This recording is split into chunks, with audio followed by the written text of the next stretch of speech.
Mesti telan air mata, selamanya ku takkan di bawah. Perjalananku sampai ke puncak dalam perjuangan. Bila hati terang menyala, setiap luka jadi kekuatan. Pengorbanan yang jauh ujungnya. Sudah tiba masanya melangkah takdir, jalan yang gendir ku tempuh. Bangkit bersama kita juara, membanggakan negara. Kita kawan pentas dunia, Wira Arena.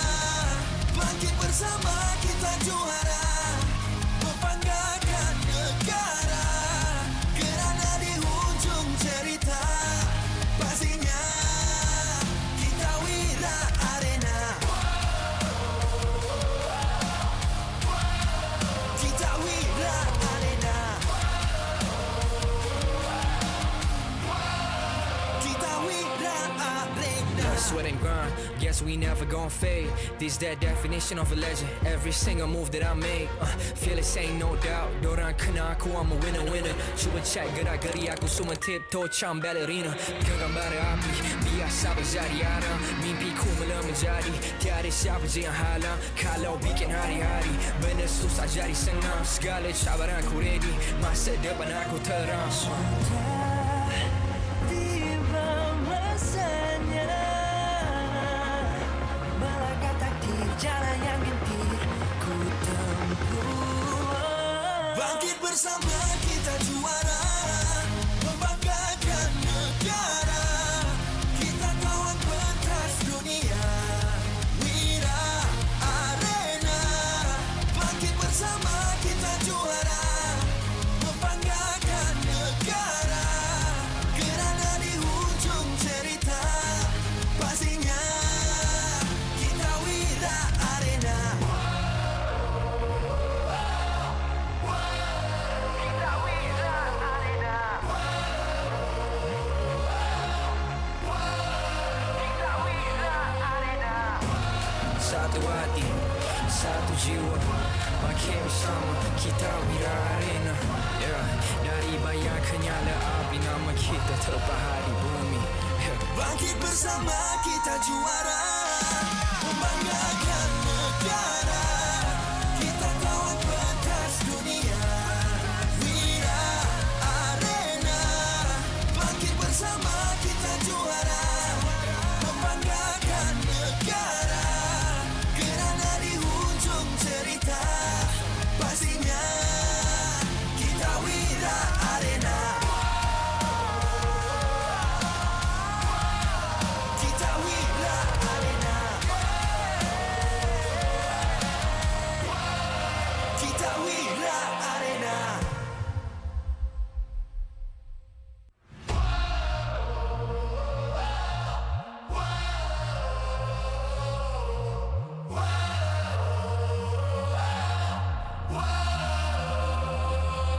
Adakah takdir lemas ditelan air mata, selamanya ku takkan di bawah. Perjalananku sampai ke puncak dalam perjuangan. Bila hati terang menyala, setiap luka jadi kekuatan. Pengorbanan yang jauh ujungnya. Sudah tiba masanya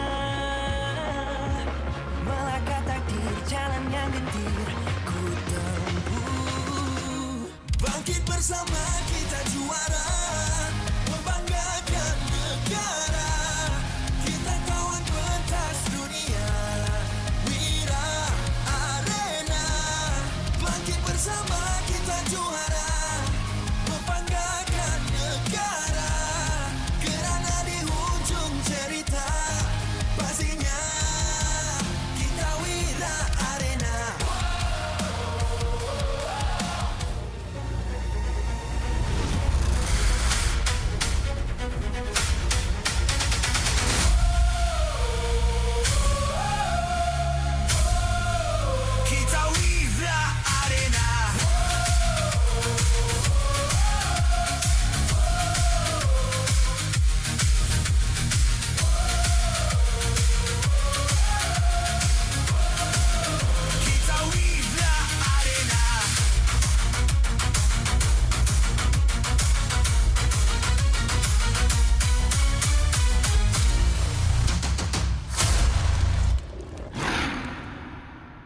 MPL Malaysia Season 17 is powered by Moonton. Presented by Celcom DG. Power up now with Celcom DG Prepaid 5G. Climb to mythical immortal with unlimited 5G power, uncapped hyperspeed and endless entertainment. Celcom DG Prepaid 5G. Limitless. Made for Gen Now. Bloop, bloop, bloop, bloop. What's that sound? Feels like something is flowing. It's the Infinix GT50 Pro, powered by HydroFlow liquid cooling. No lag, just smooth gameplay. 144 FPS, pressure sense GT trigger, fast and responsive. For MLBB players, this one's for you. Get it now at Infinix official store and TikTok shop, Infinix Malaysia. So food delivery, Grab. Definitely focused when full.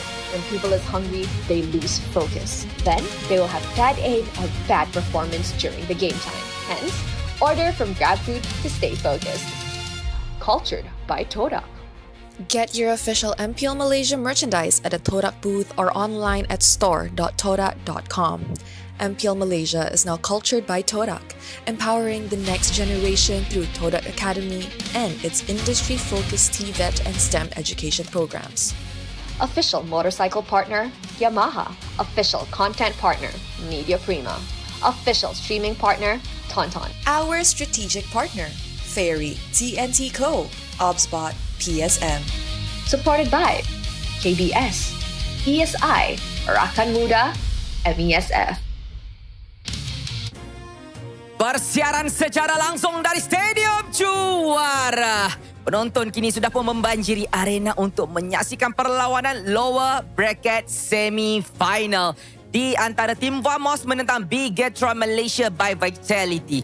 Ini merupakan perlawanan yang bakal menentukan siapa yang akan mara ke lower bracket final dan siapa yang akan pulang.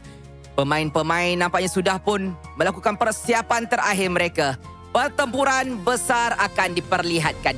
Segalanya akan dibuktikan dalam perlawanan berformat Best of 5 kali ini.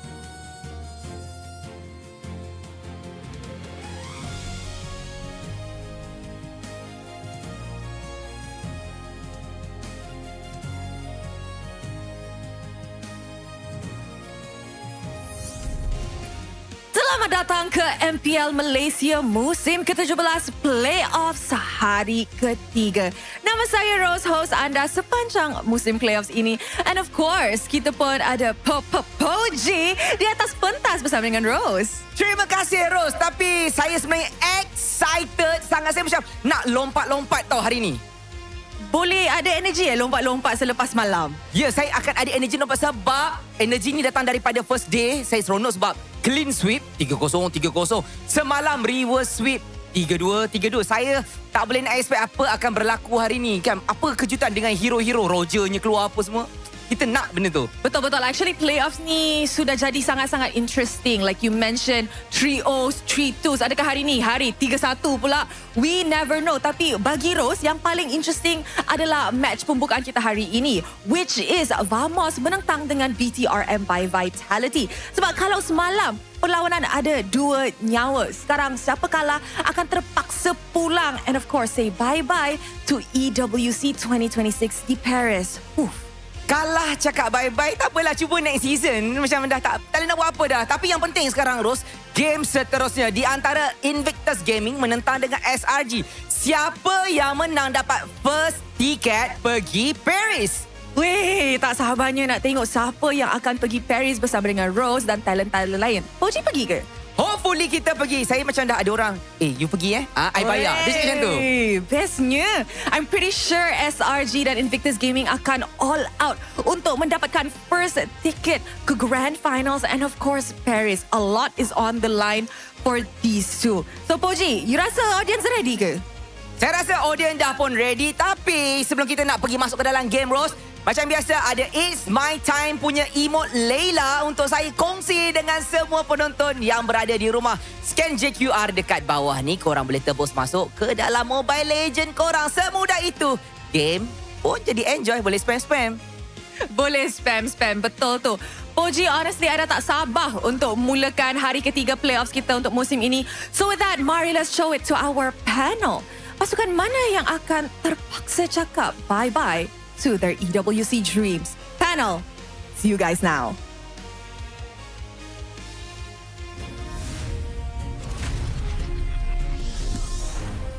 Thank you so much, Rose, and as well as Poji, for opening up the show here at the playoffs of the MPL MY Season 17. Of course, my name is Gideon Q. Here we have Husky alongside with LaFell here today to keep you guys entertained. As day number 3 continues, I think Poji put it the best. Day 1 was clean sweeps. Day 2 was reverse sweeps. Today, are we expecting a 50-50 or maybe a repeat of day 1? I kind of feel like today is just an EXP kind of day, right? Cram, Ye3, as well as, honestly, Lynch and Sapa. They've really been doing well. So who wins EXP kind of wins the game.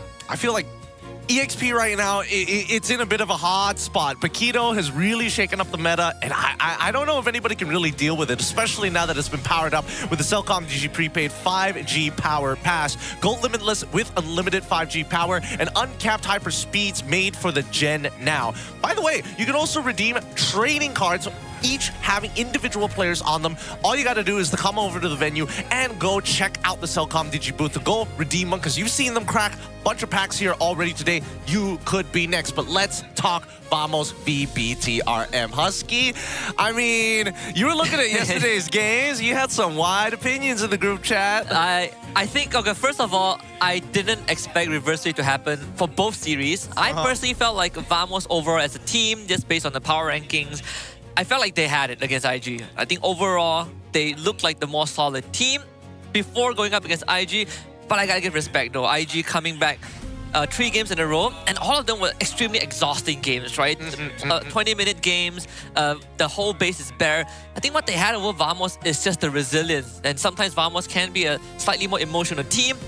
On the other end, I'm not gonna lie, I was slightly caught off guard by how BTRM won their first 2 games against SRG. I felt like SRG were definitely not in the zone just yet. But once they switched up and they figured out how to deal with BTR's draft, especially targeting the Fredrin, the playmakers like Arlet, suddenly they found a way back, right? They started busting up picks like the Valir to shut down Rasi in that role. Something that I feel like is going to be a challenge for BTR today.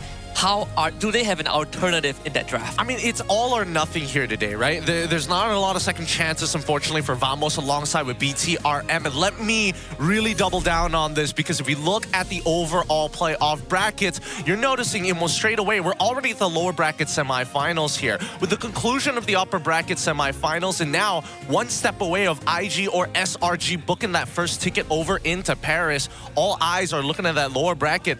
We're assuming if everything goes according to plan, SRG moves on to the grand finals. Whoever wins Vamos versus BTRM most likely faces IG.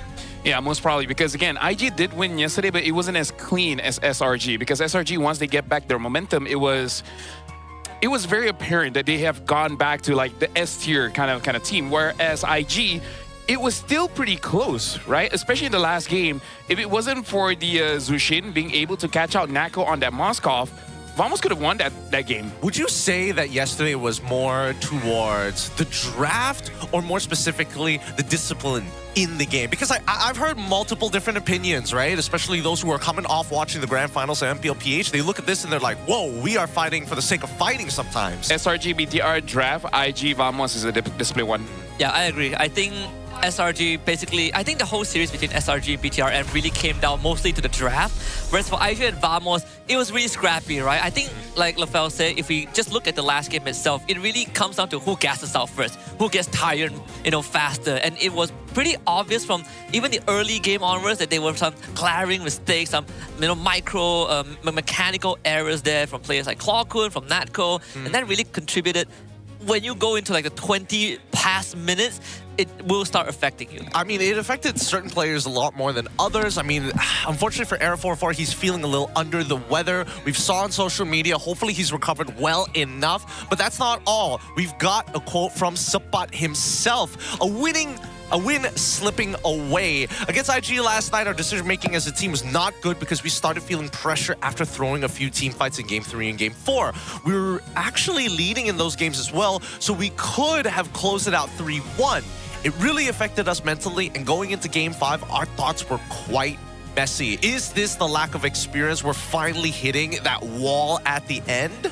I think when it comes to experience, sure, but I think it really is just, it's more in the best of 5 kind of thing. Because I really feel like starting these playoffs, we see teams after game 2, going into game 3, that's where we start to see people slipping, right? So I really feel like the good and bad of us going to 8 weeks, they've gotten so used to best of 3s that they kind of forgot how to pace for a best of 5. Pace for a best of 5? I don't know. Because look at BTR, they put everything in game 1, game 2. That's true. And in game 3 is like, I don't know, man. It's tough to say. It's really tough to say. But the Vamos members are out in droves as the parade is already here to show their support for, of course, these 5 players you see here before us. Bring it up as Team Vamos, Natco's, Zikiv, Kwakun, Aero44, and Supan as the starting lineup here today. Yeah, I want to echo what LaFell said. I think when it comes down to Team Vamos, there is a bit of that husk from the previous iteration of Vamos where they are really good at leading the game, starting the game off with 4 or 5k lead, but it's that late game where you start to see them slip a little bit, right? And we thought that this new era of Vamos might have smoothed out the problem, but IG exposed that loophole again yesterday. But if there's one saving grace, it's the side lanes. Natco is still solid as always. Well, I mean, if we're talking about side lanes, Bigatron have different opinions because Lynch alongside with Chiku guys, and you even see Annabelle and Chiku guys amongst the crowd here at the playoffs. This is Bigatron MY by Vitality Star. Chiku guys, Rasi, Zay, Chibi alongside Lynch. Again, Lynch, when he gets the Paquito or the Arlet, the game gets so much easier for Bigatron NY by Vitality. Same as Chibi if he gets a Playmaker, which I really feel like he's not going to be able to get it. He won't be able to get the Fredrin, the Gwyn. Other than those 2 heroes, he's actually pretty okay on the Suyo. Anything else? Like, he's okay on the Damager, but Bigatron don't need damage. They just need someone to have some form of stun to actually start the fight. That's all they need. Just a stronger engage to a very clear exactly. idea. Yeah. Either way, boys, this matchup is going to be for all the marbles. Winner moves on, loser bounces as we get the teams coming out right now.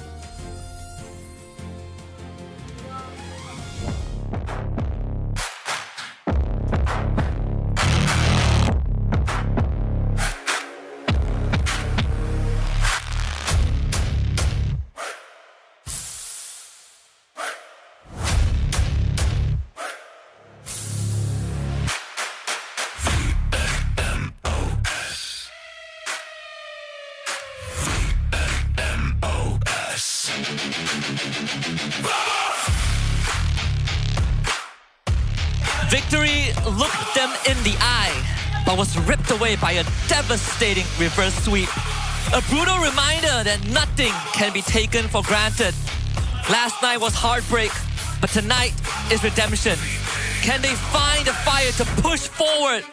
There's no more second chances, no more do-overs. The only way is forward. Hala! Team Vamos! All eyes are on the support duo, the reliable Kwakun, and of course, the non-existent ceiling of Zikiv. Today, they're looking for that one big play to get them that lead. That one big play to get them to the very next stage. And if all eyes are on those 2, they might not see Natco hiding in the wake.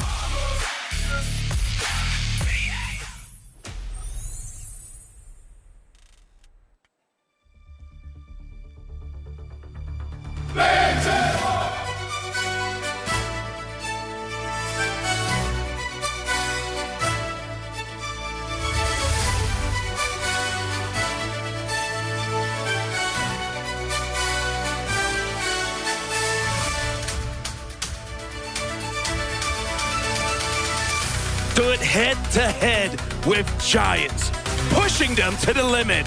For one brief moment, they made us believe that an upset was coming. But in the end, the robots fell. Today, they get another chance to prove that it wasn't a fluke. Can Chico guys and Chibi pilot the Red Robots to victory? All systems go for Bigatron Malaysia by Vitality! Can the young players like like Zay and Lynch overcome the pressure and play even better in a do-or-die situation. With veterans at their side, this team has finally been pushed into the corner. No more chances, no more opportunities. Next, we welcome the coaching staff of both the teams, the masterminds behind every match, joined by, of course, our head Marshall Rees, who ensures that every game runs fairly and smoothly. The masterminds behind every single game's the brains behind the brawn. From the side of Vamos, we have head coach Valdo and Pakmet as assistant coach. From BTRM by Vitality, we have Kenji as head coach and Annabelle as assistant coach. But let's keep it going with the fist bumps between the teams. A true sign of professionalism and the last point of contact as we head on over into war. Suit up as both our teams head on to their battle stations. Good luck to either side. When I look at these two teams, there are certain similarities that is pretty, obvious. One is that both teams are actually big risk takers with how aggressive Vamos likes to play in the early game and with how BTRM likes to also focus on getting these early leads to very proactive movements. That defined a big part of how they played yesterday in that upper bracket. But the biggest contrast is how BTR focuses a lot on that presidential convoy to protect Chico guys, whereas Vamos is about all gas, no brakes, and sometimes they run out of gas because of that. Actually, I gotta feel like because of yesterday, even that difference is now a similarity, right? Because even when it comes to the heroes, now both Z and Clockwood, they both won a contest for Valentina. Both EXP won the Paquito and the Arlet. And then when it comes to Chico as well as Nako, especially yesterday, he was definitely the main carry, right? So honestly, the similarities are piling and piling. Even Chibi as well as Era 44, before it is same team, Master and Student, and now even, honestly, same heroes. I feel like both of these teams are currently in a position where there are glaring problems that they can't fix right now. And I think, unfortunately, either they don't want to take the risk of finding a secondary win condition when what currently works, it works. They just need to add a little bit of polish, and I think they've got some shine on it. And we're looking at the map trackers so far, and I think this starts to show us a bigger picture, right? Expanding River's 62% win rate coming in from BTRM specifically, but then we start looking at Dangerous Grass. Honestly, both teams have been doing very well. Broken Walls, only one game won by Bigatron. They've lost every other game in Broken Walls. I think the biggest standout, at least for Vamos on that map tracker, is their Flying Cloud, right? They played 10 games, and I think they won 8 of them. 8 of them. Sorry, I got distracted by this new one. Picking your side left or right, I don't know. This one's a tough choice. Because again, Chibi and Arrow 44 have been put in the same category for a decent amount of time. A lot of comparisons between the two. Yeah, the past year has been quite the competitive one, right? When Arrow 44 first joined Vamos, he started over Chibi, but they got eliminated in play-ins. And then the season after that, Chibi started all the way and Arrow 44 got loaned out to Team Ray. And now they finally get to start in their own separate teams. The thing is, Chibi yesterday with the Fredrin, he basically looks like one of the best junglers in the world. Right? But then, like any other picks, he just couldn't get it, right? Like yesterday against SRG, perfect retribution on all turtles and all lords. Yes. Never losing a single retry. Yep, he's coming back to the stats, man. He's looking at the Turtle Manias, he's looking at the lower Terminators, and he's like, nah, that used to be me. That used to be my thing. And now it really feels like everybody else in the league kind of not only is reminded by that, but every single piece of content, they're like, man, Chibi got a retry. This guy just hits everything. But it's just a Fredrin, right? What else does he have? I feel like they're not at most, maybe Suyo, but I feel like he's going to get put on Leo more at like 90%. Yeah. I think now it becomes a battle of who is better in the jungle when you don't have a utility jungler. Exactly, right? yeah. Like overall stats, I feel like it favors Arrow 44 slightly more. When we look at the hero pool like Gwyn, Suyo, Nolan, maybe Lancelot if you really go that deep down. And I gotta agree with the numbers. I think Arrow 44 has an upper hand if we just look at how the season has gone for these two teams. I want to see more from Chibi because he used to be known as that mechanical genius on the Assassin. I mean, yesterday Arrow did have a game where he won 3 1v1s against Hazel. Even when he was no HP left, you know, Warwick is a godsend, right? Being able to heal back up. and one-shotting Hazel as well. I was like, bro, I mean, like, Crazy items, right? this guy on a Suyo, man. It's something. It definitely is something. And I think that this time, between the junglers, I would lean more into Husky's opinion. I think that Arrow 4-4 is coming with a bit of an advantage, which is why I think that Vamos, they're going to hit a different direction. I think they're going to go straight for the president in the laning phase. I think they're going to give Natco something that just beats up the CEO. Yeah. Because, I mean, that's the major points of success during the regular season. You beat up the CEO in lane and you should be okay. I think one of the things that BTR might be banking on is for Vamos not to ban out the Fredrin, because Nako is so good on the carry. Yeah. Like, what if they want an ego challenge, right? I think that's completely fine. But it's time here to kick off the playoffs. Our very first match to start off day number 3 and an elimination match at that. Let's jump right into everybody's favorite mode, the drafting phase. But of course, there's still the random map draw to have. Let's see where it lands on first as the bans come through. I feel like Dangerous Grass might be something. Oh, broken walls. Oh, BTR only have 1 game win on this map. Yep, just stats alone does not favor BTR. But the Fredrin does get banned out, Coach Valdo, showing respect. And the Harith ban, very, very understandable. So it brings us down to the Claude next in line.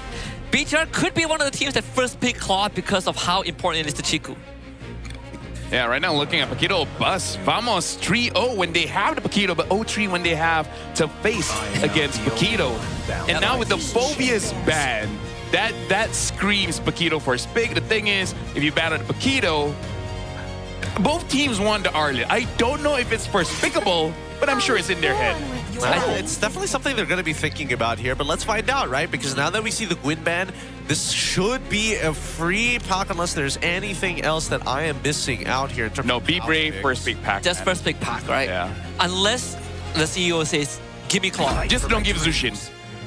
Right. Yep, there we go. There we go. There's the pack. I was thinking whether or not BTRM wanted to go a little wild and like change up the draft pattern and aim to get Rossi the blind pick first rather than anybody else. I mean, another answer we saw yesterday to the pack was Freya. There it is. Freya out in the XP and the Claude as well for Vamos. So Vamos already having an SRG opener yesterday, right? Yeah. They were the exact response to the pack. It's pretty good. It's pretty good. I want to see whether BTRM, what's the evolution of it, right? Because again, very similar scenario since they were drafting against SRG. I'm trying to remember what that second phase started to look like. But first, let's see whether or not they secure their mid laner. First, for me, I feel like in terms of the goal, there's a lot that's still open. I think Moskov might still be top tier here to deal with the Claude as well as the Freya. Like the Crimson Lightning. If you want someone to play the side lane, the long lane, Moskov is definitely the premium pick. If you just want to win lane, then there's the Clint, but we saw how SRG dealt with the Clint yesterday. So they go for more control with the Yves and the Leomord. You guys called it, Chibi, given that Leomord again. This feels very Valentina. It is. Yes. It's screaming Valentina. Oh boy. Overall, I think the strength of the draft in the second phase is going to be extremely risky. I don't know. Going for Yves at this point, knowing that Freya and Claude is on the opposite side, wouldn't it have been better to actually show what at least contest what the gold lane is going to go for, or at least maybe holding on to what Rossi is supposed to play? I think maybe they are just a lot more comfortable because Chiku guys has such a wide gold lane hero pool that he can be put onto any hero and still have a decent performance. I'm looking at that Clint, that Clint and Moskov, assuming that they go through. The Roger. Maybe he wants to use Paquito gold lane now. Honestly, I think probably not the Roger in this game. I think the Roger is a suicide pick. Yeah, the Roger is going to be a little tough. And it's only suicide if you die, Oh, that's also true. So just I mean, as long as he doesn't go like Sky Pierce the first item, which I think was... Hey, as long as he had max stacks on that Sky Piercer, would have been a different game. like he has proven that how big of a cojones he has, but... so not just ban all the gold lane, ban the Moskov. Ban the Moskov. Moskov can... Maybe even Obsidia. I don't think Obsidia is that, but other than that, I don't know what else to ban. I think you ban Moskov Clint. If you just want to ban gold laners. Or you ban out the Atlas, right? Oh, yeah. Well, they can take they can take Atlas. Yeah, you're right. Yep, Moskov going to be the blind ban first. I think this is a better start rather than just saying, you know what, let's get rid of the direct answer of like, hey, we don't want you to have a late game scaling at all with Obsidia. But I think they want to see what BTRM is kind of thinking in terms of where to attack in the draft. Well, BTR should ban out the Valentina. And then the next pick, I think should ban Atlas. All right, ban Atlas first. That works too. That works too. We're expecting another gold lane pick here. However, the two big ones. Clint, still a big question mark. Is it even worth banning out? I mean, you've got Freya on your side. I feel like you can handle him. I feel like if you want to ban Rome, something like a Cho would be good. Something like a Khalid as well. The glue, I think. Glue, yeah. You know, Oh yeah, glue. Yeah. unless they want to take glue. Right, yeah. they can also take glue. One of the observations, I was talking to Sif earlier on, and he mentioned an observation about Vamos was that usually we are used to seeing ZK being extremely active on the map, right? He's the one making plays, but yesterday when they went up against IG, as the series progressed, ZK started becoming more and more passive.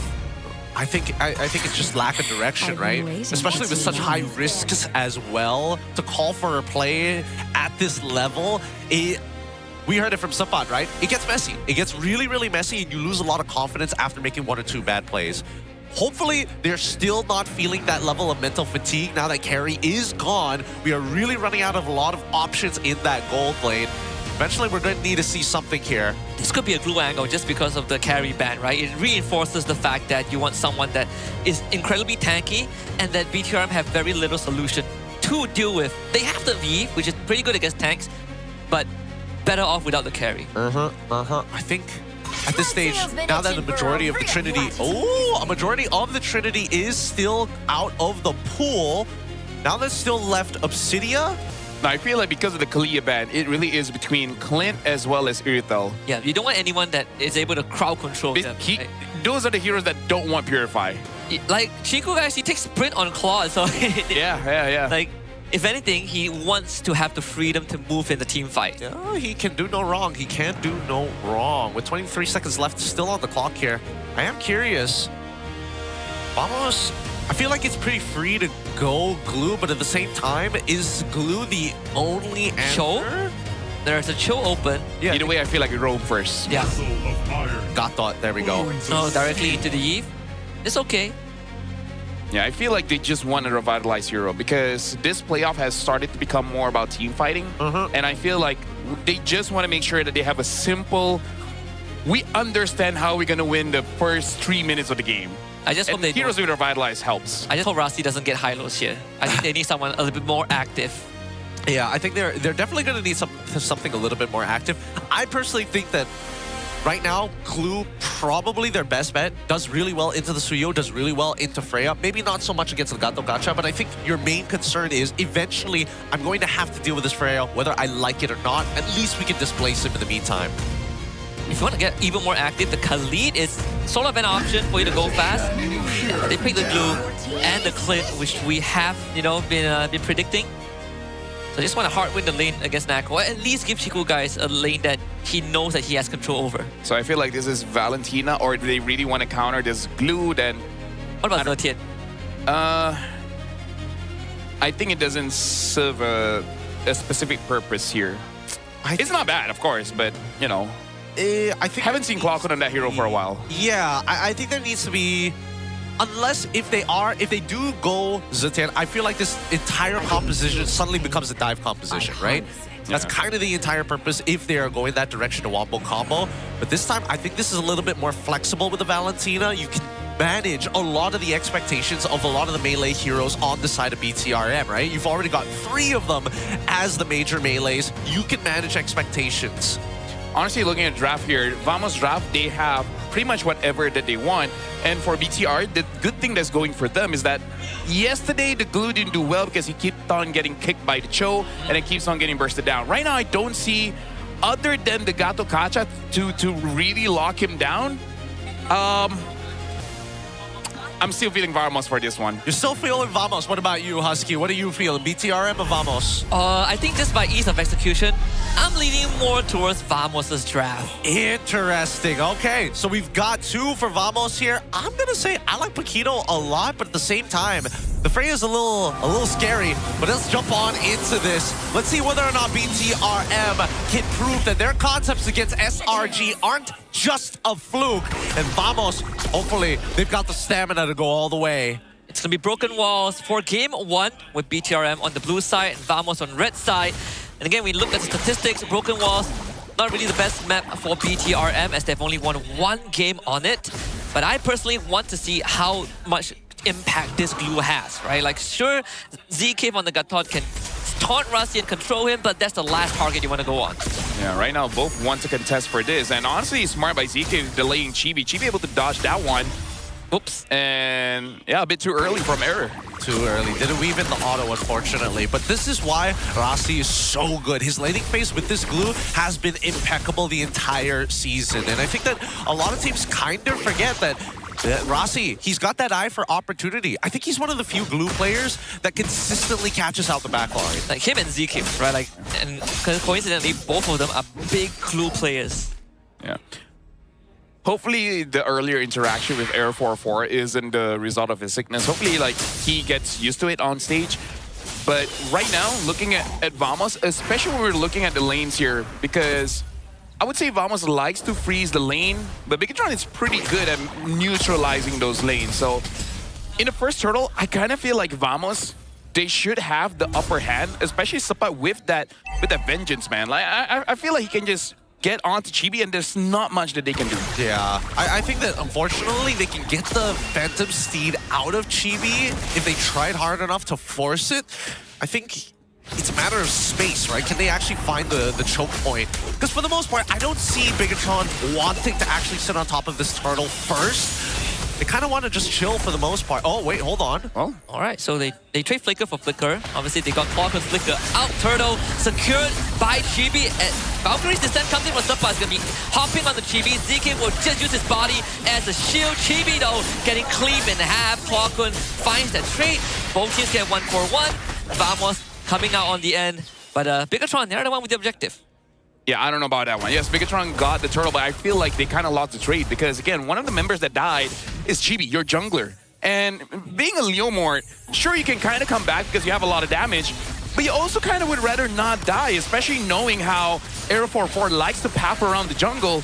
There's a lot of opportunities that Chibi might lose a lot of farm here. I mean, look at this. Zekiv is already pressuring the purple buff. Yeah, I mean, that's exactly why BTRM has such low rates of just winning on broken walls. Generally speaking, we've seen a lot of teams really take advantage of the fact of, hey, if Bigatron MY is going to play for a single win condition, everybody else can suffer for him. We're just going to make sure that instead of suffering, you're completely bleeding out.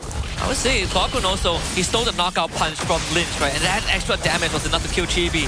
Looks like he's going to go down a second time, and there's no one to bail him out of this one. Suppa not able to chase him down, thanks to Rasi to keep his jungler alive. But the rest of Vamos still in. Chibi heals up with the Revitalize. Suppa manages to be taken down by Lynch, but Aero 4-4 wants a piece of that pie.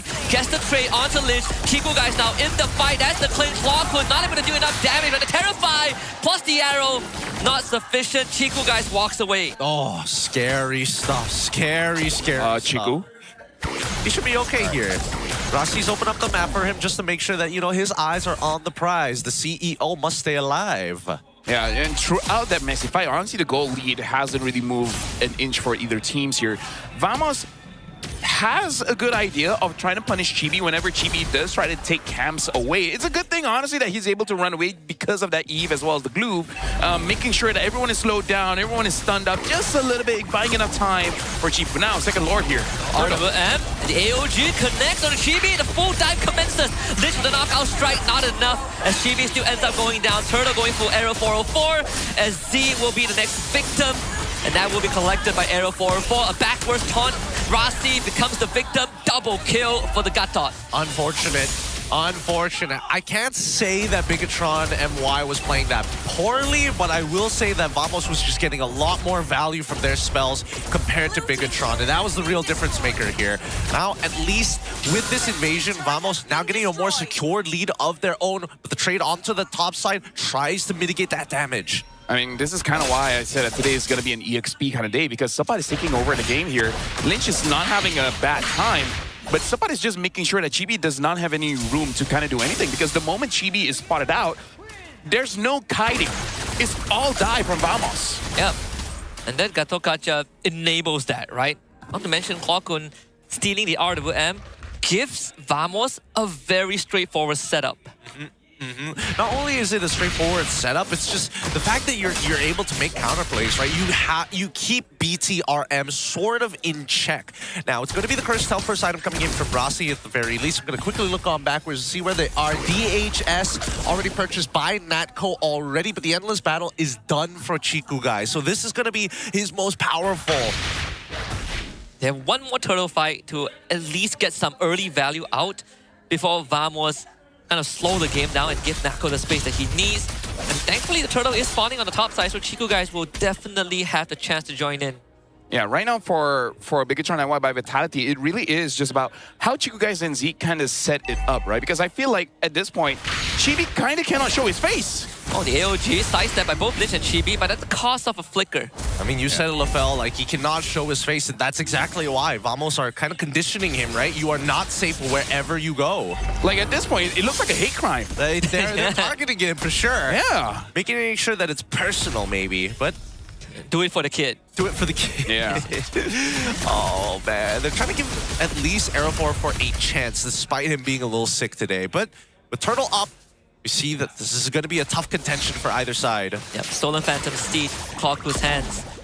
Bigatron still have the intention to try and jostle for some space here, but it's only going to get harder with the items building up on Natco, on Aerofor both side. Even Rossi will find it difficult to hold space. Here comes the butt in with the dive. Pops the vengeance to soak up the damage. Fantasy was used. Rossi will try to flicker onto Natco to keep him in place. And Natco is still alive. And the rest of Vamos dies for Chibi. Chibi makes it up with his life, but Chiku guy's not so lucky as Clockwood tramples him. And Rossi will be abandoned as well. BTRM forced to scatter into the wind as Clockwood zones Chibi away. And Rossi, it's only a matter of time before they get him. Yo, Clockwood's the better Leomord here. Yup. He's getting his buttons more effectively down. And now the final kill should come through for Aerofor 4. Sky Piercer in hand. Gonna double check when he purchased that, and it looks like second item. So that's only his first stack. Something I do want to say, it was smart by Bigatron MY. They realized that Sapai will just jump on Chibi, whether he gets full vision or not. As long as he has an idea that Leomord is there, he's going in. And Lynch was preparing. Oh, hold on, Sapai dies. Yeah, I really feel like they know that Sapai is going to jump on Chibis. Are like, okay, I show face, y'all immediately jump it. It's like Lynch is there. It's like, I'm readying my ult. I'm going to knockout strut this guy, and then you just deal a lot of damage, and then hopefully he dies. At least there's a certain level of self-awareness coming in from Chibi. He knows he's getting targeted right now, and we need to see adjustments from BTRM. If not, they're never going to get another neutral objective, right? The CEO, he's already 0-1 and 2 compared to Natco, who's, well, actually, how much gold apart are they? They are, about 800 difference, with the advantage leading actually into Natco. Yeah, there's a Sky Piercer on Chiku guy's side too. So would be nice if Bigatron can get some value out of that. But the next objective will be lore in half a minute. And Vamos are pathing bot side because they want this tier 1. Yeah. Again, at this point, I feel like it's kind of equal-ish. And it must be a bit awkward for Bigatron. Hold on, Chibi gets caught. Eric gets the kill. That's rough. That's a third death on the Leomord, and Lynch will have to bail Rossi out too. But the rest of Vamos coming in with the Blazer Stun. Rossi sticks on the Z-Kip. Will bring them in. Vamos, 3 of them get knocked out, but they just don't have the damage. And Aerofor spits on him. Rossi ends up going down. Well, right now it's very clear for the upcoming game. Make sure that Chibi gets a hero that he can protect himself with, because this is looking rough. I don't know. I don't think it's just something that he can protect himself with. I think it's also that Bigatron... It must be awkward for Bigatron. We're like, we always protect Chiku. Exactly. We don't have enough practice protecting Chibi. It's strange. It's strange to see. You would imagine that it'd be a little easier to protect your jungler, because a lot of cases your solo queue games is a good reflection of what that should be like. But even so, Team Vamos now coming out with a 4.8k lead. It is a whopping lead to have against Bigatron by Vitality, especially when Natco is already out farming Chiku guys. I blame Freya. I blame Freya, man. It was always the Freya problem. After the revamp, she instantly shifts the whole, how do I say this? Race hierarchy of the game. The race hierarchy? Yeah. You know, like we all know that Allus didn't do that. Yeah, who runs faster, you know? She gets to the backline so fast. It used to be Lapu, it used to be Benedetta, now it's Freya. Freya. It's not Freya, no, it's Freya. Well, Okay, hold on. Both teams contesting pretty hard here, and all this just to make sure they get rid of the holy shielding. Not entirely sure whether or not Vamos is going to make a second attempt here because they're sieging hard. Wow, double RWM. That's the domain expansion. Arrow 4-4 stuck on. And Rasi finds the punish. Now Rasi wants to look for more, but he's running out of health bar. Will be traded back by Natco. Yeah, honestly, right now, Vamos, they're able to make a lot of engagement. Oh, Lynch taking so much damage. And Natco is going to man-fight him. Chiku guys comes in, wants to finish him, but doesn't get it. The CEO is down. And Z is also going to be taken now. Natco finds a double kill, but you know he's not stopping. He's looking for a triple, and ZK will just take aggro. Lynch is not going anywhere. Blows the flicker. It's only a matter of time.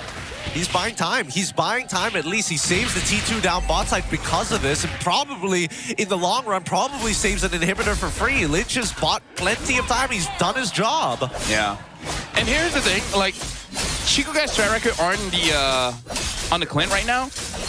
I don't know about this Chief, right? I mean, it's the right idea. It's a strong hero, especially in solo queue, but the problem is, he doesn't, it's not his style. He likes to jump forward. Clint wants to position himself amongst sturdy men in front, you know? Yeah. Like the cowboys don't get in your face. He wants to know the feeling of walking into public transport, being stuck in a giant tin box, just like sardines. Gotta be real close, gotta be compact. During COVID, yeah. Well, probably. Yeah. Oh, yikers. We were talking about yesterday how Cat can get COVID as well. Yes, Yep. I heard. We heard the entire conversation on the broadcast. The bat COVID, cat COVID. Nice to know you guys were watching. I appreciate it. Of course, we wouldn't. So you guys have been watching Adin the entire day? Yeah. That's the first time I witnessed someone descend into madness live on broadcast.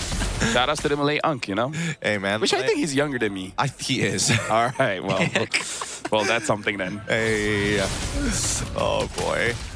You just start counting age by whether the person has kids or not. If he does have, you start with from the year he has a kid. Now when I show people my IC, people will be like, damn. Damn. Like the Kevin Hart damn? Yeah. It's like, you know, you owe me.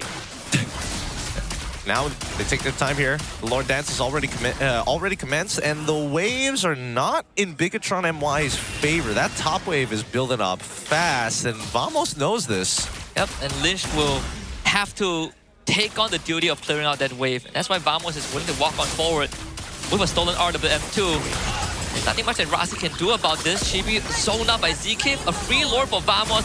Sapat already did his job as well, diving off screen. And the 7k goalie for Vamos, they're looking to crack some inhibs. Yeah, this is starting to look really, really painful. I think the next time Zay dies, this game ends. That's what it feels like for the most part. Because again, it feels like Chiku guys, even with Flicker at this stage, is probably only going to be safe underneath his base. Right? Like right next to the crystal. Not even an inhibitor turret could protect him at this stage of the game.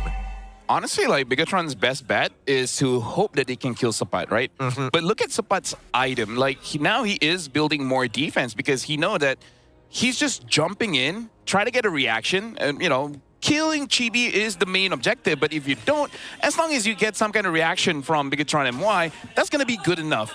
I don't know, man. Like Sapat's KD doesn't show it, but he is being a menace. He is. He's being just a huge threat. Oh, the stolen Phantom Seed. Oh no, Chibi's Phantom Seed. Now the RWM comes out. That was courtesy of Claw Kun. Floor still very much healthy. Rasi's get absolutely melted. So he's gonna try and flicker away, but it doesn't really matter. Arrow 4-4 with the execution there. And Team Vamos gets the mid-in hit. Yep, he just decided not to miss this time around. Making sure that he's securing every single one of these stragglers. Air 4-4 is still putting on quite the performance, as now they're looking for a second inhibitor. BTR with their own RWM. The Wisdom Laser keeping Natco incredibly healthy. Tigo Guys has this as well, but it's Error that makes it out alive. Tigo Guys will go for his zone execution. Tries to get Error, but Error gets away with the iframes. Vamos playing this perfectly to a T. Bro, Error's sick. He is pretty sick. He is pretty sick. Oh, man. And they tried to limit his power. That's the craziest part. Dude. By the way, in case you guys didn't catch the joke, it was, you know, hypothetically and very much literally. Very much literally. This is a pretty convincing game so far. I mean, look at this. They can't do much against anybody from Vamos. They're taking the inhibitor from underneath their nose. And Claude Kun gets a free barbell on his side for the next fight that they needed. A 10.2k gold lead, 50.5 minutes in. Base bear for BTR side. Let's just talk about the facts here, right? In this game, Chico and Chibi could not play the game. And they are the main characters of this team, right? The CC duo. Honestly, Lynch had a pretty good time against Sapat, right? But the one Sapat ignores him and goes straight on to Chibi, that disrupts the entirety of Bigatron's plan. Because yesterday they thought about this, how are we going to rotate, right? And when you think about rotating, you're thinking about the mid trio. If one of the main guys in your mid trio is having a hard time, that shuts down your entire game plan. So I think Bigatron has to reconsider, because I feel like the mid duo is pretty strong already. They're not a problem, right? Yep. Either it's really just the Freya. Like if you take out the Freya, then the problem is gone. Then great. You don't have to think so hard about it. Because if not, you got to consider what other hero you want to give over to Chibi, right? Maybe take the Suyo away. Oh, okay. I mean, they're... Or even Yushin Shin. I don't know. Like, just something that doesn't immediately die to Freya or Lapu or Alice or Yuzong or Arlet. There are a few other heroes. I just can't think of it just yet. Like Akai, Baxia. Like, those are your most atypical ways. Guinevere. Guinevere. I don't think Guinevere is ever going to get let through. I agree. It's just too good. Too good. I want to say Harley, but at the same time, it's like, it's not enough. That might be a Chiku problem later on. Yeah, it might be a Chiku problem. No matter what, it's just a really tough game. And I think that I'm trying to think of a scenario where Bigatron can fall. Chibi's gonna lose his life. Nagal's gonna full-on dive on him. Subpai will do the job. Nako in again. Winter Crown this time. No way to cancel that blazing duet. That's Vamos with a very convincing game 1 over the robots. Woo. All right, Vamos. Pulling that game quite close to the chest, and they made sure that they made that first turtle count and snowball heavily immediately after, maintaining leads on pretty much all fronts here for the side of the Red Robots. Generally, because this is an elimination match, I think we got to be critical here because Bigatron, they basically made the same mistake going up against SRG yesterday. Yes. Right? You pick up the Paquito first, let go of both Freya as well as the Claude. And I believe it was Husky that brought it out. Like, you already saw the Claude, and you still pick up the Eve, right? Kind of not respecting Nako when Nako had a pretty cracked game yesterday, right? So I feel like Bigatron, they started the first 2 games yesterday with an amazing draft, and then they just forgot how to do that. Yeah, I think that they're still a little set in stone in the direction that they want to go in, and they haven't found out other ways to draft for anybody else at this stage. They've been doing this the entire regular season. Yeah, true. So I wouldn't put it past them that there's like, maybe this is a little too far out of their comfort zone. That's what I was thinking as well, because the games that they won against SRG, I think SRG definitely got gapped a little bit in the drafting phase, but more so, BTRM got extreme comforts, right? The Fredrin, I think, was one of the key pieces, and ever since then, they never got the Fredrin, and it really felt like it has a very negative impact for Chibi, essentially, in the jungle. At this point, Chibi hopes that he can make a Mardis work. But I mean, he did do that like 2 seasons ago. Yeah. Because Fredrin is top tier. Like, when we're talking about utility junglers, Baxia exists, but Fredrin is just on his own level. It's like he's on his own tier. Low maintenance, high impact. 200 centimeters tall. Yeah. Anyways, right now we're going to be checking out the MVP for this one. Error, there you go. This guy is sick, literally and figuratively. Thank you very much. He's absolutely killing it right now. And with his performance so far, hopefully he can maintain it for another 2 more. He ended with a score of 7-1-4 with 796 GPM, second item Sky Piercer, and maintain those stacks throughout the game. Yeah, he's fighting 2 battles at once and winning both of them. Yeah. Right now, the thing is, even though Sapat is not an MVP, but we still got to say how annoying he is. And even if he doesn't get the Freya, I feel like the way that he plays is always going to be the same. If he gets the Arlet, get a Paquito, kind of doesn't matter. The jungler will have a hard time. It's less about how many kills he gets and how much disruption he does, right? Like, when you have Avengers on the Freya, your job is just to keep the backline away. If you get a kill, it's a bonus. If you don't, as long as you are able to stall out for Arrow 4-4, for Nako to do their work, I think his job is done. This feels like the coach telling Nako what to do. It's like, Nako, you farm up. This is how you deal with your lane, and then try to get to the back line. Arrow 4-4, you go for this pathing, and then you try to kill this jungler. Sapat, smash. Right? Just go unga bunga. You see jungle, you go jungle. You just fight him. Exactly. Get in his face. That's it, and it works perfectly. I don't doubt the strategy. I just think that right now, Vamos is in a much better position because BTRM only draft in one direction. Right. And I think that's costing them games now. And it goes back to the ease of execution, right? Vamos' draft are always very easy to execute by their terms, right? Even when you give them slightly mechanically complex heroes like a Gwyn with a Cho, they still pull it off because that's what Vamos is known for, this high skill ceiling playstyles. Whereas for BTR, they have to find a way around it. I think it has to start with how do they fix that jungle problem, right? How do you have a hero that allows Chibi to be impactful without fully leaning into Chiku guys whenever we go past the 5-minute mark? Yeah, let's look at the pathing here from Arrow 4-4 from the start of the game to the 8 minutes of the game. And looking at his pathing here, he's actually moving more towards the orange side of the map for BTRM. And it looks like that's the plan of invade, because if I remember correctly, Zekiv is mostly visiting the purple buff. And then I think that's more or less just information on where the pathing of Chibi really is, so that Eric can fight around it, right? So interesting to see.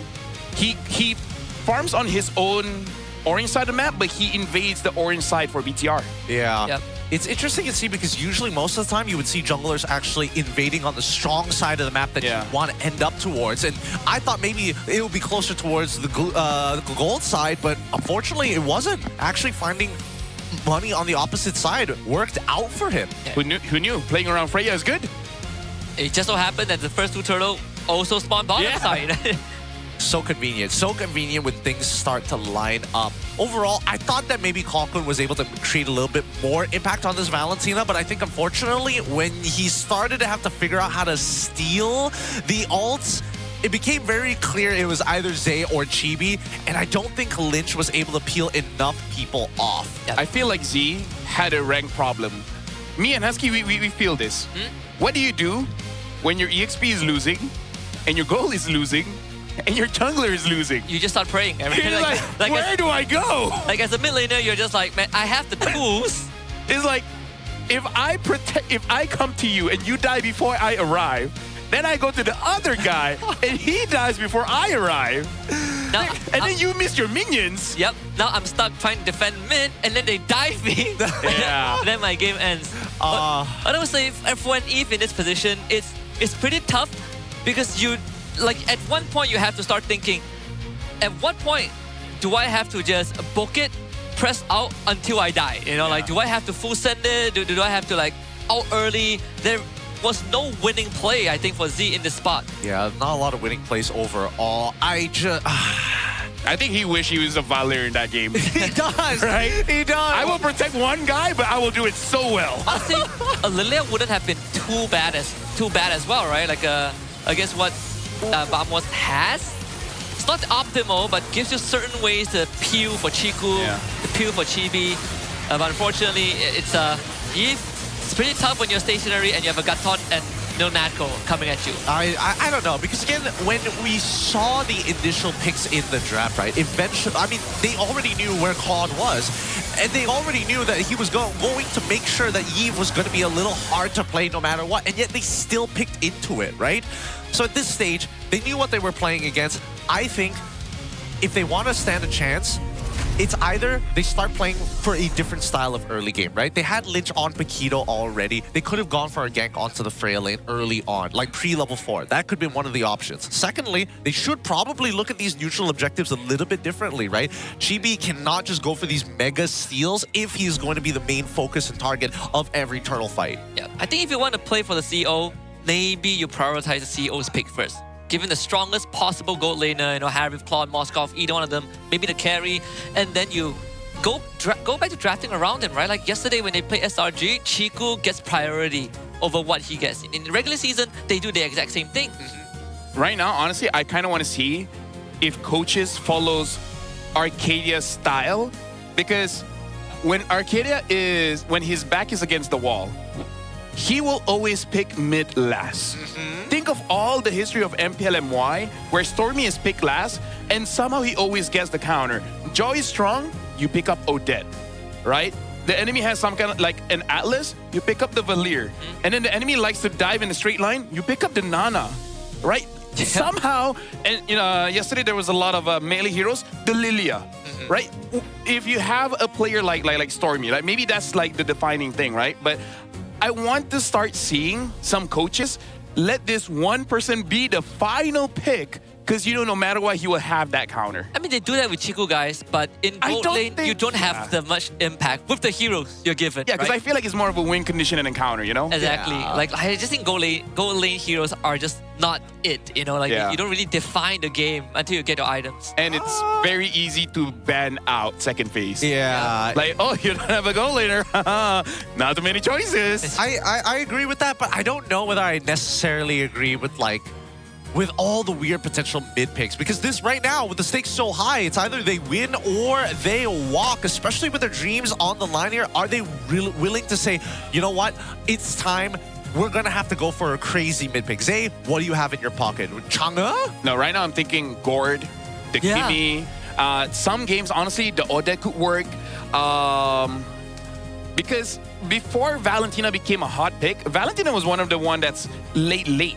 BTR even did this thing where they pick up Valentina first and then they just put it in the EXP, right? So, I don't know. Personally, for me, I feel like mid, whoever, like, it's the Zushin problem. Yep. You pick up the Zushin, you're locked in the draft. Yep. Because your mid kind of determines your draft. But if you forgo it and you let it be the last one, all of a sudden your draft is much more flexible. And this was what SRG showed us yesterday, right? Like certain teams, you sort of forget about the Juicy in the second phase. I mean, most people forget, but some things people remember. And one thing that we remember for sure is that you guys should check out Acecraft, the STG, a game you don't want to miss. The random skills, bullet deflections, and a retro cartoon art style that brings back childhood memories. Jump into Acecraft now and start your aerial adventure today. And hey, there's 2 people co-op, shoot 'em up games, get them on, get your friends, and hopefully that makes your relationship a little bit better. Either ways, coming into game number 2, right? We're hoping that things are going to start changing, and I think one of them is swapping sides, right?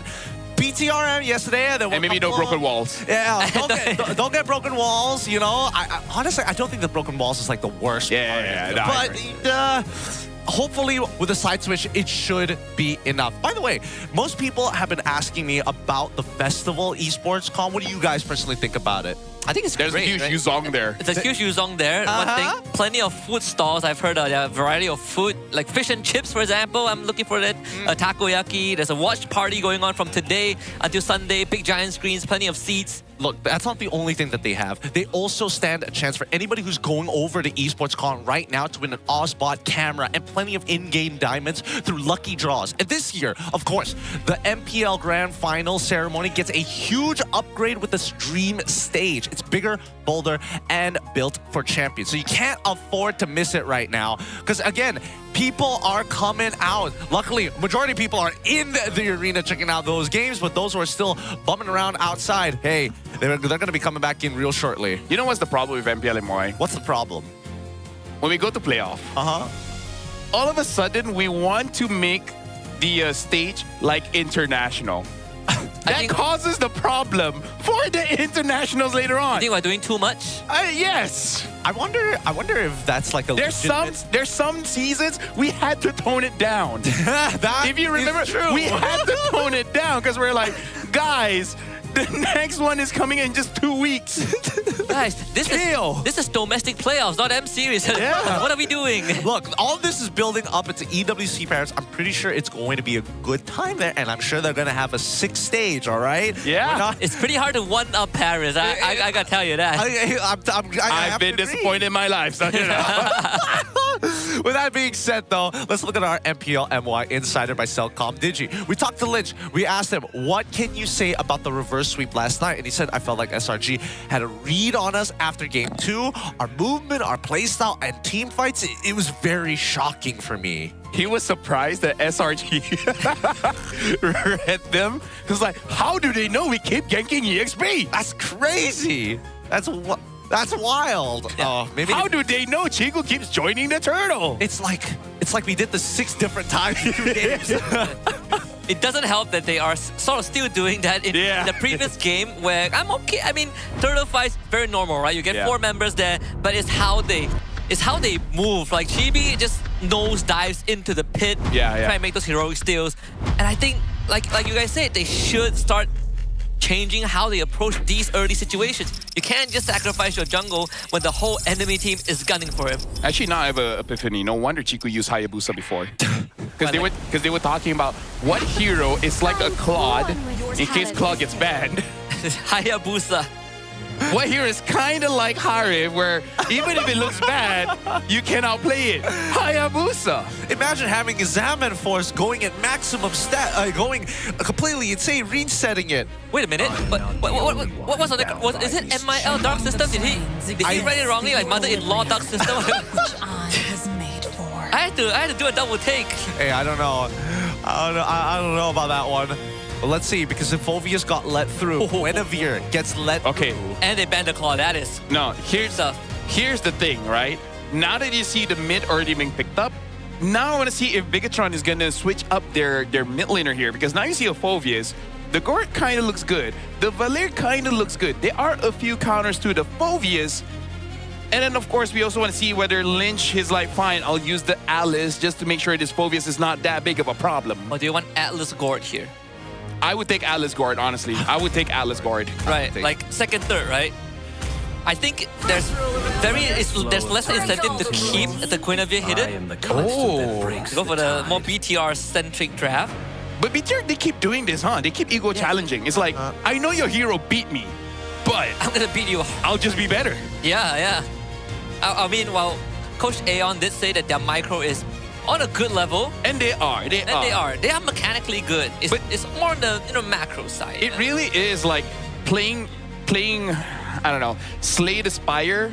And you're pretty good at Ascension 10, where you're like, you know what? Give me your account and play Ascension 20. But you're a one-trick. I only play Shift. Yeah. And then you meet someone... Why do I keep getting poisoned? And you meet someone with Reflect. Yeah. And you're fighting against the time guy. Yes. Oh, that's too real. Shout out to anyone who actually plays Slay the Spire. You can only do fixed damage to this boss every turn. Oh, I'm reliving some PTSD all as we speak. But BTRM, still, they do this all the time. I wonder sometimes, who makes the call? Is it Kenji who looks at Lynch, or is Lynch looking at Kenji? Or they both look at Chiku. It's like, boss, hey. Boss. It's like, boss, I think I should pick Alice. No, I think you should pick Arlen. Does Alice have a crowd control? Yes, she does, but not like Arlen.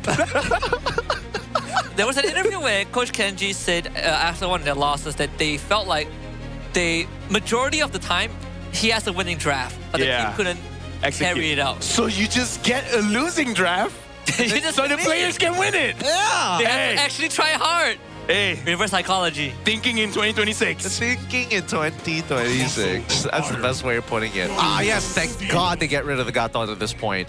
All right. So with Gatot already got... Wait a minute. Wait a minute. Actually, honestly, BTRM, their mid, they have a lot of mid picks that make this Arlen feel more juicy. Even like a Zushin, right? It gives a lot of stacks for the Arlen to play around, gives a lot of, stacks for the Gwyn to play around, and carry's just free. Yeah, Zushin, Zetian, Gord. Basically anything. And maybe not Lilia. Lilia doesn't have much CC, but she's still good. Yeah, she's still good. She does. She's not bad. Forced to ban Atlas, sadly, because they're on blue side. Oh, he's broken walls again, so... Well, I think it's Badang, right? Honestly, quite a lot of fighter roamers are good, right? It's Badangable. Right? Even Khalid is okay. Khalid, I think Hilda is not... Okay, maybe Hilda's slightly harder. I think because of carry, yeah. Actually, anything is hard when there's a carry. But I feel like... Oh my god. Thank goodness say good luck. Yep. That L looked like a C. It was hard to read. Yeah. Hard to pick up on that one. That was a moment. Look, it depends on the result, okay? It does. If they get like... No, I think it may... Like, I was thinking he was talking about himself because he's watching the game. Oh, here we go. So he's a cheater and a supporter. Well, Obsidia gets picked up. They're hiding the roam here. I mean, Glue is open if BTR wants to pick it up. Like, Glue Court looks pretty good. Honestly, I think this is a game that Zitian is pretty okay too. Yeah, Zitian... Blue Zushin was also just good, just maybe not enough damage. I feel like Zushin only if Guinevere ended up being support or something like that. Or they had like an early support pick later, early on into the draft. I think the moment they take Zushin, it becomes very clear that it's a Chiku game. Yeah. Well, when is it ever not? I mean, It's like how hard you lean into it, right? I feel like at this point you might as well fully commit. It's the Lilia and the Glue. Yeah. I'm not so sure about the Lilia here. In theory, incredibly sticky with a Glue on your side. Right, you could technically blow up someone. I think that pick is kind of just to make sure that Sapa has a bad time. Like, this is one of those drafts that is like, even if we lose, we want you to go 0-10. Yeah, but then you've already got the carry in the first place to make the Phobia's life difficult, right? Just in case. And this is you leading very hard. Look, How many counters do we want for Supai? The carry wants to farm, right? And the CEO needs peace. Someone else has to do the work. Yeah, he literally told Rossi, yo, you my life insurance. Yeah. Like, whatever happens to me, it's gonna be on you if you don't protect me. Yeah. Look, remember, our HQ is actually in France. Yeah. You want to go? Right now, Z is like, you're the country manager, so make sure you go all around and create trouble. Go around and create trouble is a wild way of putting it. But let's jump right into this, right? Bigotron MY by Vitality on blue side facing off against Team Vamos with compositions designed to out-mechanic the other. And I gotta say, if Chiku, makes that run and heads to Paris, it is going to be the third team that he makes it to an international event with. Yeah, then he can take a picture with Baguette. The croissant. Yeah, the croissant, the Baguette. You can take the photo with the Effie Tower. The Effie Tower, dude. The Effie Tower is so dope. Yeah, the Moni Lina. Oh. Gracias, man. Gracias. Sorry, Evan. I was waiting for that punchline. I'm like, there's no way you're going to leave it at just that. Oh, boy.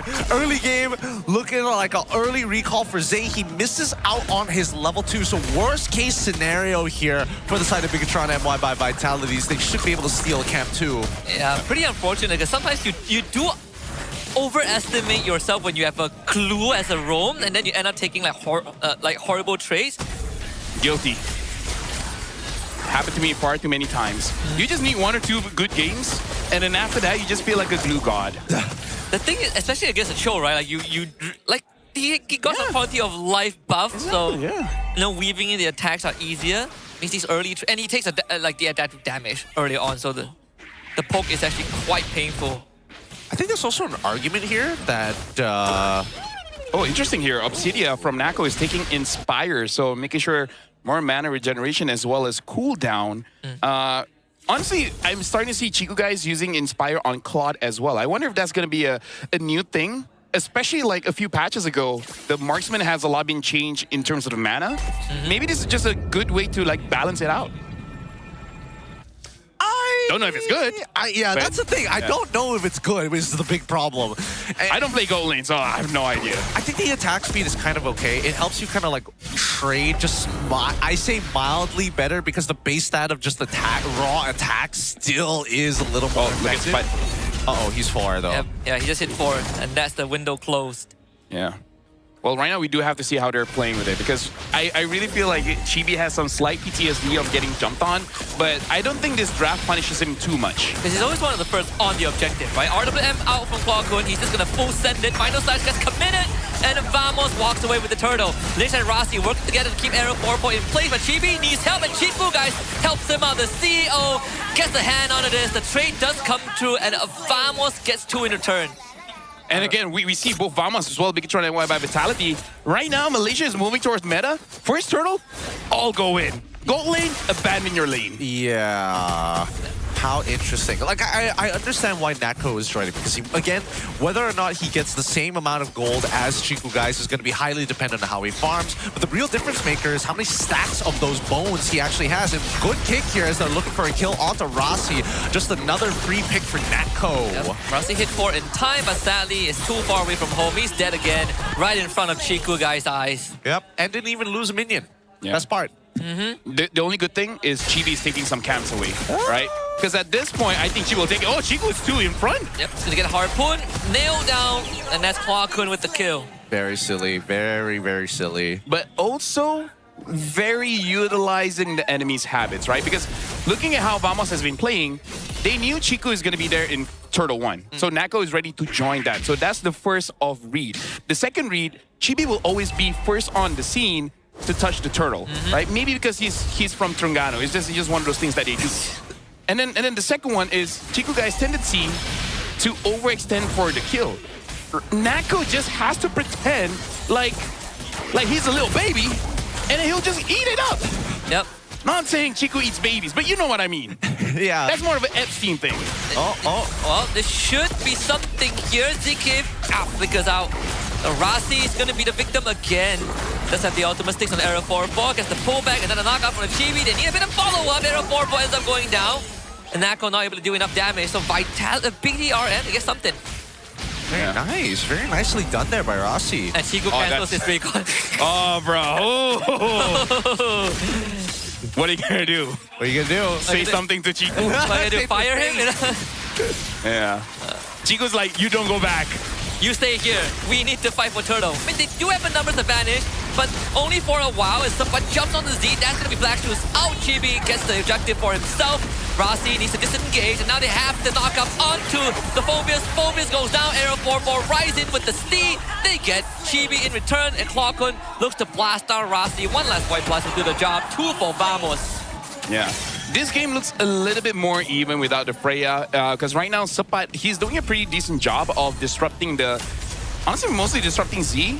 Other than that, Team Vamos, it looks like more fair. In the previous one, less fair. In this game, if Vamos wants to make it unfair, ZQ just has to kick Rossi, right? Basically did what Yums did, make sure that this glue is a non-factor, and all of a sudden, Bigatron just starts to shut down. I think we need to start thinking about the mid-game here, right? Because as we're making the transition into it, we're past the laning phase at this point. We've already seen 2 turtles, and now coming into the 3rd turtle, I don't know, because Chibi, not only is he struggling, but I think that the team fights are looking a little awkward at times. I think that Vamos need to chill for a second, right? I think they need to use Hua-kun to poke him out a little more efficiently right now. And I think Bigatron is hoping that they don't chill. Right? I really feel like the call here is for Vamos to overextend and do something about it.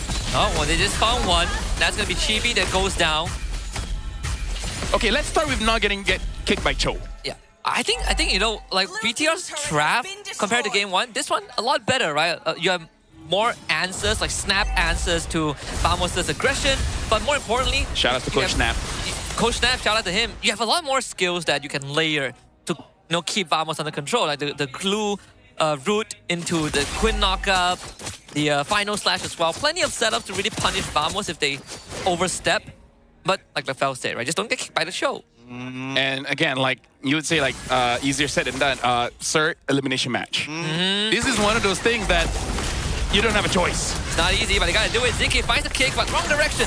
Lish easily goes back in. They're still holding on to the final slash. They want ZK down, but they need a bit more damage, which they don't have. Chico guys arriving. Now they do. ZK will go down. Turtle for Arrow 404. I don't think Vamos wants to fight this. Neither does BTR. Was that... Hold on, we got to look at the items here because Nako has 2 items. One being the Sky Piercer. Looking at Chico guys, he only has the Corrosion Scythe. So it's good and bad that the gold laners keep on joining the fight, but because of that, we do see the items slowing down just a little bit. Yep.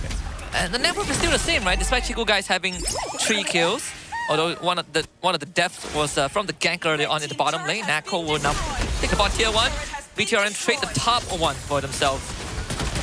Still trying to keep relevance here on the map, but we know how this is always going to... Oh, the Hunter Book connects. That's Purify out Nako. His Harpoon needs to release it early. Now they call him Barbial Z, getting plummeted, but he does go for the Black Shoes. And unfortunately for Rossi, he's alone once more, trying to call for help, trying to punch Nako down as well. Chibi goes, he gets pulled back by Supan and cancel, but there's damage from Z, and they take down Nako. Now Chico guys unleashes his ult, and BTRM finds 2 kills.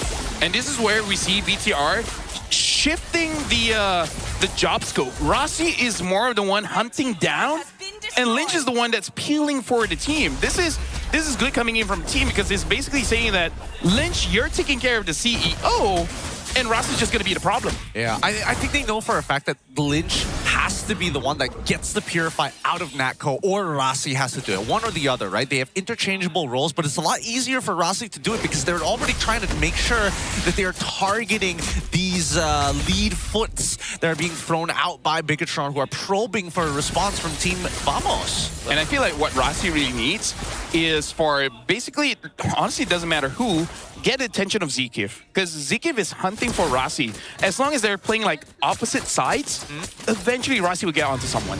Okay. If that's the case, right? The setup for the Lord is probably where we need to see it. And Rossi immediately trying to make sure that he has those eyes onto Zkif now. Nako also needs to be a bit more careful with his hunt of bone, right? Like, sure, it keeps someone from running away, but it also limits you to a certain radius. And that's essentially what got him killed in the previous fight. Yeah. Chico, guys, is going to be the one controlling the Lord. And I think if you are BTRM, you feel a lot more comfortable holding that Lord. I feel like Rossi is also letting the team know that he's just waiting for the glowing one. Once the glowing one is there, honestly, he can get onto anyone and they'll die. Even if they don't die, they're out of the fight. Unless there's some form of sustain or something to hit.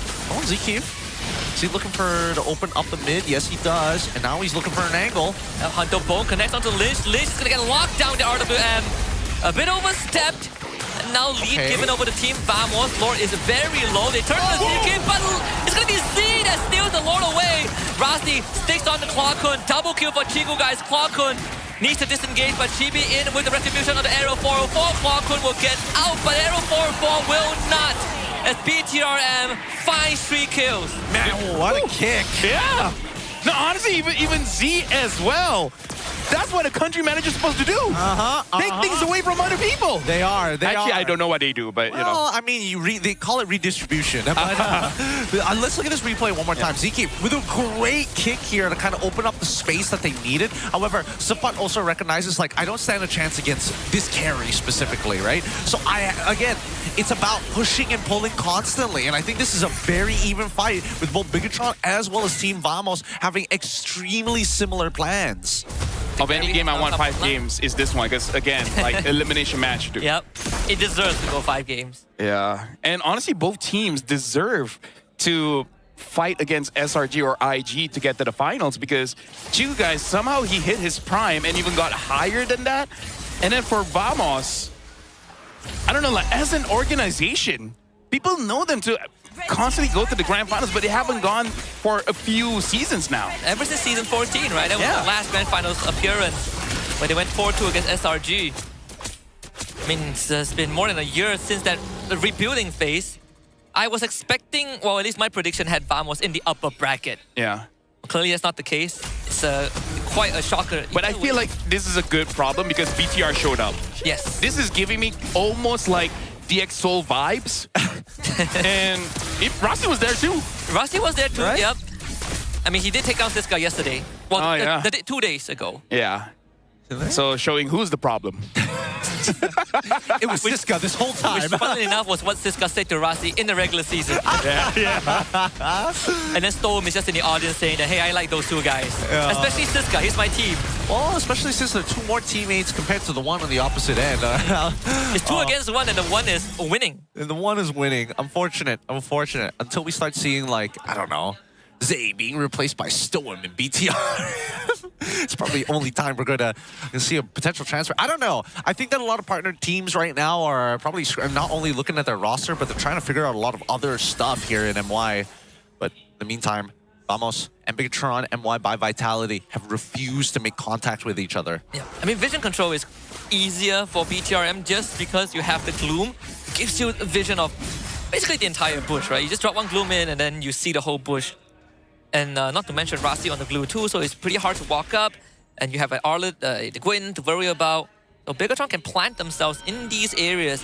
And if Vamos walks up, there's always a lingering threat. Even for Chico, guys, I think he's maxed out in items. Yeah, he's almost maxed out in items, just missing a Malefic gun.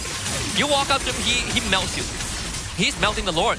Suppa sees this, but there's no way in there, just too late. And that's Lord for BTRM. What a fast steal here, Vamos. Oh, wow, what a kick. Rossi still able to get back.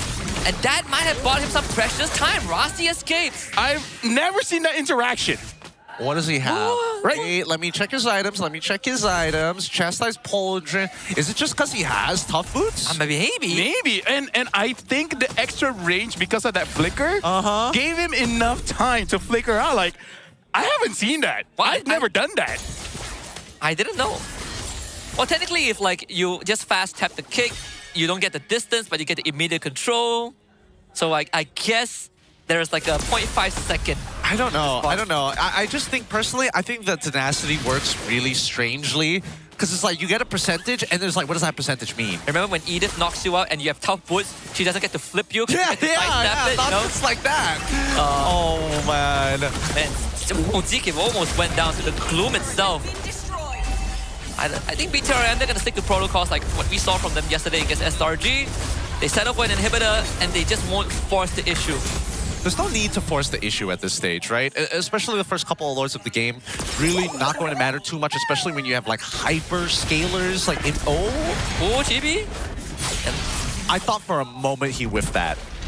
I think he got like cancelled by the barbell once. Thank God. Because if it was like a complete cancel and he had to like refund his entire cooldown, oh my lord, that would have been painful. Hard to M. Falcon trying to hold back the siege. Z had flash very early, but no kick angle, and Vamos keeps the structure up.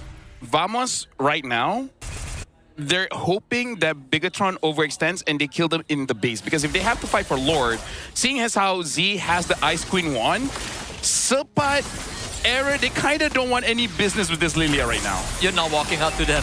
No way. And to make it worse, you have Chiku guys who just destroys your front line. They get the sweep on the Z-Kid, but Vamos still cool, calm, collected.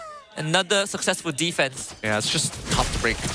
Really, really tough to break. And they don't have an artillery mage to help them out to try and zone off their targets. I don't even think it's worth throwing Rossi or even Lynch into the fire for inhibitor turrets at this stage of the game.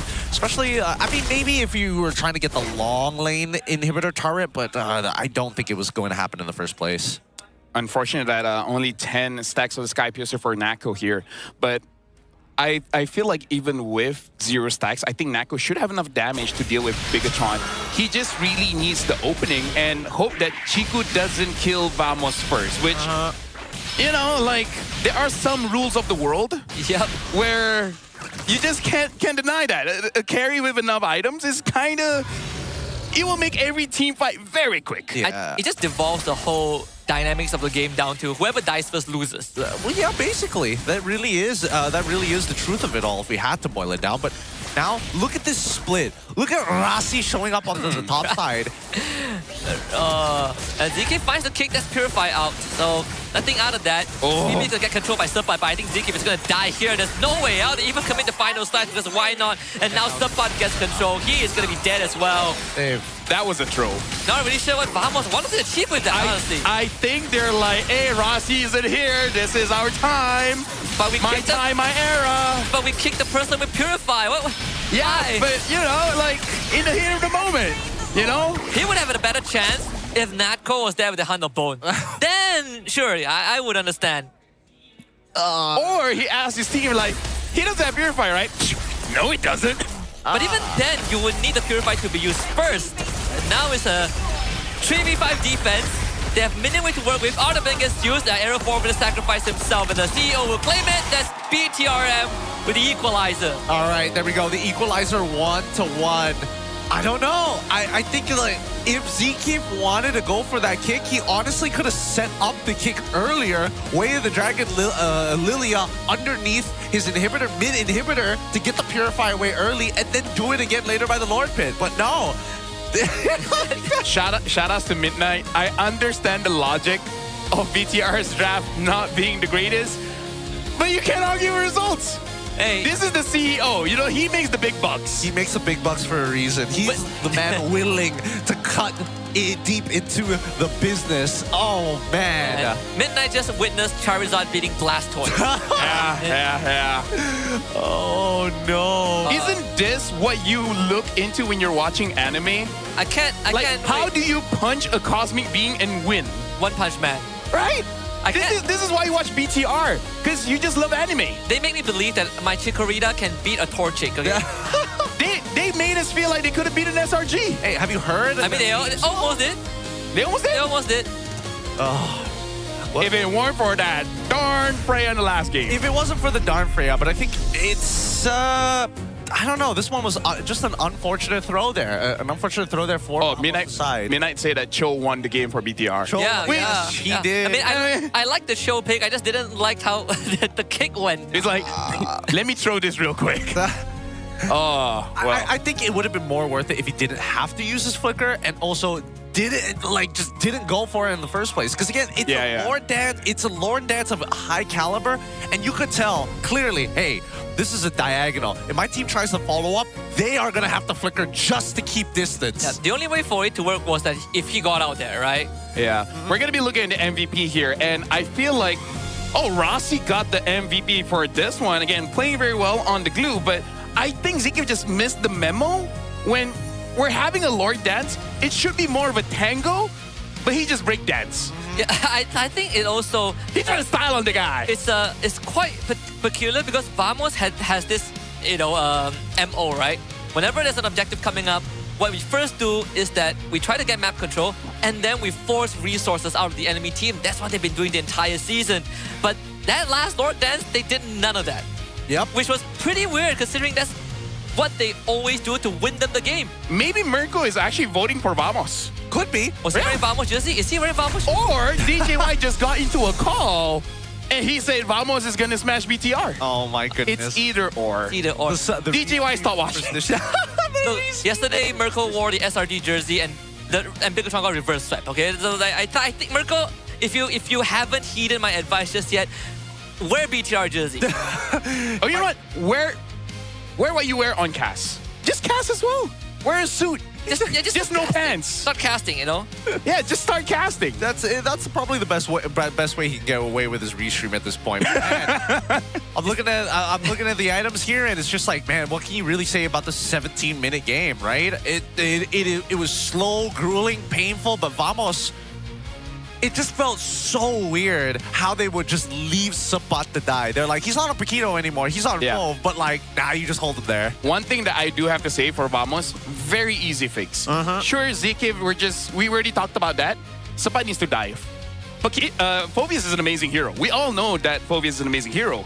But Sapat is a Lapu kind of guy, a Paquito kind of guy, an Arlet kind of guy. He's not the... He doesn't flicker backwards, he flickers forwards. Yes. Okay. But sadly, he's also not the flicker dark wave kind of guy, Yeah, No, he is. He did it just now. He dark wave, but then he flickered backwards. Yeah, I don't know what happened there. I mean, maybe it's style points because he's still connected to Dark Wave. But besides that, there's just a lot of weird moments where it's like, yeah, I'm going to quote-unquote dive and then just get blasted by everybody. Like, it is such a rough draft for the Phobius. You have carry to deal with. You have not only the glue, it's just constant peel. And the Lilia, I also just want to claim picking mid last worked out.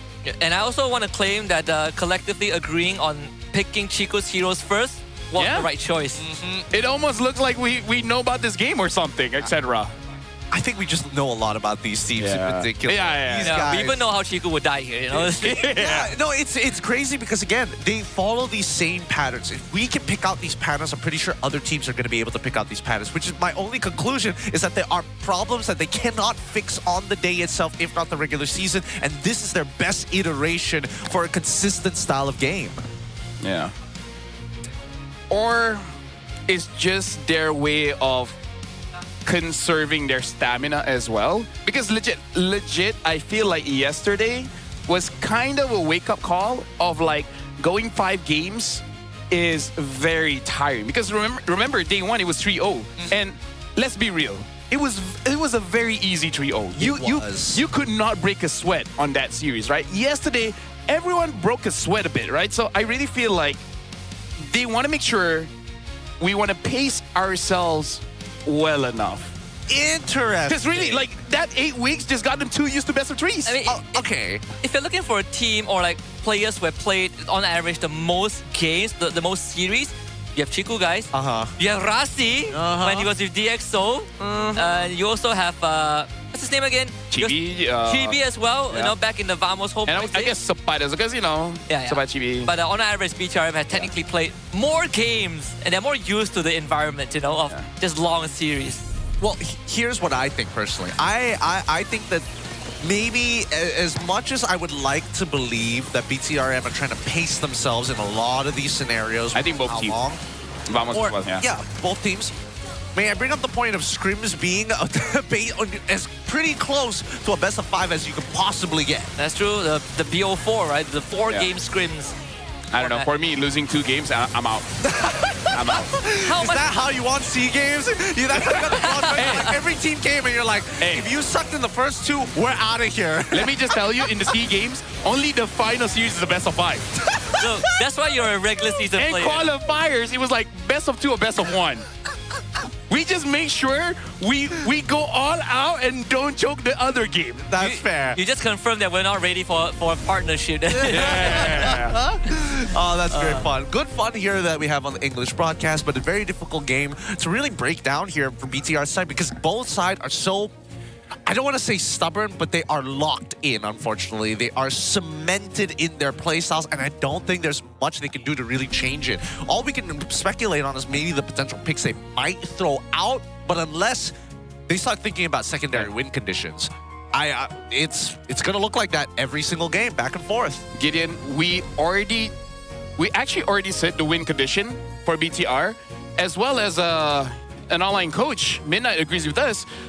For BTR to win, they gotta lose the draft. They gotta lose the draft. I don't know. Maybe they should probably get their own personal Todak X MPL collaboration merchandise, which you can if you come on and visit the Todak booth here at the MPL MY Arena for more merchandise and more details. Yeah, get the Todak merch so that you can also langar. Actually, no. Be culture. Yes, culture, because we don't want any accidents, Oh boy. Especially when I have a 1-hour drive back. Let's keep the road clear. Yeah, let's try to keep it. Let's try to keep it safe here. How long are your drives? 1 hour? About 37-ish minutes, give or take. 10 minutes. You knew where he stayed. I don't know where he stayed. He brags about it. He brags about hoping that it's in Juara every time. Right. With that being said, we've got a little bit of an interview to throw on over to. We've got Rose on the other end. Where is she? Rose, what are you doing? Hey guys, Rose here. Selamat kembali ke Game Break interview bersama dengan Rose. And sekarang kita actually ada satu special guest daripada Indonesia. It is Abang Edwin daripada BTRM. Hello. How are you? Good. Good. How do you feel after that match? So far, it's a 1-1. You feel scared. Heart rate, is it okay? Okay. Okay. You believe in your boys? Confident. Now, Abang Edwin, I heard that you actually flew to Malaysia the moment they won their first play-ins match, correct? It was planned for the second day. Oh. Yeah, I was confident that they will win the first day still. Oh, okay. So now what happens if they do not continue winning today? You going back to Indo? I'll still be around. You'll still be around until they when? won't go back today. They're not going back today? Yeah. Oh, confident. Abang Edwin, we do know it is a lower bracket match, which means somebody will eventually have to go home. So judging from how the boys played, going up against Vamos so far, do you think it's going to be a 3-1? A 3-2? Hopefully. Which one? 3-1 or 3-2? 3-1. 3-1. The one full game lah. Nervous. Not good for the heart. Not good for the heart. Now, Abang Edwin, I've also heard that you've kind of been a part of the coaching staff before. You've also contributed a lot to the team and all the teams that you've run. So what kind of expertise do you bring today? How do you try to cheer the boys up? How do you try to give them the morale boost that they need? What do you usually say to them? With my presence, I think I'll just give them more pressure. A good kind of pressure. You think they're pressured? No, but I think that mentality-wise, like Chibi, Chiku, these boys, they are mentally very strong. So I believe in them. Oh, yes. I do think these boys are definitely mentally very strong because they're veterans of MPL MY. Now, I want to ask, like I've mentioned, this is a lower bracket match where one team goes home. what do you think this match means for BTRM, especially after everything that you guys have been throughout this roller coaster season? It will mean a lot. It's our first season in MPL Malaysia, and by qualifying, I mean, if we qualify to Paris EWC, it's a history for BTR as an op. Betul. That's correct.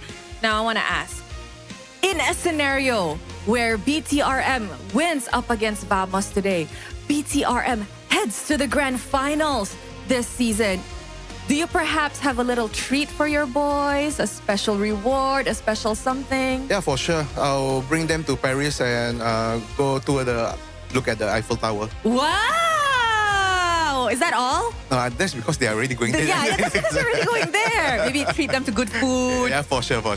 Extra bonus. We'll think about that. Okay, guys. Aida cuba, okay? Kepada BTRM, Aida cuba. Perhaps a message to the bigger troopers in Malaysia, because I've seen that week by week, the community is getting bigger, always supporting you guys. Anything you want to say to them? Thank you buat fans-fans yang baru gabung ke Big Hero Malaysia, dukung ya teman-teman kami, pemain-pemain kami. Hopefully we'll make you guys proud. Thank you. Good luck Abang Edwin into this game. I hope you tak nervous sangat. Aman. Aman. With that, mari let's show it back to our panel untuk mulakan game ketiga di dalam Best of 5 series ini. Will it be a 2-1 for the side of BTRM or Vamos? Let's go! Thank you so much, Rose. And there you have it, the actual CEO of Bigatron by Vitality here to watch the games live. And his prediction is a 3-1, which is totally understandable. I can imagine being a team owner, being that nervous, moving on.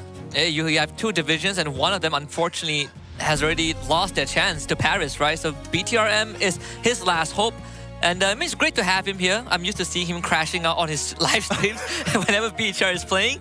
But I like the confidence. I think, BTR has what it takes. We see Vamos as an underdog, throughout the regular season. But I feel like BTRM is also an underdog. Who is the more underdog? I feel like crashing out is part of the experience, no? It is. Right? Like, what's the best thing about watching a movie? Like, don't you hate when you watch a movie and it's predictable when someone spoils it for you? Okay. You always want this misdirection. And that's what MPL MY gives. Misdirection, huh? We are thriller/horror/comedy. Emphasis on the comedy part. So this is something I think Gideon will agree with me, because we studied the same subjects. Emma has 20% win rate on Neomore, but other than that, go on. So ever since I took film studies, Yeah. watching movies has been a horrible experience for me. Same with me. Mass communication. I can never watch movies the same ever again. Exactly. You always nitpick the lighting, the Right. script, the camera angle. The like, poor acting. Like, I can see the cameraman here. Come on. It's like, I know what is going to happen before it happens. Oh, this character's name is Connor, right? Like, I know 10 other Connors. You watch a horror movie and everyone has the same complexion except for one guy? And the guy always dies? First. And then you always have that dumb blonde. And I know my people will never get hurt like that, because we see a haunted house and we're like, okay, let's move on. Yeah, exactly. We don't go, knock, knock, who's there? Right? Casper. You guys play mahjong or something? We do. We sometimes play a 21. Yeah, for us, we play chongka or something. Gussing. Sure. Now people go for Beyblades. Yeah. Modernized, No, it's a fun modern little toy that people. Well, I say modern, like haven't been here since the day we were born. If only there was a Gossing Beyblade X anime. I wonder spin-off. if Betaman will ever make a comeback. Nah. Remember Betaman? I remember Betaman. But like Beyblade used to have an anime like way back. The anime. Oh yeah, it's Yes. They still have, yeah. White Tiger, Yeah. the Blue Yeah. Phoenix kind of thing. I don't think anybody remembers what the plot of it was, because There was a plot? Yeah, there was a government conspiracy, and Oh, then I know. they were. That's why they were in helicopters and they were launching Beyblades from helicopters. Yeah, that's why it's wild. I remember the Phoenix guy has to use his Beyblade to scale like this. Yes, go up the wall. Go up a wall. And like, I mean, there's multiple ways to do that. Not using your Beyblade, but okay. I can only imagine how hazardous those plastic Beyblades were. And they were cheering on the turtle Beyblade, so that just stay in the middle, not moving. It's like, You have the best defense.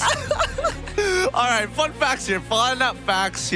Vamos lead the league in first in turret rates at 65 and ranks second in the first Lord rates at 60, just behind SRG 66. BTRM ranks second in first turret rates at 60% and boasts the deepest hero pool among the remaining playoff teams, having fielded 49 unique heroes so far. And then Roger made it 49. Yeah. It's cheap. 49 seems pretty awkward. We hope we see one more. Yeah, but Just make it 50, right? Yeah. Like when I adjust the volume on my PC system, 49 is unacceptable. It has to be 50. Yeah. only whole numbers. Only whole numbers, you know, like. It's like when you feel your gas. Right? You want to make sure that either what you pay has no sense in it, or the liter is exactly that number. Yeah. You're filling up your gas, and it's like 99 ringgit 80 cents. But you're like, I'm gonna make 100. I'm gonna make 100, and it goes 102. You boys know that I don't drive, but that's the one fine thing I enjoy about cars: filling up gas. A little mini game. All right, let's look at this draft so far. The first three bans are already through. The Marcel, the Fredrin alongside with the Claude has been banned out for blue. Red side, BTRM. Oh, that's a card where you have whole team? SRG? Yeah. Oh. You pick carry here? I know you're talking about this. I don't think it's first pickable just yet. But Keto is open. Freya is open. Fove is open. Yeah, but then I Fove think is Freya. open too. I'm not the only one. So they take Fove. So do you take carry here, BTR?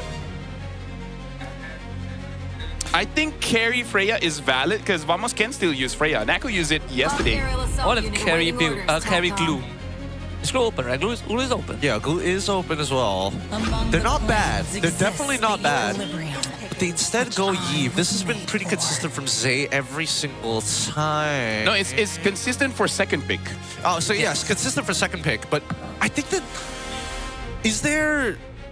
they not have a direct answer for this? I'm pretty sure they just want to kind of influence the gold lane to lean more into Claude. I want to see Freya picked here, and then maybe a roam. Freya, and then yeah, that makes sense. That makes sense. Oh, you should. Okay. Do they pick that gold lane here? Oh, yeah, they pick Freya. No, Makes sense because you want to play double fighters. Yup. Double fighters. This makes a lot of sense. Okay. BTR really wants to lose the draft. I don't think it's necessarily because they've already. If Vamos is banning out Claude, I understand wanting to pick up the Yves, but then it comes at a cost, right? You only get one of these power picks. Getting two of them wouldn't make as much sense. I wonder if they want to pick up either a Harley or a Suyil here. Yeah. I think it... Because you need to deal with the Yi Sun Shin. Yep, you need someone to do with it. Oh, that's Atlas. I'm actually not entirely sure about that, actually. I can see the application. I mean, so far the heroes on Vamos side want to be up close and personal, right? So that's one, you can like disrupt them with the frigid breath. But that means you're putting an emphasis on big ticket combos. Yeah, but then you have to ban out the Valentina and maybe even the Valir. Yeah, I think that both of those options are kind of playing into themselves. I'm not gonna lie, but we'll see whether it implodes or not, right? Because there's a certain degree of self-awareness, I'm assuming, from BTRM's side. I'm guessing that they want to make a prediction that Vamos is going to lean into something like Zhu Xin for a double fighter composition, so they have a strong anchor on their side to make sure that Yi Sun Shin has somebody to kind of walk around. Something interesting that me and Husky noticed is that Zhu Xin, if you're channeling the lantern flare on the Atlas. Oh yes, I was talking about this yesterday. Yeah. Yes, perfect match, and it disappears. Yes, it resets. So apparently, it's a separate body. I hope they don't pick up the Zhu Xin.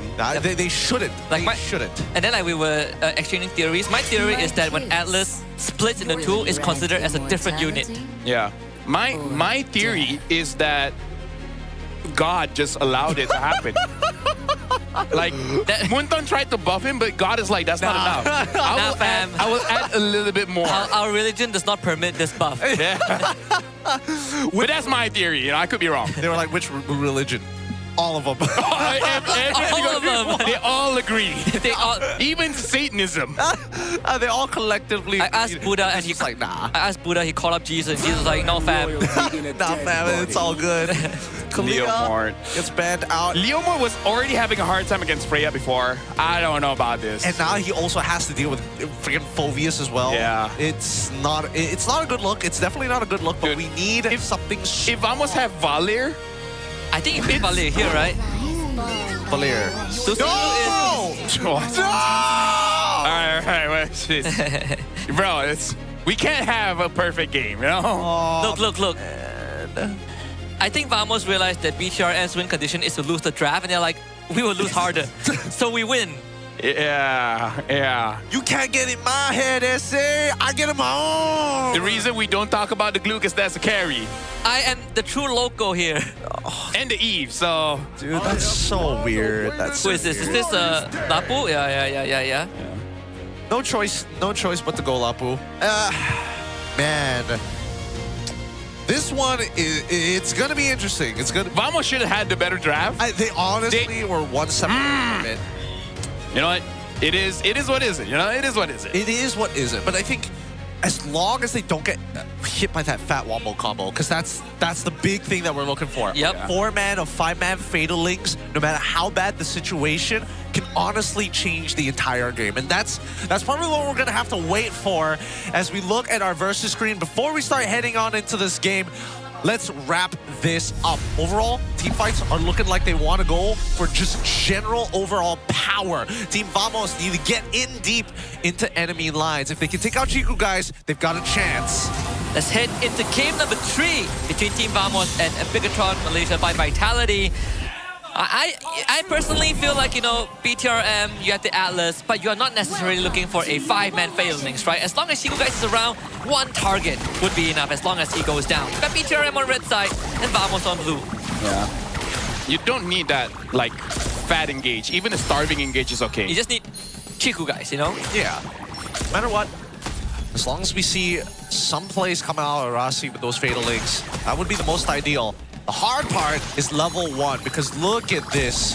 Rasi has to take the damage on purpose. Yeah, that's the thing. Rasi's making a mistake. He should be standing on the minions to make sure that he cancels out this freeze. Yeah. I mean, the freeze is kind of canceled anyway, so it worked out, but, you know, he could have taken one for team. I mean, he's trying to take a little bit more here. Yeah, it's gonna Z-Force to take some extreme punishment from ZK and Clockwork, which is a given. But the passive does give you some shield when you hit your spell, so it does help him survive a bit. It just makes it slightly more sustainable, but you can see what this always turns out, right? Early recalls from supports or even mid laners net your enemy jungler a free invade in one of the smaller side camps, including Lethal Wanderer. So we know for a fact that unfortunately for Chibi, he's not gonna hit level 4 at the traditional jungle times. Oh, Nako with the Weapon Master too, so he's really looking to go ham on that damage. Yeah, thrill for the Phoveus as well as the Festival of Blood. So I wonder if Sapat, if it looks like War Axable, will he actually go for it? It doesn't hurt to do so. Nako will be forced to take some punishment as Rasi shows up with Chico guys. They use the Mountain Shocker, solo Q angle there, arrow 4-4, just completely slices Chibi in half. Chico guys forced to flicker away, Nako not able to get the finisher, but Rasi also has the flick. Can't do much about that. Now they walk away. Resources have already been spent here, and I think that maintaining the freeze would be the most ideal scenario. Ooh, I do gotta say, I'm just slightly bit upset. Hold on, Chico guys. And he outplayed this. Nako drawing aggro. Chico guys playing on the edge, gets the kill onto Nako, and outplay for the CEO.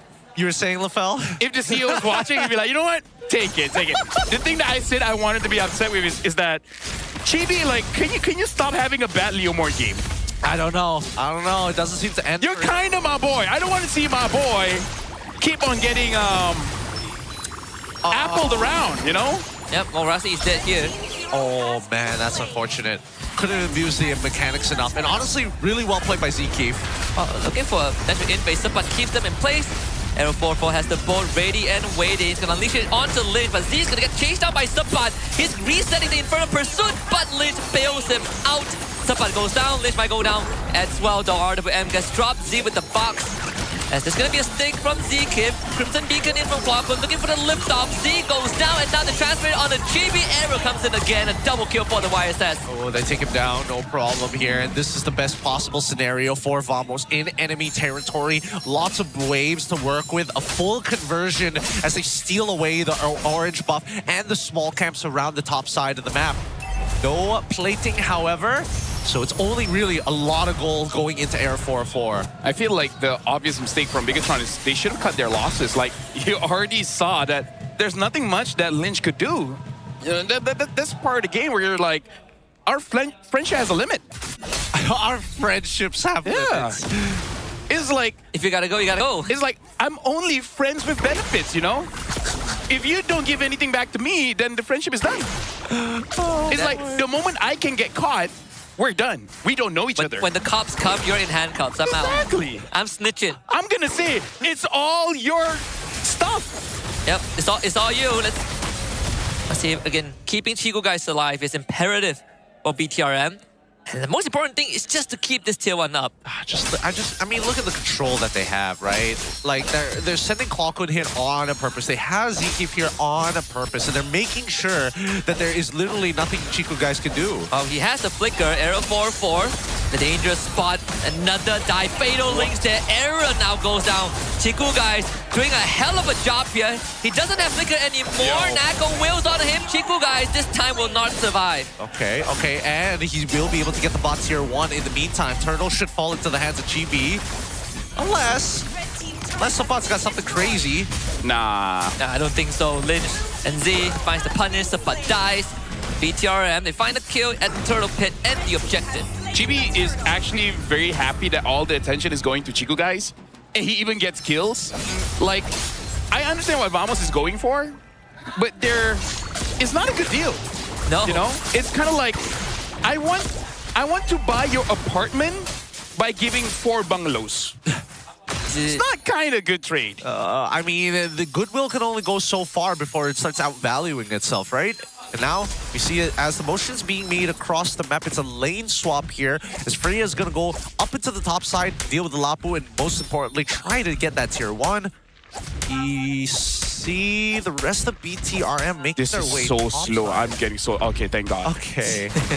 Are they just going to leave Nako there? Or... Okay, at least they have Z-Keep there to probe. Yeah, but it also makes the side lane slightly more unsafe for Chico guys, right? It's pretty hard to show a bot. The XP lane, Lynch wants to hold on to it.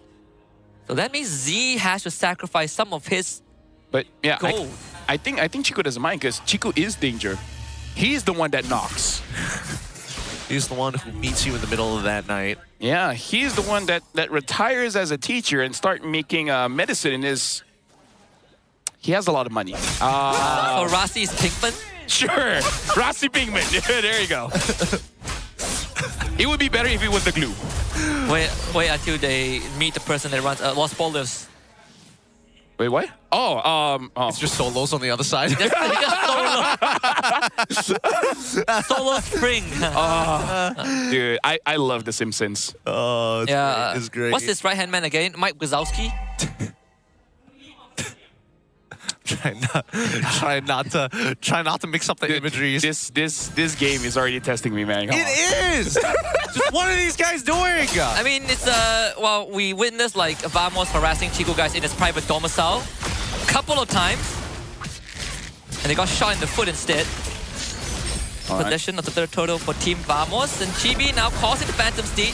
Jump on the Clockwood, dives the turtle, but it's Arrow that gets it this time. GB still wants to dive in, but Sabat holds him at bay, whips Z-Kim. GB heals up with the passive, but Sabat still slams down onto him. They got a trade for it now, but Chico guys once more flickers forward. Clockwood is dead, double kill for Z, and the third one for Chico guys. And suddenly Nako finds himself isolated and desperately trying to run away, but unfortunately you have an Atlas on you. Nako not really getting anywhere, has to expend the Valkyrie's descent, and he's out. Yeah, I think this is now a bigger problem than it needs to be.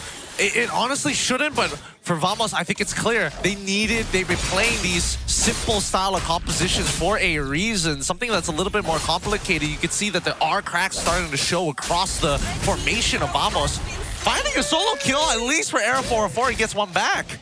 Yeah, like the main carries, yeah. honestly, right now, Nako taking a bit of damage, and I think that's going to be the next primary focus of Vamos. Just making sure that Chiku dies. Like, make it like Chiku owes them something, you know? Be the debt collector. Like, he's late on 3 payments. He's like... You owe us a win. Yeah. Almost win in interest. Yeah. He came in, asked for 2 barrels, hasn't paid for it yet. Yes, we can still go back to that reference. Every single time. Yeah, this is a slow game. Yeah, it's a very slow game, but at the same time, it's like painful to watch as Bigatron tries their best to try and claw their way back out of this, and Vamos at the same time making weird plays. Yep, another punish. Seems like Vamos has that sedan with a machine gun at the back. Like, dude, what? What even? Are we really not going to follow fundamentals? Well, it seems like Vamos fundamentals is go. They did have the Valkyrie's descent. They slammed the boat into Rossi. Now it's Rossi's dead. And now they get the pullback on the Chibi. Chibi able to get out with the Phantom Steed, but Bigatron is losing a lot of ground here. Not the worst, but neither is it the best. I think they need a little bit more than this, but the snowball is starting to show itself. Bigatron MY are picking and choosing their fights very well, but I think that Vamos has got to be careful, right? It could be a false positive. There are moments where maybe Clawkun just needs to not pick up the guy and wait half a second just to cancel out abilities instead of just picking up people for the sake of picking them up. Gentlemen, Aero 44 is level 14, Chibi is 11. Like, I love this kid, but he's not having a good day. And Aero's the one that's sick. Yep. I mean, they on the bright side, they have good ways of dealing with the Lord, especially just the first Lord of the game. Now, Purify is just a very useful spell here in this series. I suppose for BTR, they don't need to really do anything too fancy, right?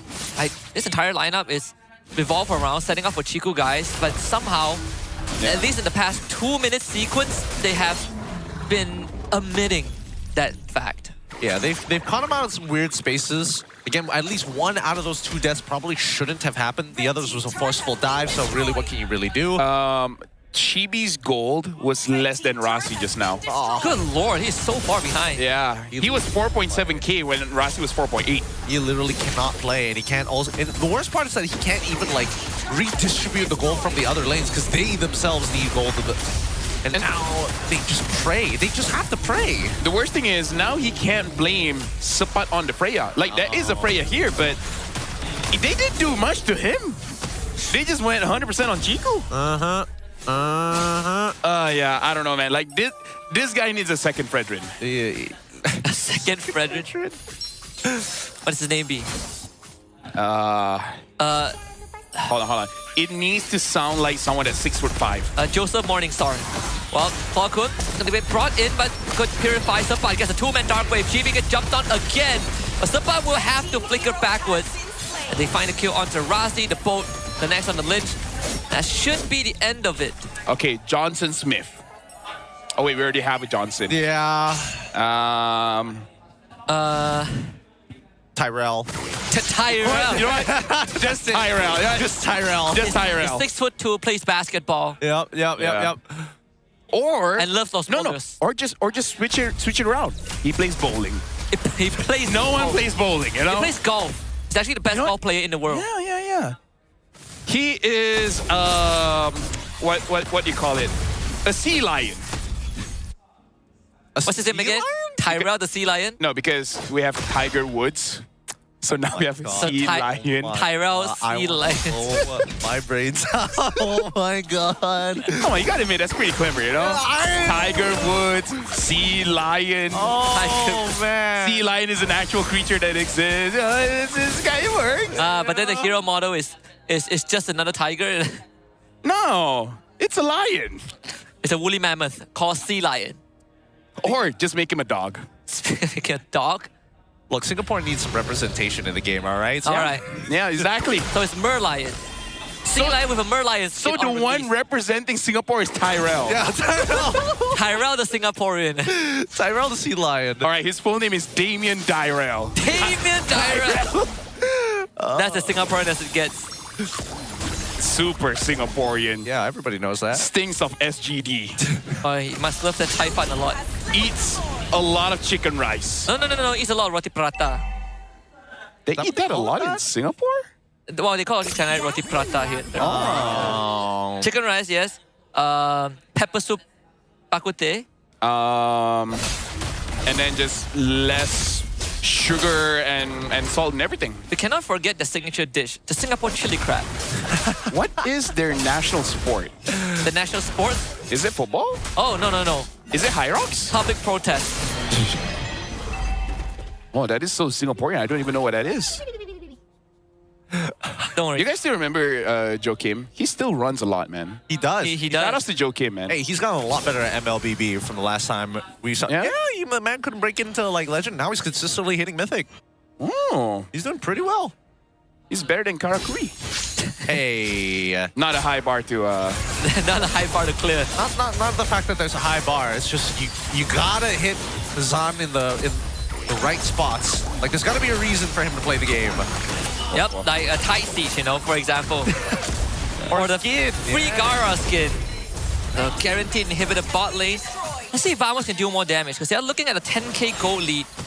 As long as Chiku Guy doesn't get to deal damage, they have a good chance. RWM is gonna try and punish this dive. They take care of Chiku Guys as Arrow 4-4 completes the job. Clawhood finds the second as well. BTRM falling at the seam. Chibi just cannot play the game. Clawhood goes in. Killing spree for Arrow 4-4. This kid is going above and beyond to bring Vamos to the second win, and they will get it here. Vamos, one step closer to Paris. Really nicely played.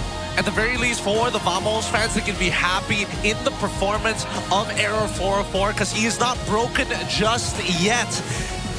And I don't think they should fix him. Like, that was a great Yishin Shin game. Yeah. How do you get 4 levels upon your enemy jungler, still maintain a whopping lead, and have the most resources in the game? The game just went all the way for Vamos the moment he got that solo kill. Yeah. But after that, everything went wrong for BTR. I mean, like, it was already not going great. Like, in that entire game, Chico was the only one playing, man. Uh-huh. I don't even remember the draft. Well, okay, to be fair, at least Rossi had a couple of like pretty good counter engages, but that's the adjustment from Vamos. Like, hey guys, maybe we should not run it down every single time. Maybe we can probe and get their ults out, and then it'll be so much easier. Just give Chibi a different hero. Yep. Give him a different hero.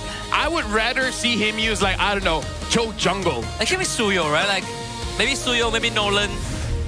I would go for Suyo. Nolan used to be one of his best heroes, but I don't know. I feel like if you want to fight this early, just take Suyo. You know what? Screw it. I'm gonna reach to see which possible tank jungle he can use. Akai. 0% win rate, by the way. I have no more for you. I want more Baraz. Barat. I would take Baratz over his Leo Mort just now. You would take Baraz over his Leomort? Oh, I don't know. His goal was lesser than Rossi. Well, yeah, but I think if he was on Barat, it would have been way worse.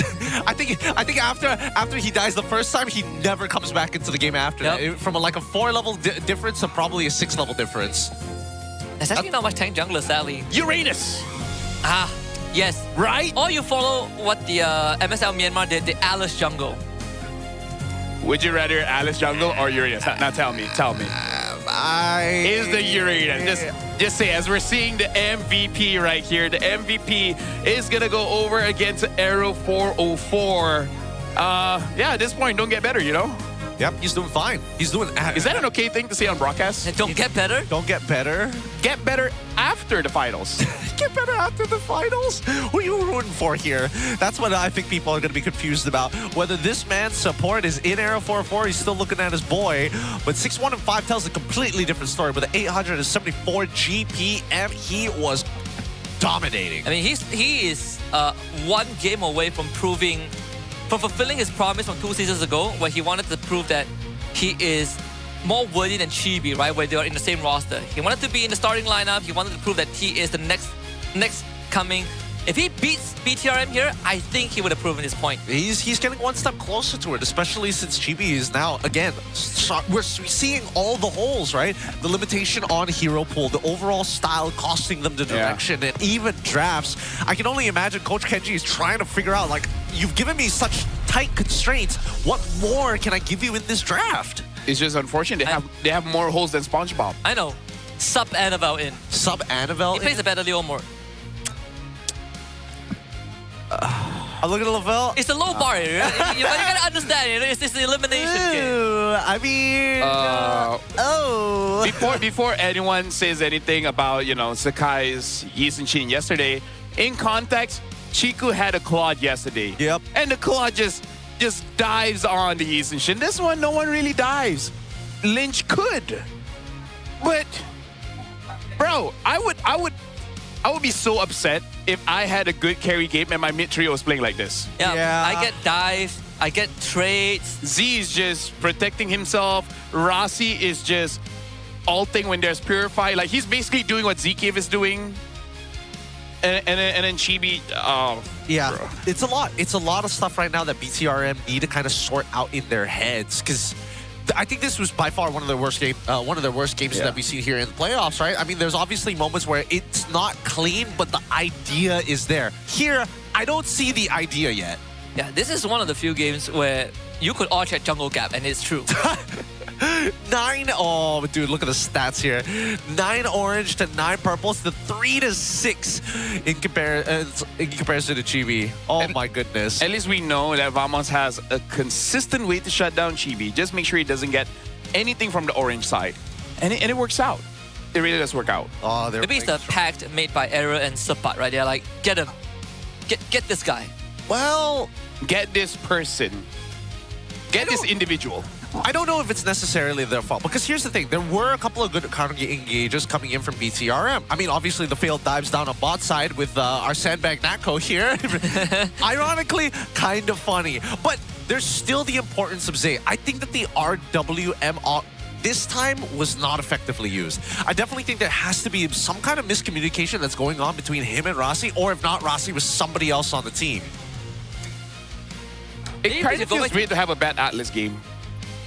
I mean, like, if you don't really respect, like, the glue juicing, no matter how, how much leeway your perfect match gives you, you still get punished, right? Like, for example, in this one, the glue can technically stop you, in place as long as you cross his path.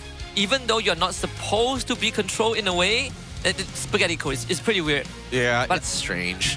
But I think maybe they should go back to what they did in game 2, like Lafelle mentioned, just give Z later picks. Yeah.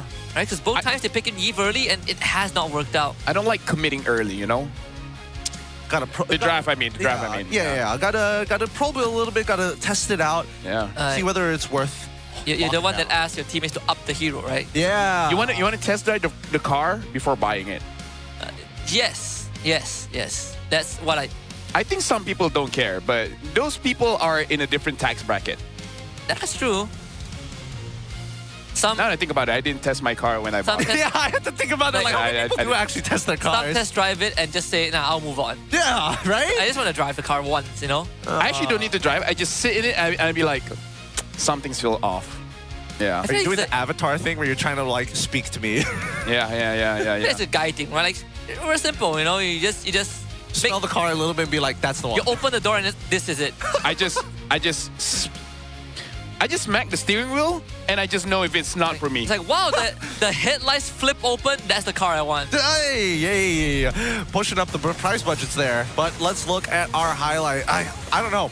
I think that we need to talk about adjustments, like some good adjustments here. Because if we're already willing to kind of change the plan just a little bit, I think nothing's off the table. If Vamos can do it, BTRM have to make the move if they don't want to lose. Chico early pick, and then Z last pick. And then Chibi just picks a hero that is selfless. I feel like he cannot use any selfish heroes anymore. Like, he doesn't have that killer instinct to steal away camps. Like, he can steal away camps for before minute 6. After that, he just shuts down. Yeah, something like, that's the main thing. He just needs a very selfless hero, a hero that doesn't need items, levels, or anything like that. I feel like that's a hero that could have made maybe a bit more difference, but it hasn't been shown by both sides. The Gord. Yeah. Again, Gord, I would have imagined that Gord probably would have come up if Fredrin would come up more often, but so far it's been consistently banned every single time. Atlas Gord is pretty good. It's a classic, right? You win lane, it's hard to fight against them. You just can't have it if you first pick Eve. I mean, there's also just like glue plus the gourd as well. That also works as long as you have a stun of some sort. Anything plus the gourd. Like Glue Lilia is also one thing. I mean, they did it in game 2. Yeah. True. Again, a lot of different ways to actually play this out, but until we start to see some level of polish here, I think that Vamos has got this in the bag, right? They've already figured out not only the formula, but also both sides of the draft, whether it's blue or red. I just feel like there's brain fog here for BTR, right? Like, maybe, yeah. That's legit, right? Yes. Yeah, no, it's absolutely true. Like, I feel like they need some kind of energy drink or like anything sugary or something just to set it back up, because I really feel like Chico's head is in the game and everyone else is like thinking about something else. It just looks like they're being distracted. Like, that's the best way to say it. BTR looks super distracted. Do you Is it agree time? with this? I mean, I do. I was just thinking, is it time for Chico to, rule with an iron fist again? Or like for once, Supreme right? Leader Chico, yeah. Yeah, just bring out the Supreme Leader Chico and just drive the car yourself. Tell them what to do. Yeah, Kim Give them Jong-kook. orders. All I'm imagining is Chico holding up Rossi, one hand by his neck. Is just like, what are you playing like that, sir? Yeah. It's just like what are you doing? direct them, right? Like just tell them to shut up and listen, drive the car yourself, and do whatever it takes to win. The one time I'm okay with micromanagement. I don't know. I feel like micromanagement is like... Oh, wait, no. Actually, Chibi was brought in as the shot caller. I just feel like on Leo more... Maybe that's why you just need a hero that doesn't utilize a lot of skills. That doesn't need to think about if I die easily. Like, remember during his prime, he just said, like, I like to use heroes that I just press buttons, but not in a certain order or anything like that. Like, I remember the times of Balman, Paquito, like those fighter jungles, he excels in that because he doesn't have to think about his hero. He can control the team.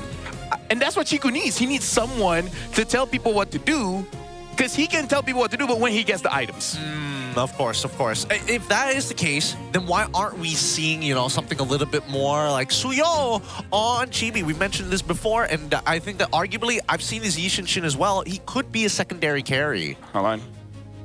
He's Hey, what's up? Yeah, what's up? Mirko? Oh, right on broadcast. Hey, look, while they're sorting this out, let me quickly throw up the composure over. I am on broadcast. From Coach Aeon. You talk for yourself. Yeah, don't worry. Go ahead. BTRM's micro place is actually very strong against Vamos. I think that their comfort draft should be the key. They shouldn't go for all or nothing drafts unless there is no other choice. They also need better composure. Man, that's a lot. Yeah. Shout outs to Coach Aeon. And Mirko is asking our opinions. I feel like if you've been watching the cast, you kind of have an idea of our opinion. Right now, this game is... Husky wants to say something. Here you go, sir. Yo, Mirko, are you wearing the BTR jersey? That's all I want to know. You still wearing SRG jersey? Come on, man. It's not even that time yet. Wear BTR. They need you, all right? They need you. Yeah. I'll put on the BTR jersey, Chief. Okay, he'll do it. He say he'll do it. That's what he said. I love our sponsored phone, by the way. Hey, yeah. This is yeah. Shout out Infinix, man. This is amazing. How are you feeling? How's the chat feeling? What you say? How are you and the chat feeling, man? This is a lot harder to Hey, do. we were confused by the Arlen into Fove Eve, but then we were surprised that Arlen won against Fove Eve, and then we like the Eve carry. At this point, BTRM should just play all tank and play for Chiku, bro. Supreme leader. Yep. Right now, we're going to be throwing it over to Boji. Yes, we are. Pochi has a special guest on the opposite side. See you, Mirko. Wait, hold on. Oh, cancel. Hold on. Poor guy. You made me cancel the call. It's okay, Forget about it. Forget about it. We'll eventually go over to see what Poji is doing at some point. Is the Godfather from Paris? Is the Godfather from Paris? Sorry, what? You know, the movie Godfather. The guy's like, on my daughter's wedding. Oh, my is daughter's he from wedding. Paris, you mean? Yeah. Is he from Paris? I have no idea. You don't know? He's not. I'm saying as a joke. He's Italian. Like, really Italian. That's why I was like, wait a minute, isn't that? He's so Italian. He's like New York. I was trying to imagine him speaking in a French accent. I can't. I'm not even gonna try. I too. The most French thing I know is baguette. Bonbon. Huh? What? It's like bonjour, but like Gen Z. Bonbon. Oh. Really? He can say whatever you want, Yeah. man. I don't know. What are you learning from? Cyberpunk or something? I don't know. I'll just say yeah. Panna cotta. I actually learned it from Sesame Street things. All right. Oh, wow. Sesame Street French version. French Gen Z Sesame French Street. Gen Z Sesame Street. I get it. Did you see like this show, this Spanish television channel that aired Teletubbies, I think, but they put the subtitles of like The Godfather or something. So they actually aired with the wrong subtitles, and it was hilarious. How do you mess that I up? met your mother in the slums. Except it's just Teletubbies. All right, most pick heroes here between our players here at the MPL MY. It is Glue. Rossi having picked at 9 times, same goes Riziki. A high contention from either of these players. Again, they played it so many times, but even Nova X Kobar has played a decent amount of it. Even Ivan, everybody has gotten their hands. The surprising one is how many times that Dairen has joined these list of roamers. Funny enough, like Dairen's first few glue picks were actually some of the better glue games we've seen. It has. Yeah. Used as a flex pick as well. Yeah. Yeah, this is the 5th time this guy came over to the venue. It will not be the last time. Depends on the ticket. Depends on the ticket, yes. Yeah. Well, we have a watch party outside. They can Oh, yeah, true. technically come Yeah. and still watch outside. There's 3 Carmen's streamers over as there, well. by the way.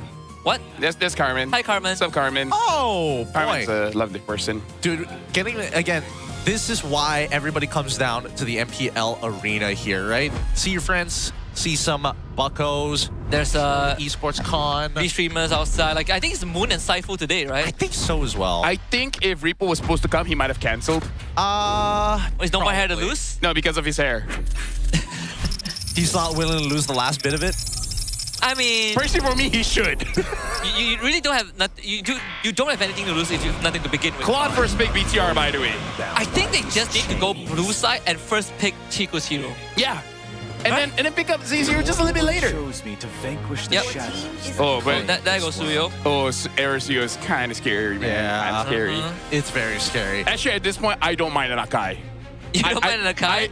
I kind of want Uranus jungle because I just need Chibi a hero that he doesn't have to think. He's strongest when he doesn't think, just like me. Play on sheer instinct and you go Uranus. Let's see what this first. AE did it. I agree. But I think we need to know what that mid lane is first. Whether it's mid or support, either or. I'll take one or the other. Take blue now, and then Alice maybe. I think. They go Yi blue here again. They don't change. They don't change. I was hoping for Z to get his hero in the second phase. But what if Vamos just pick up Valen or Lilia here? I'm against the high-lows. I think it's a horrible idea, but this is like a Bigatron default, right? Yeah, they just need a revitalized hero. Yeah, a Bigatron default. They need a revitalized hero that can speed up Chico. Like, this draft is just for Chico. Chico needs speed up. He needs some kind of stoppage, if that's a word. I mean, they could have gone for Angela mid again. I mean, good luck dealing with the glue now. Yikers. Okay, it's not the end of the world at the very least. Vamos is match point, by the way. If Vamos wins this one, BTR is eliminated. I feel like if you want Yi plus a tank, maybe the Gatot. I don't know. I mean, Gatot is not an option anymore for both sides. Maybe they'll pick up a Terizla later. I think this is, at this point, Like BTR? Yeah. Isn't that asking to lose to the glue? But you can deal with the Phobias. Plus, again, you just play for Chiku. actually, wait. Hold on, no, I figured it out. All right, so Hylos is going to go into the EXP. They're going to Could also be, yeah. Yeah, because they've done this like 2 out of the 3 times that they played in the regular season. And then after that, they're going to hold their support like somewhere within phase 2. Yeah. Oh man, if only the Yi wasn't there, I would have loved a Lilia. Yeah. Lilia would have been nice. A Gord. There's a few things. Again, a Gord, which Vamos can technically. Oh, well, they can't. I hope this Hylos goes EXP. I hope so too. And then later on, if he's feeling it, pick up a Cho. If he's not feeling it, the Kalia is still open, right? Kalia is still open. Yep. It has to play the Cho game of his life if he goes Cho here. But Kalia is okay too. I can see the application. Like end it out with Kalia, Harley. I don't know. I just want some. I think you need someone that can get Z out of the lane before Clockwood does, right? Because that has been the challenge in the entire series. I think it's just Gatot, right? I mean, ideally for BTR, if they can get access to Gatot, I think that saves them so much headache. But the order is just not there, and they get rid of Zushin instead. Which Honestly, makes me feel like it's Hylos room. Yep. Also, I agree with you, LaFell. If my hair is like that, I probably would cancel my appearance today. Yeah, right. Yep. I didn't realize how bad it was. I would make a bet that would make me shave the rest of my head. I feel like he's the only person that actually follows through on shaving his head. He has integrity. He's a real man. Yep. He has all the genitals that a man needs. All of it. Which is honestly just pop ball and chains, you know? Thank God he has skin, am I right? Thank God, right? Be so sad it was missing just a little bit. Now BTRM, they need to finish off the draft at this point. Oh, I can see a Moskov angle here for Vamos. A Moskov angle? Oh! I can see it too, yeah, I can see it. It's not that bad. Because honestly, they already have a draft that doesn't need a marksman, actually. If this is a Hylos XP, I think that Moskov is coming out straight. Because you have no one to play the long lane. Well, let's see the confirmation from BTRM's side, because I think no matter what, honestly, even if Valir, if like Yi was swapped out for Valir, wouldn't have been the worst thing in the world. But let's see, Harley and Lapu. Right, someone to play the long lane, decent XP laner. Oh boy. Personally, I'm not feeling too hot about this. I'm all with Vamos for now. Yeah.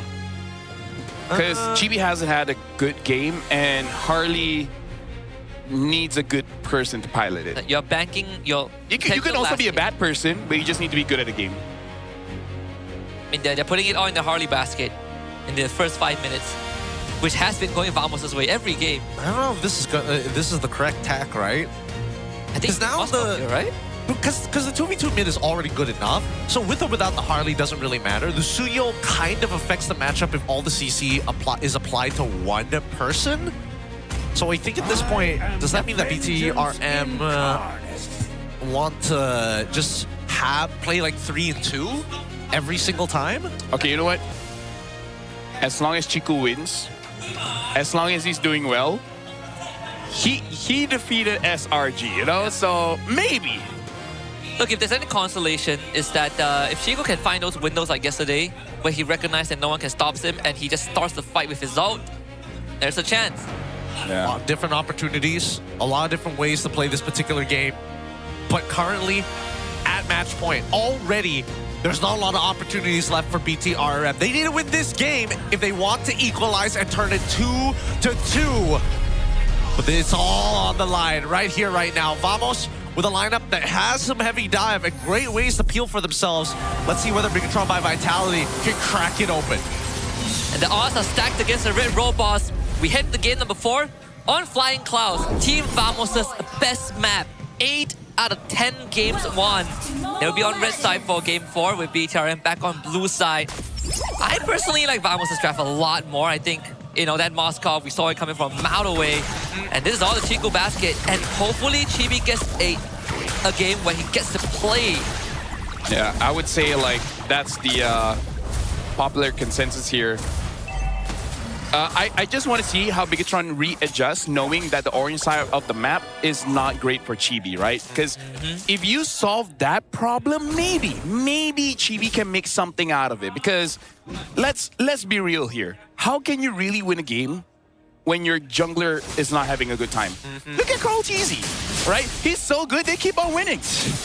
I mean, even in a bad game where his Lancelot was 0-4, he still makes plays. Right. But that's Carl. A good jungler really changed things around. It's very relevant. It's very, very relevant, especially in today's meta. Not to mention how many kind of gaps the jungle has to fulfill in the timings of a lot of compositions, just to kind of complete the entire round. With level 4 about to connect here, is Chibi going to find that first blood, that single isolation? That is so greedy for Chico, guys. He might die here, actually. Yeah, what? That is first blood. What is that? But what was that BMI? What? Yeah. No. I think that BMI is to to break their ankles, because personally for me as well, I saw Glue slamming down, and I think he was slamming towards where the BMI was supposed to go. So Chiku went the other way around, especially because he has flicker, right? So he was trying to avoid that. But again, the cooldown of a Glue is so short, you're gonna get caught anyway. I mean, or you could just BMI towards the turret and then flicker further into the turret. But again, he was trying to be cheeky with it, you know? He is. Cheeky guys.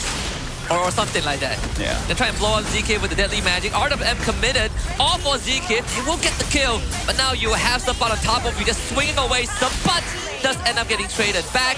Now Clockwood next on the chopping block. Chibi. Good nice footwork there.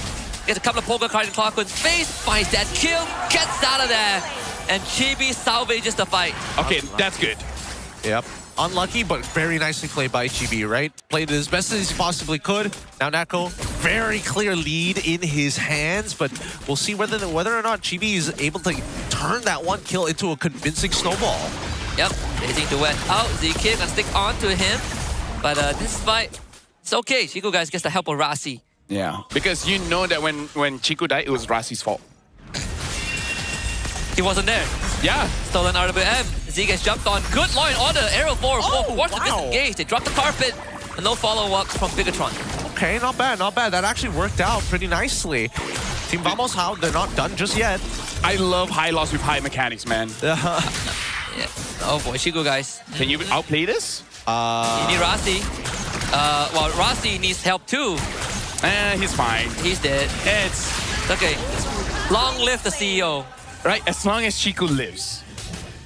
Okay, all right. I don't know how much I can take of this. How many times Rasi has to go down? I can't. This is just it's like watching your brothers in arms getting gunned down. Rasi, it's in his contract. It's in his contract. He gets a bonus every time he dies for Chiku. Yeah, when Boss Edwin signed Rasi, Chiku made him include that clause. Exactly. You have to die for Chiku. Every time he dies for Chiku, he gets a new shirt. Okay, that's not too good of a deal. I thought this like. Hey, they gotta work on the budget, you know? It's the first season. Yeah. And what else are they gonna do with the extra CG shirts? Oh man, I don't know when that's gonna die. Next turtle is gonna come out here. All right, get onto the Nimbus. Wait a minute. A late turn on Lapu. Hold on, Chiku is gonna join this one. Yep, trying to blow up Zkif, but Arrow 4 ball gets the turtle, and now Zkif sticks onto Rasi. RWM is committed there. Lynch trying to swing on the Nako. Nako flickers to safety, and Rasi will get cut down again by Arrow 4 ball. Clockwood, Stolen Braver Spider comes in, and he's his turn to swing away. SOD follow-up. Nako finds the kill, and Arrow 4 gets a double 3 down for BTR. That was good from Vamos, but also from Bigatron, there was a lot of hesitation there. It looked like they were waiting for something, but that something never came true. We're going to be looking at an instant replay here. I think they were really caught off guard by Sapat getting that double knockup. But then as the fight goes on, it was clear that they were waiting for the Blazing Duet to come back off of cooldown. But I don't know, they could have just calculated and be like, it's not going to come up in time. Yep, I don't think they realize how quickly and how much of a snowball Arrow 4 is actually developing, right? A lot of their damage is going to be tough to deal with. Ooh. No, they're just dead. Rasi can soak up all the aggro. Could not outplay it. Could not outplay it. Clockwood's the better Lapu now. Yep. Clockwood has been the better a lot this one. Better Leomore, better Lapu. Unironically, maybe he's also like Udi, where he has like a different account just to play the other different role. Yeah, true. Yeah. Because, screw mid, I guess. I don't know. That's what most mid laners say, don't worry. Yeah. When you start losing the game. Oh, no. You guys need some help. And commit the Blazing Duet. The rest of Vamos is showing up. And Rasi forced to just keep Vamos at bay. Okay, all right. Not as bad as I thought it was about to be. Because if Phoveus got past Rasi there, I think this all of a sudden becomes a potential dive. Yeah. I just appreciate when Chiku has the clear win condition, like Bigatron starts playing fundamentals back again. It's like, what do? Protect our damage dealer? Oh, they do catch error there. Big shutdown for Chibi. And a stolen Braver Spider. Just in time for the turtle fight.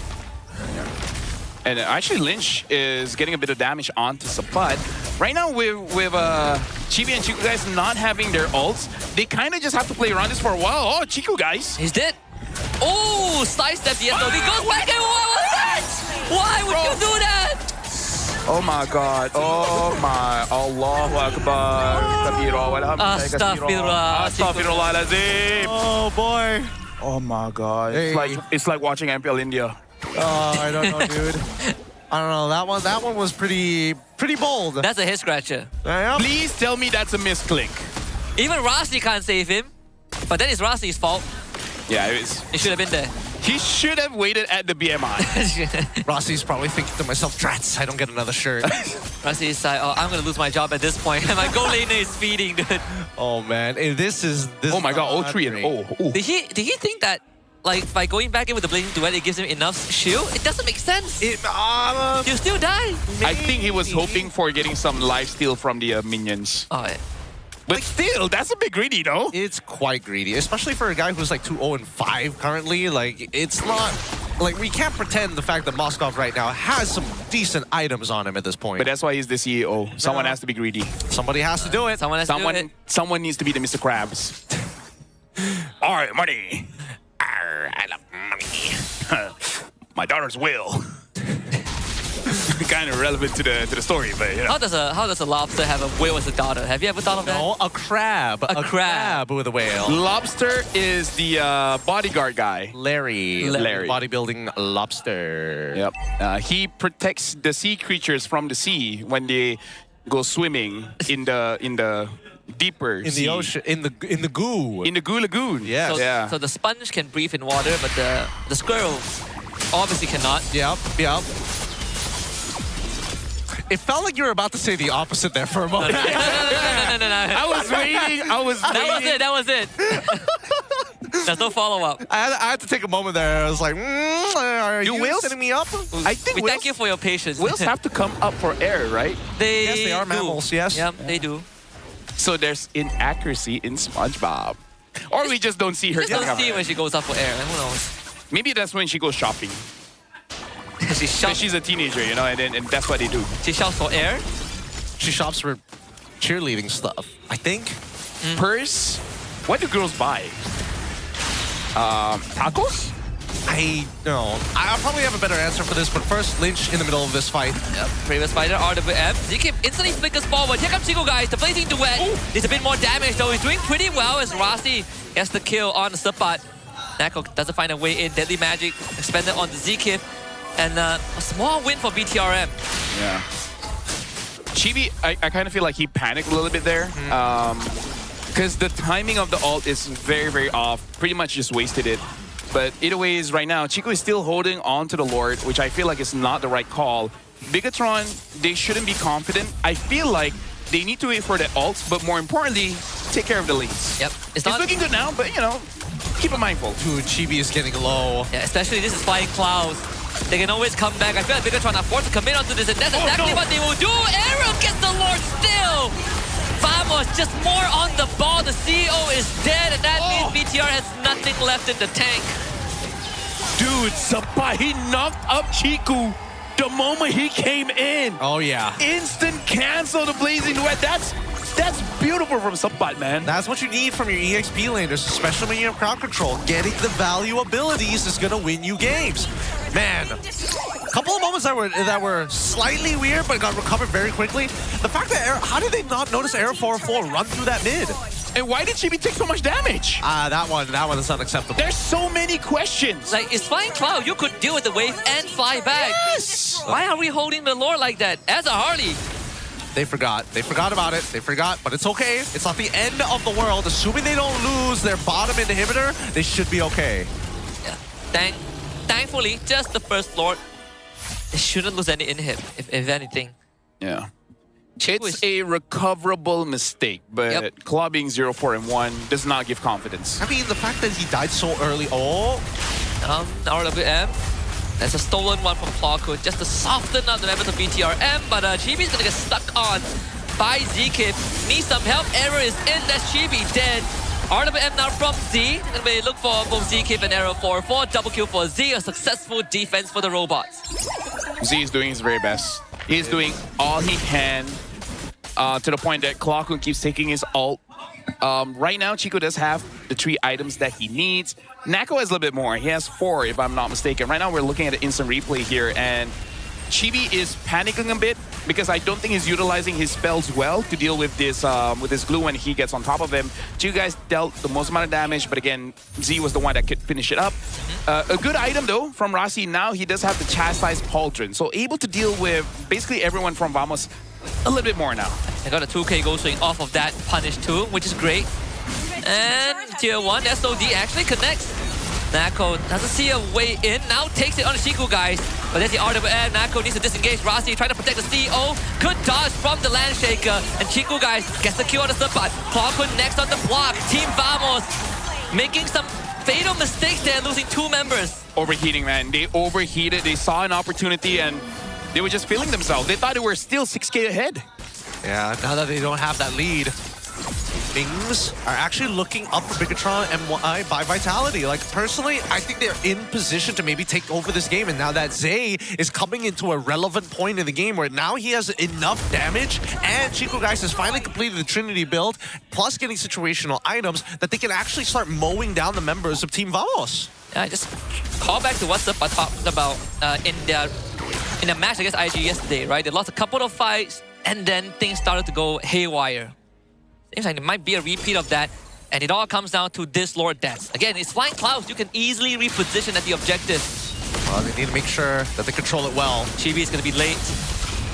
There's no chance for the steal stolen. Glorious pathway as well. Arrow 4-4, good on the secure. They still go for the Daido Lich, gets the stun in. They need a bit more damage to get Arrow and Chico guys right to the back. Vamos losing members left, right, and center. Nako needs help, but the CEO here for revenge. Clarkwood trying to bail his countrymen out, but Chifu guys right on the ball there. BTRM with 3 bodies. Gets clipped right at the edge. Nako knew that no matter what, he's probably gonna die. So he just needs to auto attack to keep himself alive. Fortunately, just not enough. And now, despite having 42k and the Lord, it kind of feels like this Bigatron have taken over the game. And this is what it means, where one throw can really just change the game, right? In game number 2, Zeke kind of threw it a bit. And that one, it was more on Sapat and Nako. It was both of them trying to overcommit for a fight. But right now we're looking at the instant replay here. And as much as Vamos did a good job of isolating Chibi away, but look at the setup here by Lynch as well as Rossi. They made it easier for Z to hit that RWM where it was able to hit onto 3, making it easier for that engage to go in. Because Chico guys, he just needed space. And Lynch and Z provided a lot for him. Plenty of space for him to get that that Blazing Duet down effectively. But now, you look at Era 4-4 and what he had a whopping lead just now with a Sky Piercer, losing a majority of it, only at 20 stacks now. Chico guys completely recovered. Okay. Winter Crown are up. Yeah, we got to talk about the items of Z here. This is really changing the game because of the Wishing Lantern as well as the Ice Queen Wand, making it so that he actually makes it easier for Rossi and Lynch to engage, for them to make it easier for him to engage. Yeah, and Zeke is not having a good time against all these damage output because he just started building into defense. And he's getting melted too quickly. I think, you know, Lynch, Rossi, they don't mind getting stuck on at this point in the game. Vamos has lost the past 3 team fights. Yep, cannot recover. Again, whatever you can recover from it has been looking good, but at this point, they're dead even, right? It's situational items and maybe item swaps at most. Yeah, Zeke, the reason why he built the Genius Wand was to kind of solo kill Chibi or Chiku guys. The moment he can't do it, maybe they got to consider whether swapping the items for something else. The real question is, I actually don't know what. Does he go for more defense or just double down and do more damage? Like, just trust your mechanics that you're able to catch one. I mean, even for Lynch, right? Like, he's going into the right items. The Chastise Pauldron, Queen's Wings, just got the Blade Armor. Well, that means that he is willing to fly towards Natko and get hit by the Moskov. Because he is built for that. Yeah. And he still has enough damage to kill Natko to really threaten his life.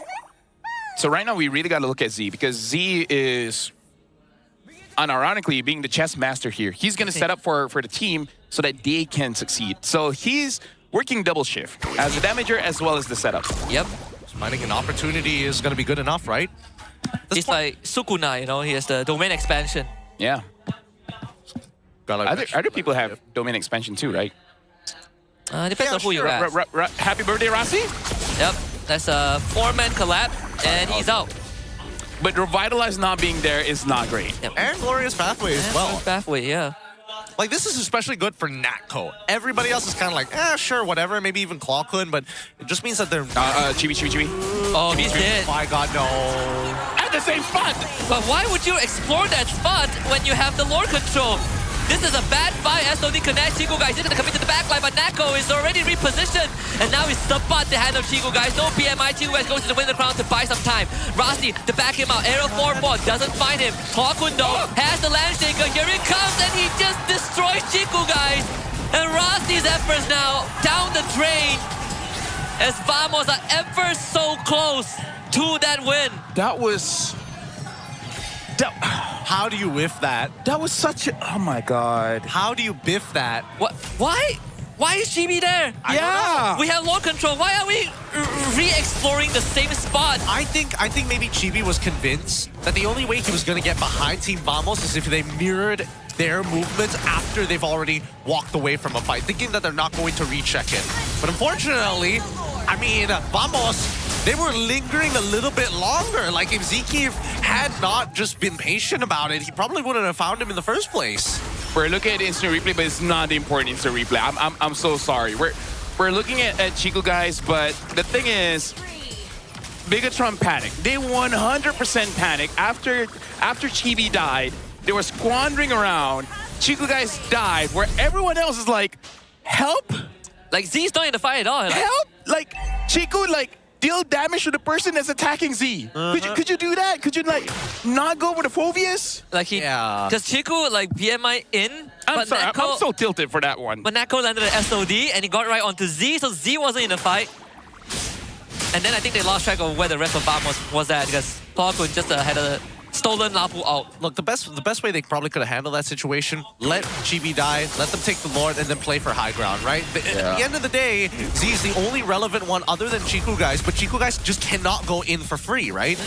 So once you're done taxing Vamos for their ults, wait a minute. I mean, again, it's Flying Clouds. You could go back, turn on the light, check the jungle, fly back in.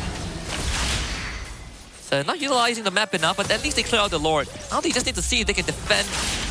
I just don't want to see the same mistake, because if not, I'm crashing out. 100%. And it's not going to be a funny one. Oh, don't worry. Let's see, because Chibi tends to test his luck. I mean, if they do it again, they lose out the ticket to Paris. Well, you never know. You never know with these things. You never know.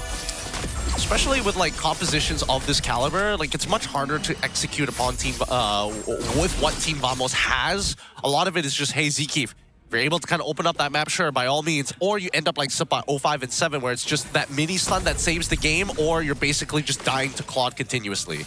Yeah, right now I'm liking what they're doing, sticking together, you know, checking the map disciplinedly, and then having Rossi look at the flanks in case someone wants to dive in. That's good. Have a good, tight formation.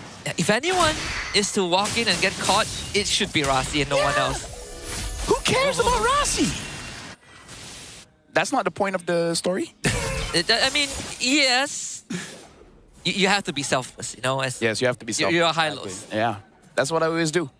That's why I don't take kills on a high loss. I try to, but sometimes my team's just not that good. You know? Yeah. Not that you also have like dot damage. Yeah. You could turn it off, but he's 1 HP, am I right? Yeah, I mean, what, you're not gonna get the kill? Come on. And the rule of thumb is it's better that the opponent dies than walk away. Yeah, that's true. That's also true. Man, 20 minutes into this game, and it's been such a back and forth. I'm okay with them being this low because they're not making a mistake. Well, I mean, there's pros and cons, you know? Like, after what's happened in this game, I don't know, man. I don't know. I'd rather fast decisions, but like could potentially be wrong and high risk rather than slow games and still making mistakes. Well, they might do it. Flank echo too. Whoa, Lynch. Wait, you want to go in? Yo. Chill. No, you don't have to. You don't have to. What was that? Wait for all cooldowns come back and then try again. Yeah. And Nako is not going to let the Lord reset. Don't hold the Lord. Back off. Bad Rossi, yes. Good Rossi. I think they just want to bait something out. They see Era down there, but they're really thinking should they go for the fight or not here. And they don't know where Zekif is, right? Oh, Sapat in, two-man Dark Wave. Instant flicker from Z to disengage. The SOD does connect as Sapat is burning down. So Winter Crown, keep himself alive. Here comes Zkif though. He's looking for an angle in. Ninja to swing away. Arrow 4-4 is the target. And take out Sapat and Arrow at the same time. Good stuff from the robots. And now Zkif is left all alone. Winter Crown out from Z, and Zkif will have nowhere to go. And that's more like it from the robots. Zkif is still surviving for now. Chibi's on the cheese. Zkif still survives. And now it looks like Bigatron will go back to the Lord here. But Nako, Clockwood, as well as Zkif, they should not contest. And it looks like they're not going to. Okay, good decision coming in from Bigatron. And clutch item, Winter Crown. Yeah. Shuts down the glue. Suck it. He can't do much about it. At least now, they're really starting to abuse certain mechanics and realizing that, hey, certain things can be countered quite easily at a click of a button. Oh, man. This is sort of what they did yesterday against SRG jungler, right? Against the guys. Yeah. Kill a jungler, you have the tools. They're good when they're locked in. RWM, Bravest Fighter. What else do you need? Okay, Z, you do have Flicker, Z. Coach Aeon say you guys have good mechanics. Use it. That's so much damage on one Void Blast. And Zkif, he's gonna expire. So this should be a 4v5 for the rest of the push as the bigger troopers start to roar to life. RWM used Clockwood, had to expand and stolen Bravest Fighter to get out. Lord crashes. And of all teams, it's Bigatron that takes the first inhib, and they still have some left in the tank. Nako will try to clear out the Lord Sabat is in, but he disappears. The Chico guy dances away. Blazing Duet does the job. Lock onto the Crystal. Lord taken care of. Nako repositioned with the SOD to the backline. Arrow 4-4 comes back with the Immortality, and they have the damage, they have the mechanics, and Nako has what it takes to bring Vamos back in this game with a defense of a lifetime. 4 dead for BTR. I'm going to say more on Vamos outplaying that. Bigatron made some mistakes, sure, yes. But it was still on Vamos being able to counter that. But now Nako pushing mid, Clockwood not letting Lynch go back, might even kill him. Yep. This is an end angle. They want it, and they want it bad. Here we go, here we go. Bravest Fighter is gonna it has already come back up, so there's one more opportunity for okay, to clear the way. Yep, one more opportunity. You can't end this one. There's a stolen Bravest Fighter here. The robots, they have one more chance. Lead to clear that wave out. He's going for Nako, and he got to clear the wave. There's not enough time. And Nako will deliver it again and again and again. It's always Nako that brings Vamos to the next level. Bigatron, Malaysia by Vitality are officially out of contention to Paris, whereas Team Vamos, they're one step closer. Congratulations to Vamos. They can fight another game. Now they just have to see the next match to see whether they're going up against IG or SRG. But with that, this is the final game of BTRMY by Vitality. It was close, just a few mistakes cost them the game. It was that last, it was just at the end, right at the end, like right at the cost after getting a pick onto Zkif, putting him at a 55-second death timer. I don't know. This series has been rather interesting watching these fights happen, but again, very happy to see the players, at least for Vamos, kind of recuperate and put themselves in a better position. I mean, like, I don't know why Lynch didn't just ult directly on the minion. He didn't have enough damage, because as soon as you even walk so, back, like, you run out of War Axe stacks, you walk back, it's just not enough. Well, it is what it is. It is what it is. We're going to be throwing it over to the boys in the back. Poji, please take it away. Robot Merah hadir pada musim ini dengan harapan yang besar. Terutamanya dengan kehadiran dua legenda besar. Kita ada Chibi dan juga Chico. Namun, pada hari ini perjalanan mereka terhenti. Rasi, mungkin awak boleh kongsikan sedikit dengan saya. Semalam, awak dapat memasa SRG sehingga ke full series. Tapi hari ini, apa yang berlaku sebenarnya? Aku rasa Vamos better lah hari ini. Ya, itu aja. Chibi? Asalkan dia apa? So, what's next untuk Chibi dan BTR? What's next kemungkinan untuk next season kita orang akan jadi lebih baik pada season ni lah, insyaAllah. Mungkin coach, maybe you want to say something? Thank you to all the fans who supported us. We will bounce back next season. Ciku, sebagai kapten pasukan, CEO dan segalanya, apa yang Ciku nak cakap kepada semua penyokong, peminat, ahli keluarga yang hadir pada hari ini? Kata-kata terakhir sebelum kita tamatkan. Ya, first kali saya nak ucapkan terima kasih kerana datang and to supporter BTR, Big Troopers. Sorry sebab kita orang tak boleh bagi result yang memuaskan hari ini. And untuk Vamos, do the best untuk next match. Diorang lagi better untuk hari ini and ya, kita kena terima kenyataan yang diorang lebih better hari ini. Ya. Terima kasih banyak-banyak. Bigetron telah banyak menghadiahkan kepada kita momen-momen yang epic, momen-momen yang boleh kita ingat sampai bila-bila sepanjang musim ini. Dan kita semua berharap Bigetron Malaysia by Vitality akan bounce back lebih kuat untuk musim yang akan datang. Dan 3, 2, 1, final bow daripada BTRM. Dipersilakan. 1, 2, 3. Terima kasih BTR. Dan ini sahaja daripada mereka. Kita akan terus ke center stage bersama pasukan Vamos dan juga Rose. Dipersilakan.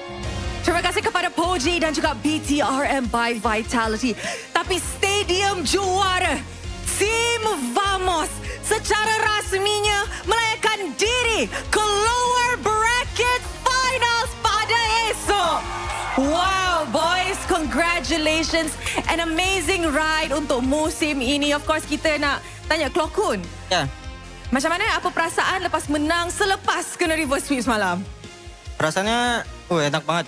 Ya, enak. Karena kemarin kalah ke comeback terus kan. Tadi juga hampir ke comeback. Tapi alhamdulillah lah, rezeki menang.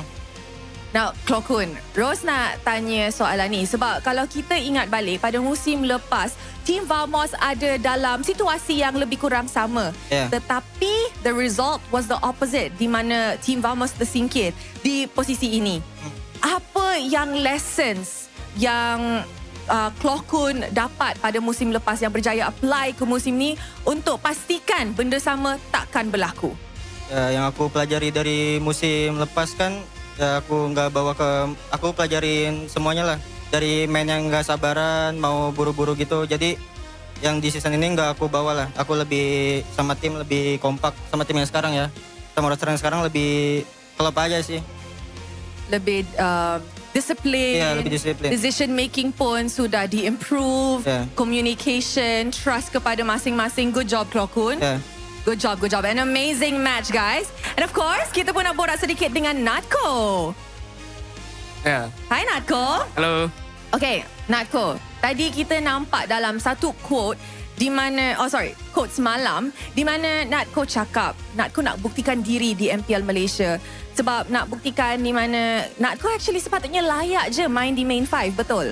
Betul. Adakah you rasa dengan kemenangan ini, you sudah pun selesai your mission untuk buktikan kepada orang lain, orang di luar sana? Belum lagi. Masih banyak yang harus dibuktikan. Masih banyak. Apa lagi yang you nak buktikan? Champion, international. Wow! M8. M8! Dia bukan sahaja target MSC, tapi M8 terus. Natko, long shot, tapi are you happy dengan performance you, dengan prestasi you sepanjang musim ini? For now sih udah happy lah. Tapi masih ada lagi yang aku nak capai lah. Okay, I rasa ramai actually puji Natko punya performance musim ini berbanding dengan musim-musim lepas. But we always know there's room for improvements. Thank you very much, Natko. Yeah. And yang next, Sepat. Happy eh? Hello guys! Say cheese! Tak nak cakap hi dekat abang kat luar ke? Halo! Okay. Ros nak tanya. So, dalam quote Sepat tadi pula, ni pasal semalam lagi, semalam punya perlawanan lah kan. Sepat kata semalam Vamos sangat di-pressure di game ketiga dan game keempat yang membuat you guys macam huru-hara Messi di game kelima. So, nak tanya sebenarnya, esok akan main best of 7. Macam mana pula you guys nak handle best of 7 kalau semalam dah huru-hara sikit? So mungkin kita orang akan save our energy lah. Sebab kita orang pun akan expect game yang sengit juga. Sebab diorang pun bagi good fight semalam. So kita orang just save our energy to BO7 je lah. And hopefully kita orang dapat do the best and be better person lah. Kejap.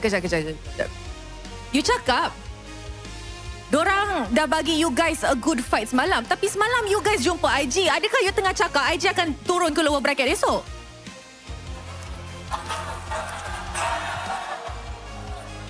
Kalau dari personal saya, ya, kita orang nak IG turun dan kita orang nak Tak nak. Mungkin kita orang nak jumpa IG je, nak jumpa IG. Misi membalas dendam. Yep.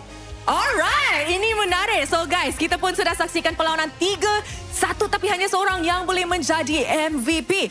Stadium Juara, siapakah MVP anda? Alright, mari kita tengok MVP perlawanan ini in a count of 3, 2, 1. MVP jatuh kepada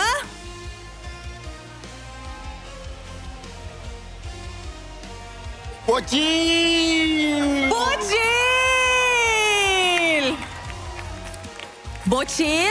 Yeah. How are you? Sebab masa opening tadi nampak Bocil pakai mask tapi bila MVP dah banyak gaya dah. So Bocil punya keadaan sekarang macam mana? Better lah dari semalam. Better dari semalam. So Bocil, Rose nak tanya. Sekarang we know lah ni bukan Vamos 100% sebab Bocil kan kurang sihat. Betul. Tapi pada esok, are you sure you boleh bounce back and of course buat yang terbaik di dalam format best of 7? How many percent confident are you untuk perlawanan itu? Untuk esok 100% lah. Sebab tiket MSC kan. So kita memang akan buat betul-betul lah. Memang akan climb daripada lower bracket untuk ambil satu lagi slot EWC itulah. Betul. Betul. Alright, Bocil. Rose nampak yang ramai orang actually bagi wishes dekat Bocil untuk get well soon. Mungkin Bocil nak cakap something kepada dorang? Thank you pada yang dah wish untuk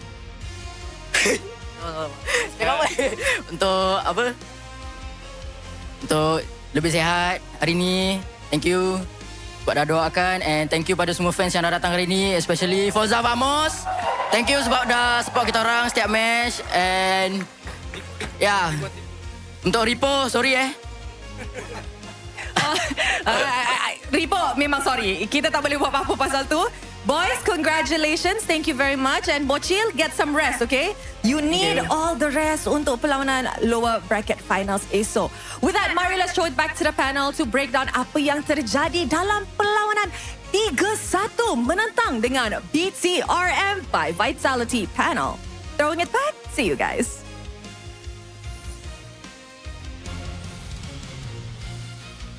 Thank you so much, Rose. And here you go, our MVP of the day, Error 404. Despite being sick, recovering a little, we thought he was going to play under the weather. He's the most valuable player out of everybody. That's why he's the top 3 jungler in the regular season. Like, on his best days, he's better than Hazel, he's better than Sakai, he's better than Uni. I think on his best day, he is the best jungler we have in the league. Yeah, not to mention he also took marksman emblems. Yeah. He actually took it the entire series. Yeah, for the faster clear in the in the early game. Yeah, faster jungler clear. Honestly, both use a lot of marksman emblem for this one. You know, Leomore with the marksman emblem and so for this one, it really is just more on the analysis of the mistakes that happen later on. If we want to criticize the items here, I feel like BTR should have invested in early Winter Crowns, right? Just to make sure that Zikif doesn't get that much value, because even though Zikif's KD is just 3, 3, and 8, he got a lot of value. Yeah, I think the easiest way to call an apple is a bigger choke last fight, right? Just the lack of respect towards the Moskov and the Suyo really costed them. Like the way that Chiku guys and Chibi, the Chick B, they threw their bodies in front of a Suyo and a Moskov. Not a wise choice. Yeah, it was not a wise choice. But the outplay was good enough, and that's all they wrote, right? Rich guy coming here, of course, Arrow 4-4, making sure that he's making his stats, padding his stats really, really well. Damage taken, damage dealt. Something that we can say that Arrow is the future. He is. I mean, he's getting more gold that from the minions than the jungle creeps, even though he had like pretty much full access to enemy jungle for like a large majority of the game. Yeah. I mean, locally we need like we have a lot of, I think, holes to fill, right, for the local roles. But I think Jungler is in good hand. Yeah. L4-4, it's taken him almost 2 years, but this is his best season so far. Yeah.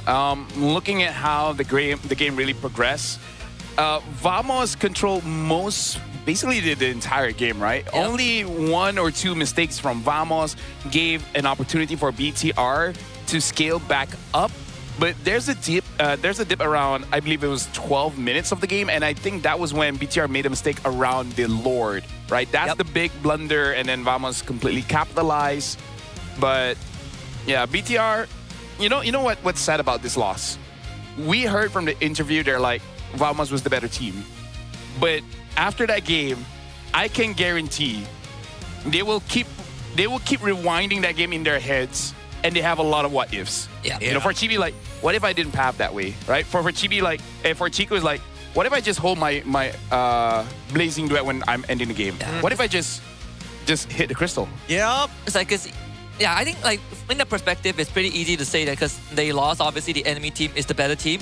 But I personally felt like, you know, for BTR, they were handed 2 golden opportunities to win the game. The first one was when Vamos, overdove. They got Punisher, and then like 2 fights after that. And then even after, Chibi got caught in at the river, they still managed to recover, right? That game was clearly BTR's game by all accounts, just because of the draft that they had and the way that they had been adjusting to these team fights. But I personally felt like in the heat of the moment, when they thought that they had a game 5 on the board, they just autopiloted. Everyone pressed their ults at the same time. It got messy. I think they just lost direction for a fraction of a second. You're absolutely right about that, because again, as we see these teams play, I think they need to fall back and remember what the shape of the fight looks like, right? And the big problem is that Zay, he is in the right positions. It's just that everybody else keeps on diving and doesn't give him that moment of, hey, I can set this all up for you with the RWM. It was very unfortunate because we just saw the highlight earlier. If Z had one person to help him, just one, they could have killed Nako. Honestly, Nako was almost dead. They could have probably got a double kill for that. Yeah. Honest. And you just watched this last fight, right? I think they had the idea to tap the crystal. The minion got cleared out. Well, they didn't even show it, but the minion got cleared out by, I think, the Moskov and the Suyo. And then they just panicked, right? They just had nothing left. Yeah. I think the blazing duet wasn't necessary, but also they stacked on top of errors. So that made it like 10 times worse. Well, they also didn't reposition after like, Nako was clearly clipping the Lord and Chiku guys. So again, it's just one of those moments where you hope should have turned out differently, just didn't. Yeah, I mean, Era and Nako both saved the game, right? Especially the double kill. It was delivered like a platter. They both lined up. I think from Era's POV, he saw like the best opportunity. Yeah. Like, it is something that's maybe you don't think about, but the Suyo burst is a lot, and Error has shown in the last 2 days how many times he does it. Good lord, why are both the cores on top of each other? That's what I want to know. Yeah, that one, again, it was getting a little messy. And Era 4-4, he's clearly got the mechanics and knows how to buffer his abilities. It's just something that teams just have to be aware about, the mechanics of the hero anyways. Either ways, it has been a pretty tough game, a pretty tough loss to watch, but very happy at least for Vamos. Yep. They get another opportunity to try and qualify for EWC. And we'll only know once we see whether IG or SRG move on to book that first ticket. And SRG looks like they have the proper warm-up. I want to see if IG will keep on, putting their eggs in the Mel Cutie basket, or this time they're like, let's go to what works and actually let Hazel be the main carry. And maybe prioritize his hero so that he doesn't have to go for the Hayabusa. It's good, but I'm pretty sure that's not first choice.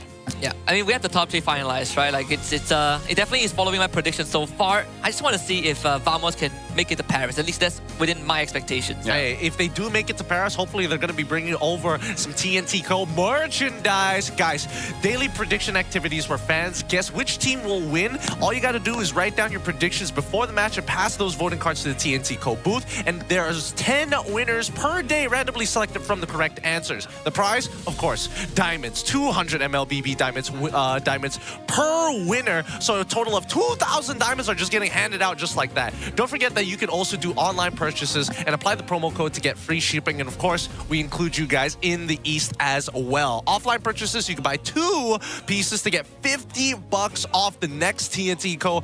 Merchandise purchase here. Well done. If anybody is coming over to get that $50 off, I didn't realize it was that big, but something to consider for later. That's what she said. Could have been bigger. With that being said, we want to know how to improve the show. If you guys are happy with the show, let us know. If you're unhappy with the show, what about the shows making you unhappy? No. So scan it and then say English needs panel for next season. Not just playoff. The entire regular season. Imagine how amazing the English broadcast can look like when we don't have to sacrifice our mental during the cast. We could just do it during the panel. Oh my God, you know, you guys should also put that casters should earn EPF or something like that. I don't know, something wild and crazy and funny. With that being said, we're going to go on a short break, and when we come back, it's going to be another epic match here at the MPL MY Season 17 playoffs. Ya, tutup luar ni. Daripada glue pun kalau glue ni pas aja dulu. Tengok guys. Bagi lo masuk dulu. Ya, lo masuk. Ya, keluar tak klik. Aman go. 5 tick. Nice. Nice one guys. First game. Nice boy. Fokus lagi. Nice boy. Aman. Boleh. Jangan ulti korang guys tau. Obsidian dia. Aku show. Obsidian try ulti korang kat lagi guys. Dia conceal. Dia flicker kick dah. Tak ada flicker kick. Jom. Bawa aku. Dah baca. Boleh. Aku boleh slow. Lo guys. Apa guys? Ni Leo. Tarik gua pegang. Dapat kari. Mati kari. Lagi. Main. Jangan ada kari dia. Tara boleh. Apa. Santai lagi. Dapat. Gua imbangin nang. Go TP tower. Tower. Dah. Ya, santai ya, masih game ke 3 guys. Santai. Lagi reset. Aku stand tu. Salawit. Sabar. Ayo. Maju.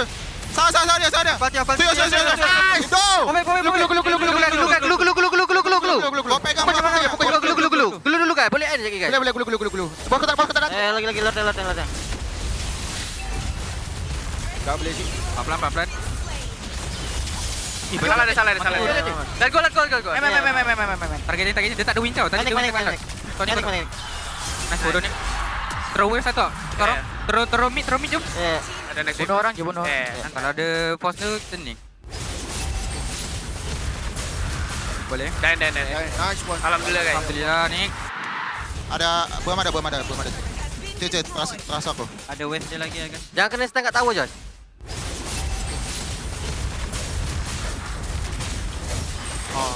Kamu kalau bagi masuk. Pulang aja. Ada tu.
MPL MY dibawakan khas daripada Toda Gaming. Gimana ngelihat standings yang sesuai ekspektasi? Invictus Gaming, waktu diorang nak secure that second title, diorang dah ready untuk main dengan 1-4. Cultured by Toda.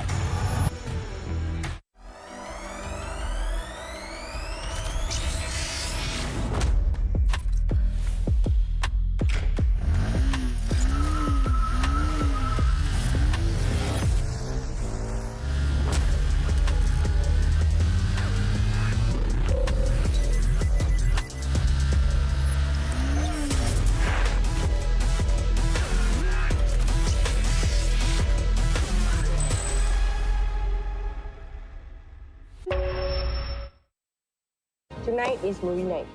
Cerita apa yang suka? Contoh macam cerita makan-makan ke, macam dia ambil makanan ni kan? Tengok. Ada rasa pahit coklat. Ada rasa manis susu. Ada rasa pahit manis coklat campur susu. Roti dah nak siap. Sedap pula macam ni. Sedap bang. Inilah masanya. RM2 satu gelas. RM2? Kau dah tahu kau allergic dengan tapai tu, kenapa kau belasah lagi? Sedap, cute. Zon. Sabar je. Aku pun lapar, Zon. Kami faham, Cik. Kami sahut sabaran Cik Man tu untuk menuju ke wawasan tu. Ayuh, kawan-kawan. Saya tengok ending semalam. Tak ada tonton. Tak ada tonton. Tak ada tonton. Tak ada tonton. Tak ada tonton. Tak ada tonton. Tak ada tonton. Macam ni baru boleh kawan.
sekeping je.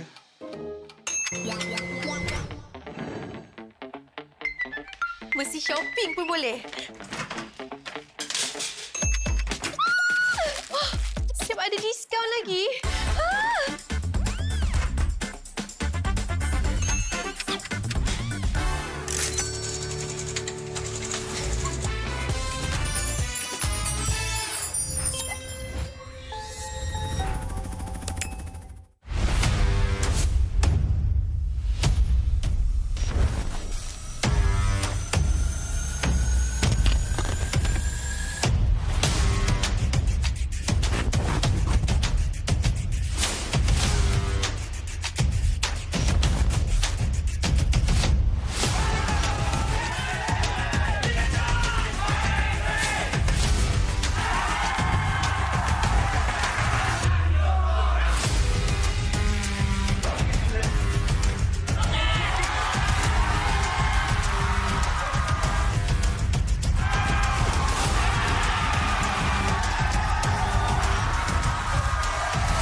MPL MY dibawakan khas daripada Showdown Gaming. Gimana ngelihat standings yang sesuai ekspektasi? Invictus Gaming, waktu diorang nak secure that second turtle, diorang dah ready untuk main dengan 1-4.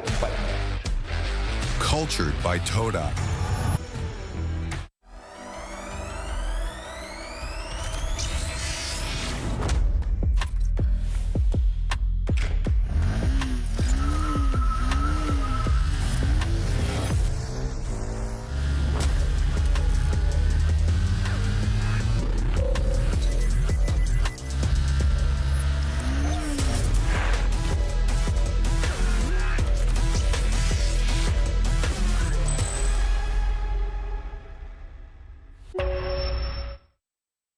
Tonight is movie night. Cerita apa you suka? Contoh macam cerita makan-makan ke, macam you ambil makanan ni kan? Tengok. Ada rasa pahit coklat. Ada rasa manis susu. Ada rasa pahit manis coklat campur susu. Roti dah nak siap. Sedap pula macam ni. Sedap bang. Inilah masanya. RM10 satu gelas. RM10? Kau dah tahu kau allergic dengan tapai tu, kenapa kau belasah lagi? Sedap, cute. Zon. Sabar je. Aku pun lapar, Zon. Kami faham, Cik. Kami sahut sabaran Cik Man tu untuk menuju ke wawasan tu. Ayuh, kawan-kawan. Dah tengok ending semalam? Tak ada tonton. Tak ada tonton. Tak ada tonton. Tak ada tonton. Tak ada tonton. Tak ada tonton. Tak ada tonton. Macam ni baru boleh kawan.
Sekeping je.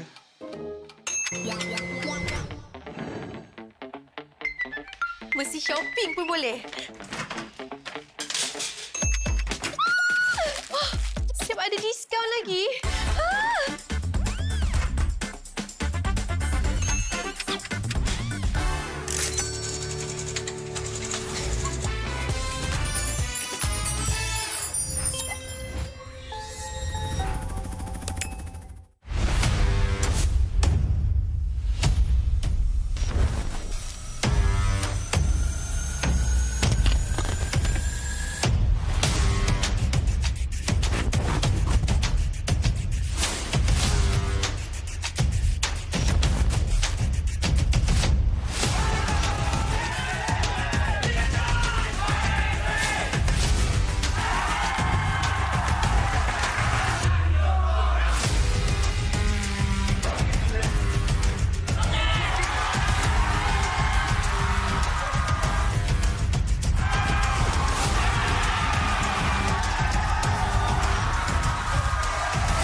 MPL MY dibawakan khas daripada Kodak Gaming. Gimana ngelihat standings yang sesuai ekspektasi? Invictus Gaming, waktu diorang nak secure that second turtle, diorang dah ready untuk main dengan 1-4.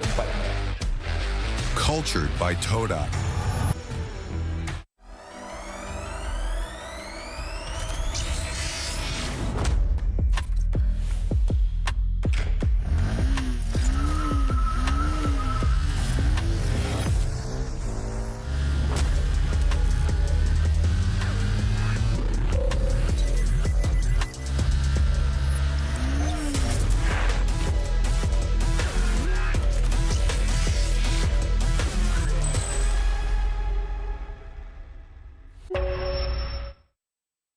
Tonight is movie night. Cerita apa yang suka? Contoh macam cerita makan-makan ke, macam dia ambil makanan ni kan. Tengok.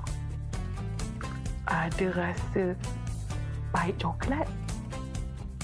Ada rasa manis susu. Ada rasa pahit manis coklat campur susu. Roti dah nak siap. Sedap pula macam ni.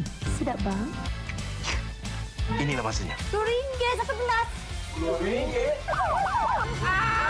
Kau dah tahu kau allergic dengan tapai tu, kenapa kau belasah lagi? Sedap, cute. Zon. Sabar je. Aku pun lapar, Zon. Kami faham, Cik. Kami sahut sabaran segmen tu untuk menuju ke wawasan tu. Ayuh, kawan-kawan. Dah tengok ending semalam? Tak ada tonton. Tak ada tonton. Tak ada tonton. Tak ada tonton. Tak ada tonton. Tak ada tonton.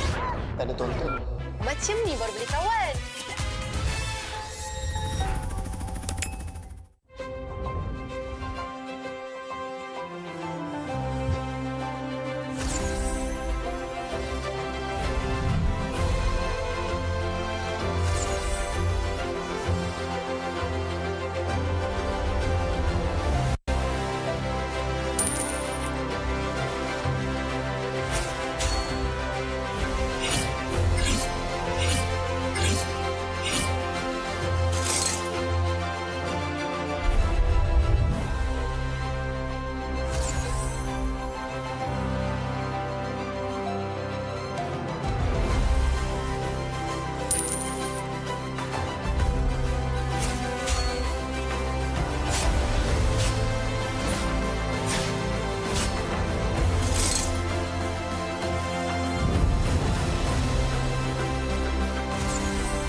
Sekeping je.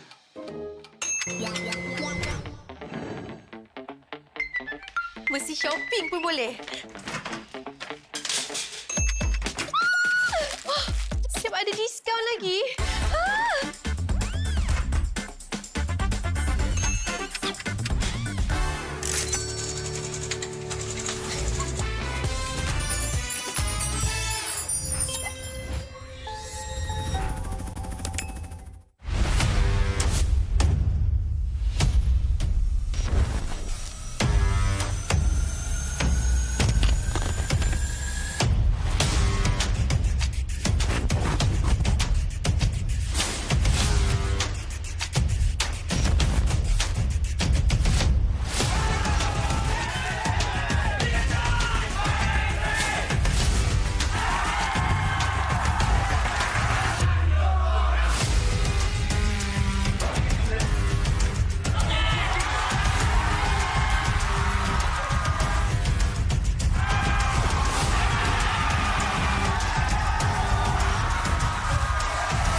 mesti telan air mata. Selamanya ku takkan di bawah. Perjalananku sampai ke puncak dalam perjuangan. Bila hati terang menyala, setiap luka jadi kekuatan. Pengorbanan yang jauh ujungnya. Sudah tiba masanya melangkah takdir, jalan yang gendir ku tempuh. Bangkit bersama kita juara, membanggakan negara. Kita kawan pentas dunia, Wira Arena. Bangkit bersama kita juara, membanggakan negara. Kerana di hujung cerita pastinya kita Wira Arena.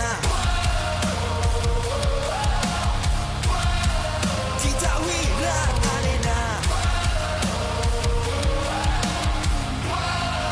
Kita Wira Arena. Sweat and grind, guess we never gon' fade. This that definition of a legend. Every single move that I make, feel it ain't no doubt. Dorang kena aku, I'm a winner. Cuba check gerak-geri aku semua tiptoe macam ballerina. Genggam bara api, biasa berjadi arah. Mimpiku mula menjadi, tiada siapa je yang halang. Kalau bikin hari-hari, benda susah jadi senang. Segala cabaran aku ready, masa depan aku terang.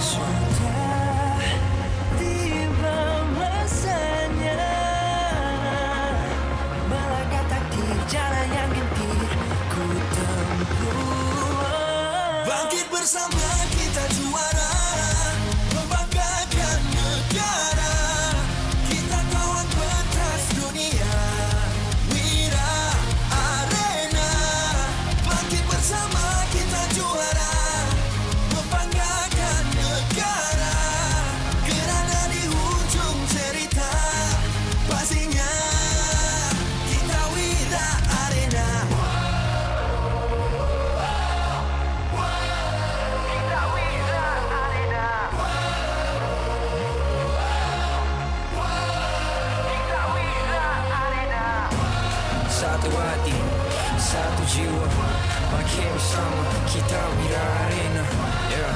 Dari bayang kenyala api, nama kita terpahar di bumi. Yeah. Bangkit bersama kita juara, membanggakan negara. Kita kawan pentas dunia, Wira Arena. Bangkit bersama kita juara, membanggakan negara.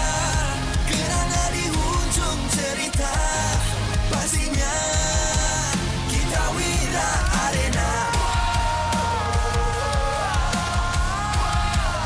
Kita Wira Arena. Kita Wira Arena.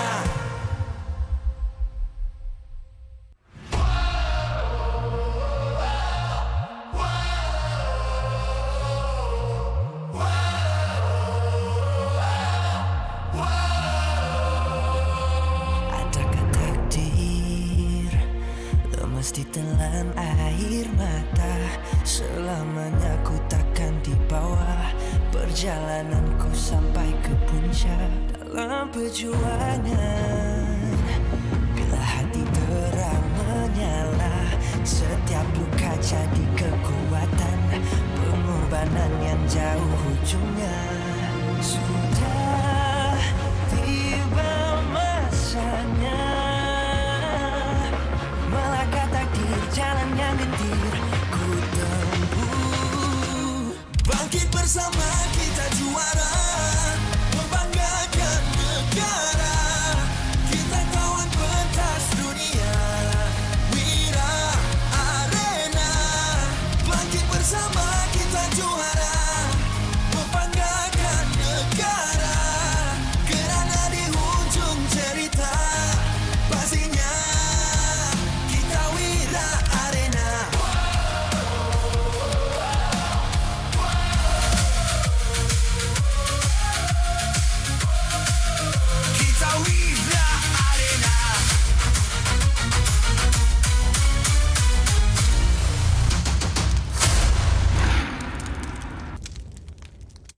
MPL Malaysia Season 17 is powered by Moonton.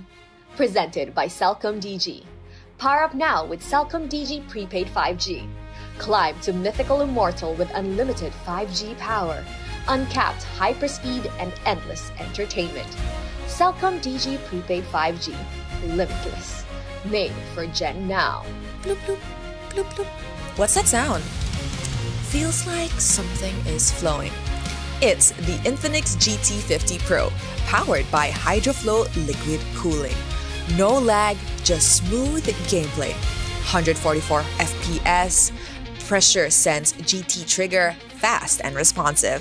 For MLBB players, this one's for you. Get it now at Infinix official store and TikTok shop, Infinix Malaysia. So food delivery grab. Definitely focused when full. When people is hungry, they lose focus. Then they will have bad aim or bad performance during the game time. Hence, order from GrabFood to stay focused. Cultured by Todak. Get your official MPL Malaysia merchandise at the Todak booth or online at store.todak.com. MPL Malaysia is now cultured by Todak, empowering the next generation through Todak Academy and its industry-focused TVET and STEM education programs. Official motorcycle partner, Yamaha. Official content partner, Media Prima. Official streaming partner, Tauntaun. Our strategic partner, Ferry, TNT Co., OBSBot, PSM.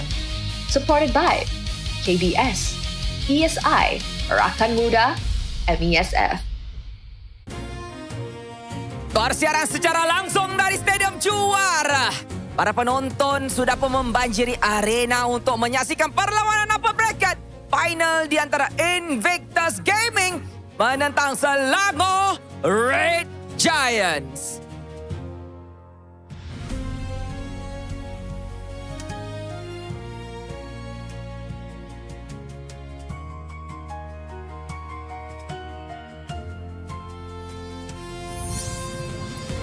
Selamat kembali ke MPL Malaysia musim ke-17 playoffs hari ketiga. Nama saya Rose, host anda sepanjang playoffs ini. And of course, kita pun ada bersama dengan Poji. Hello guys. Tapi Rose, sekarang kan sebelum kita mulakan game kita, ada satu segmen istimewa. Acara istimewa Rose. Mungkin Rose boleh kongsi. Betul tu. Kalau you guys ingat, semalam kita pun sudah bagi 2 award, which is Dream Team of the Season dan juga Best Coaching Staff. Tapi hari ini kita akan sampaikan 2 lagi award yang baru. Kita ada Rising Star of the Season dan juga yang orang paling tunggu, MVP untuk regular season.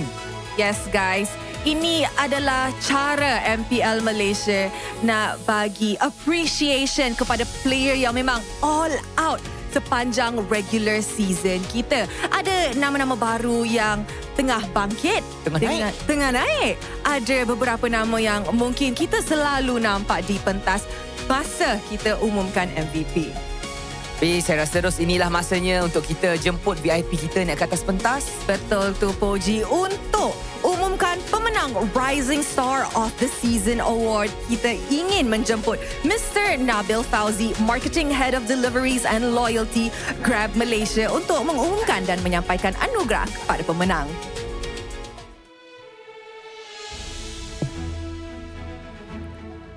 And the winner of the Rising Star of the Season is Hazel from Invictus Gaming. Guys, once again, berikan tepukan kepada Hazel daripada Invictus Gaming as your Rising Star untuk MPL Malaysia musim ke-17.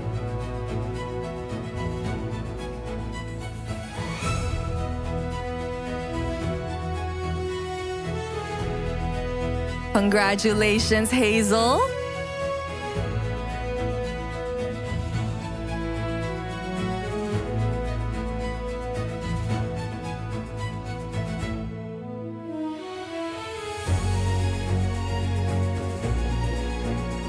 Alright, Hazel.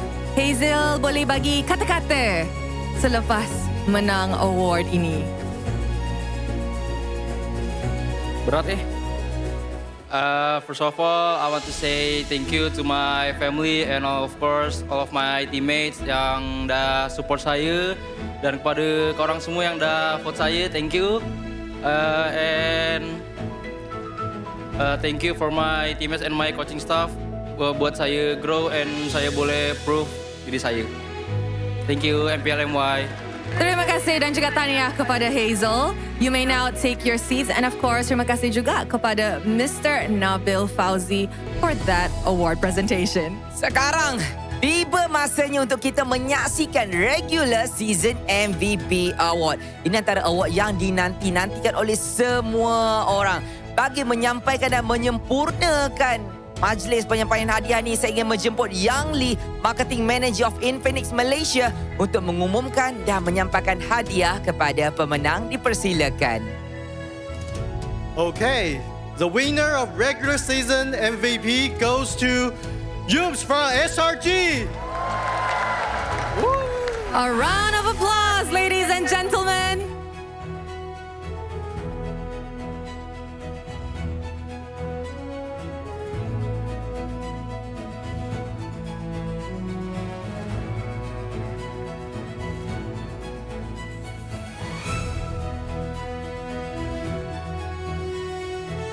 Menjadi best roamer of the season dan kali ini juga menjadi MVP of the season. Satu kemenangan yang amat berharga untuk Yums. Tapi Poji, selain daripada trofi, Yums pun akan menang Infinix MVP box. Di dalam itu kita ada Infinix GT50 Pro, GT Watch 5 Pro dan juga GT Buds 5. Nampaknya Yums akan menang lagi banyak MVP selepas ni. Harap-harapnya dia boleh carry kita, Ros.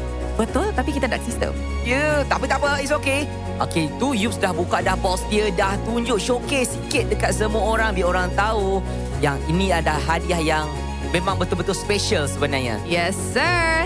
Thank you very much to Mr. Yang Lee. Of course, Yums, speech. Panjang sikit kalau boleh. Betul. Let's go, Yums. Hello. Right. First of all, Alhamdulillah, thank you semua yang vote saya. Selama saya main kat career saya tak pernah dapat pun benda ni. So, thank you everyone and thank you coaching staff. Thank you teammate. Yeah, let's go, Paris. Wow! Yums, once again, congratulations. You may now take your seat. Good luck untuk match yang akan datang. Wow, Poji. Let's go Paris, eh? Yeah, let's go Paris. Dia macam dah confirm. Dia bukan confirm, confident sebenarnya. Confident, betul tu Poji. Sebab like we have mentioned yesterday, upper bracket final ini, siapa yang menang, dia yang akan pegang tiket pertama pergi ke Paris EWC 2026. Siapa yang kalah akan jumpa Vamos di lower bracket final esok. Oh my, it's gonna be confirm sengit, seru dan memang panas. Semua orang sekarang nak jalan yang mudah, menang awal boleh rehat sebab esok tak payah main. Main hari-hari je. Tapi saya tengok penonton pun dah mula masuk. Award pun kita dah habis bagi. Jadi sebelum kita melangkah masuk ke dalam arena Land of Dawn, kita nak bagi hadiah kepada penonton yang berada di rumah. It's my time emote Layla. Kepada anda semua boleh scan sahaja QR dan boleh claim directly dekat dalam game MLBB telefon korang. And it's time, Rose, untuk kita mula.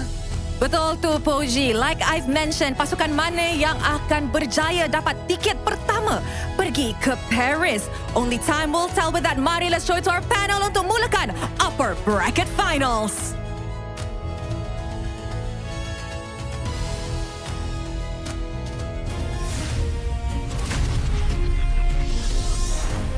Thank you so much, Rose, and as well as Poji. Once again, welcome to the MPL MY Season 17. During the playoffs, we've kind of changed around the award ceremony to be able to distribute them throughout the days between the games to make sure that this still is a big celebration of MLBB esports within Malaysia. Welcome back, everybody. My name is Getting Q. We've got LaFell alongside with Husky here to keep you guys entertained for our next best of 5. And this is the big one here because IG, alongside with SRG, are more than happy to just run each other over because this is the one chance they have, well, technically, one out of 2 chances to get a ticket to Paris. I'm glad that the award ceremony, they accommodate for the fans that have low attention span. They're like, we're just going to do it like 5 minutes and then Next person instantly. But keep in mind, despite everything that is happening here today, our players are playing on the best devices possible for MLBB. Because if we're talking about the Infinix GT50 Pro powered by the HydroFlow liquid cooling, you can almost hear the bloop bloops happening in the back of your phone if you power it up for too long. Now, because of that, it has no lag. It's just smooth gameplay. 144 frames per second. Pressure sensor GT triggers fast and responsive for any MLB player. This is the phone to go for. Get it now at the Infinix official store or TikTok shop Infinix Malaysia for more details. And just so happens that both the awards just now were equally distributed, right? Hazel got one for IG, Humes represented SRG to get another one. It felt like this best of 5 was fated. Was scripted, was fated, was destined. It was bound to happen. I mean, first, I would say that it is getting a little lively here in the arena, but you guys can also add on to the excitement with the MPL MY Festival, brought to you by Esports Con, of course. From the 3rd to the 7th of June, it has been an awesome time here, literally walking out every once in a while to enjoy what they have to provide. The Ultra Giant Watch Screen Party, the meet and greets, of course, official team merchandise being sold, stage activities, food village, and so much more. There's a lot going on here, but you also stand a chance to win a Ozbot camera and plenty of in-game diamonds through lucky draws. And this year, the MPL MY Grand Final ceremony gets a huge upgrade with the Dream Stage. So keep your eyes out for the Grand Finals. Man, that is a long ad read. Yeah, you know, I'm glad I'm being an analyst. Analyst is actually a pretty easy job. It's one of the more fun actually no. parts. Here is a bit more challenging. Yeah, well, you know what? You're right. There's pros and cons. There's pros and cons. There's always pros and cons. And luckily, at least from this point onwards, unless our producer tells us otherwise, I'm looking at our show flow. No, there shouldn't be any more ads from this point onwards, and we can finally get into the topic of EWC Kiro. SRG. Don't ruin it for everybody. It's not an ad read. Don't worry. Yeah. And plus, this is high stakes. Before, it was getting eliminated. Now, you don't have to worry about getting eliminated, but it's better just to secure your ticket right. Quality of life game. Yeah, it's quality of life. I mean, the two advantages you get is, first of all, you're guaranteed Paris. Second of all, you take a break tomorrow. Yeah. You don't have to play an extra best of 7. Wouldn't you be happy to have a break? Yeah, of course, always. It'd be nice. It'd be nice. Yeah, it'd be nice. It'd rotate be it out. It'd be pretty great, pretty sweet. Have more people, maybe a panel. Have panel, yeah. Yeah, it's a substitute, you know, like a substitute. Just a substitute team ready to go. Either way, this matchup is going to be very important. And I know substitute, just panel. Just panel. I want to work more days. Yeah, sure, that makes sense. But SRG has been working especially hard. Despite what has happened, at least Cram is able to play again. And now, when we look at the bracket, you saw what happened yesterday with the reverse sweeps. It's not like SRG are completely invincible. It's whether they get into the mojo, the flow of things. I mean, it's the same as IG, right? And the thing is, again, SRG, when they bounced back, it was really hard. It was a very good what you call it? It's like slingshot effect, right? You pull yourself back and then come back pretty strong. IG against Vamos, it was quite difficult for IG. Even, I believe, 2 games that they won, it was kind of off of Vamos' mistake. Yeah. I mean, even when you look at the lower bracket earlier just now, you know, for Vamos' road to EWC, they almost lost that game against BTR, right? They also made a lot of errors. So again, like we said at the start of the show, between Vamos and IG series, it was more of a battle of attrition. SRG against BTRM, that was a clear distinction of who was the better team. I mean, I personally would feel very comfortable if SRG were to take this game and secure their EWC slot early, only because it makes the storyline even better for EWC. However, I would feel very, very nervous for Vamos if SRG happens to drop this game. Yeah. Because SRG is pretty good at capitalizing mistakes. And Vamos does that a lot. IG does that too, but just not the same level as SRG. Yep, that I can get by that. I can get by that. But that means that if IG wants to win this one, just don't make mistakes. Because you just need one. SRG just needs one, and it's like, all right, we're good. I mean, we're also looking at teams to SRG in particular to restart the Golden Road, right? I mean, TLPH has already restarted by winning their 3rd MPLPH trophy. ID playoffs hasn't happened yet, but here we are, SRG, they have another chance to do it. I don't know, dude. Every single time we start talking about these golden roads, no team has done it before in MLBB history for a reason. I hope it never gets done. it would just be the forever title. Exactly. Touches. Yeah. Oh, just the fateful dream here. But let's look at the team heads-to-heads, because if we're going to be talking about the teams, we need to be talking about their stats. IG, their weakest map being Expanding River's strongest map, Broken Walls, compared to SRG's weakest map being Dangerous Grass, and strongest map being Flying Clouds. Yeah. Also, something interesting here is the first blood rate and the average KDA, because SRG 61% first blood rate compared to IG 38%. It shows that they are aggressive, and yet SRG, they maintain a pretty good average KDA of 4.5. I believe most of the drop happened week 6 above when they start dropping games.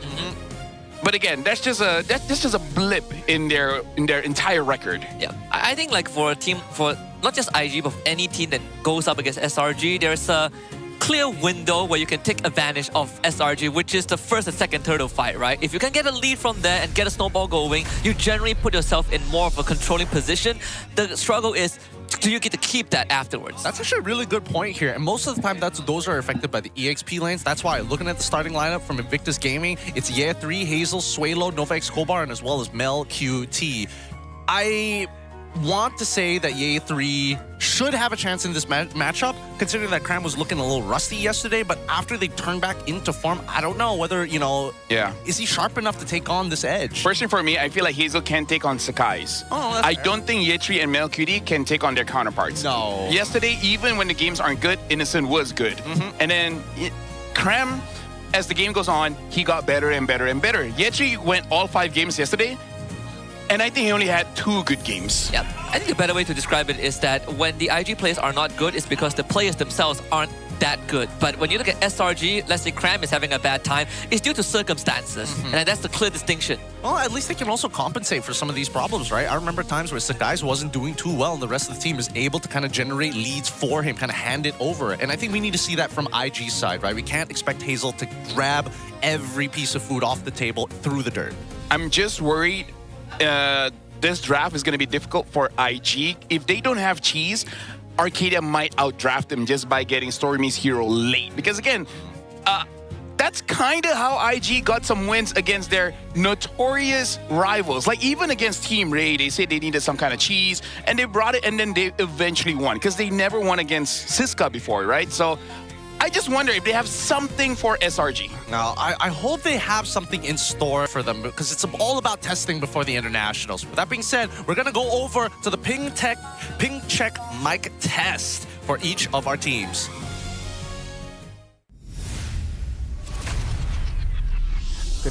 Guys, is Innocent okay for you guys? Yes. Hello. So what the heck? You seriously going to talk like that? Yeah. No. No lah, not properly. You're not going to talk like this. Dia akan menjerit dong nanti. So, you're not talking to your girlfriend talk properly. Oh, you're not talking to your girlfriend. You talk to your friend right now. Yeah, just talk like normal. Ini guys, guys boleh. GG boleh. Kita tak. Yes. Kita belum bincang entrance kita nih. Gimana nih entrance? Mana cok entrance? Oh, dia manggil aku tadi, Cok. Puasa Fantastic 5 aja, Cok. Fantastic 5 gimana? Soalnya aku tahu Fantastic 4. Legend.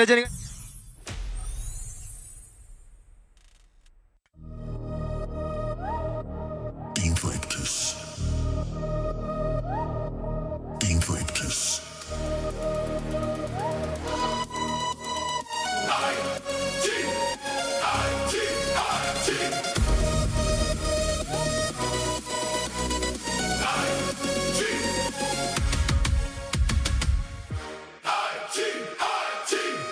We believe.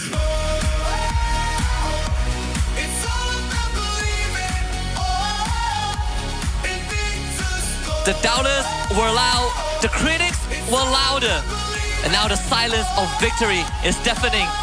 With Paris just one victory away, they walk onto the stage, fully locked in, with one goal in mind, to win. And don't stop believing in Invictus Gaming! It's no better time for Mel QT to prove to his doubters that he belongs with the absolute very best. Unless we see these side lanes start popping off here, IG, it's going to be a tough battle as they have struggled through the regular season, but have proven otherwise that they can be a top contender.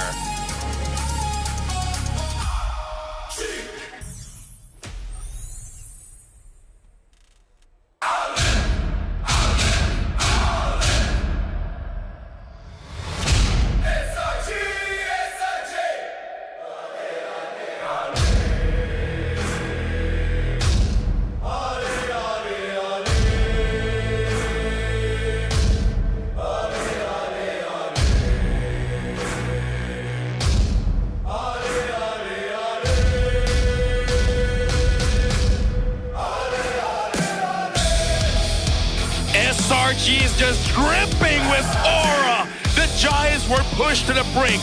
1 game away from defeat. But that's the thing about pushing Giants. They push back harder, relentless, merciless. Now they stand just 1 step away from their next conquest. Paris, tremble in your seats for the Selangor Red Giants! After yesterday's performance, all eyes are on the young jungler Sakai to regain his form, especially when he's playing against Hazel.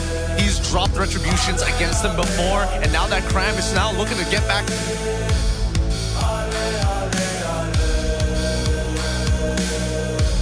Next, we would like to introduce and welcome the coaching staff of both teams, the masterminds behind every match, the brains behind the brawn, joined by Yen Alone and of course the head marshal Reese, who will ensure that every game runs fairly and smoothly. For the side of Invictus Gaming, it's Coach Bam as head coach and Coach Jess as assistant coach. From SRG, it's Arcadia and Azora Feki as head coach and assistant coach.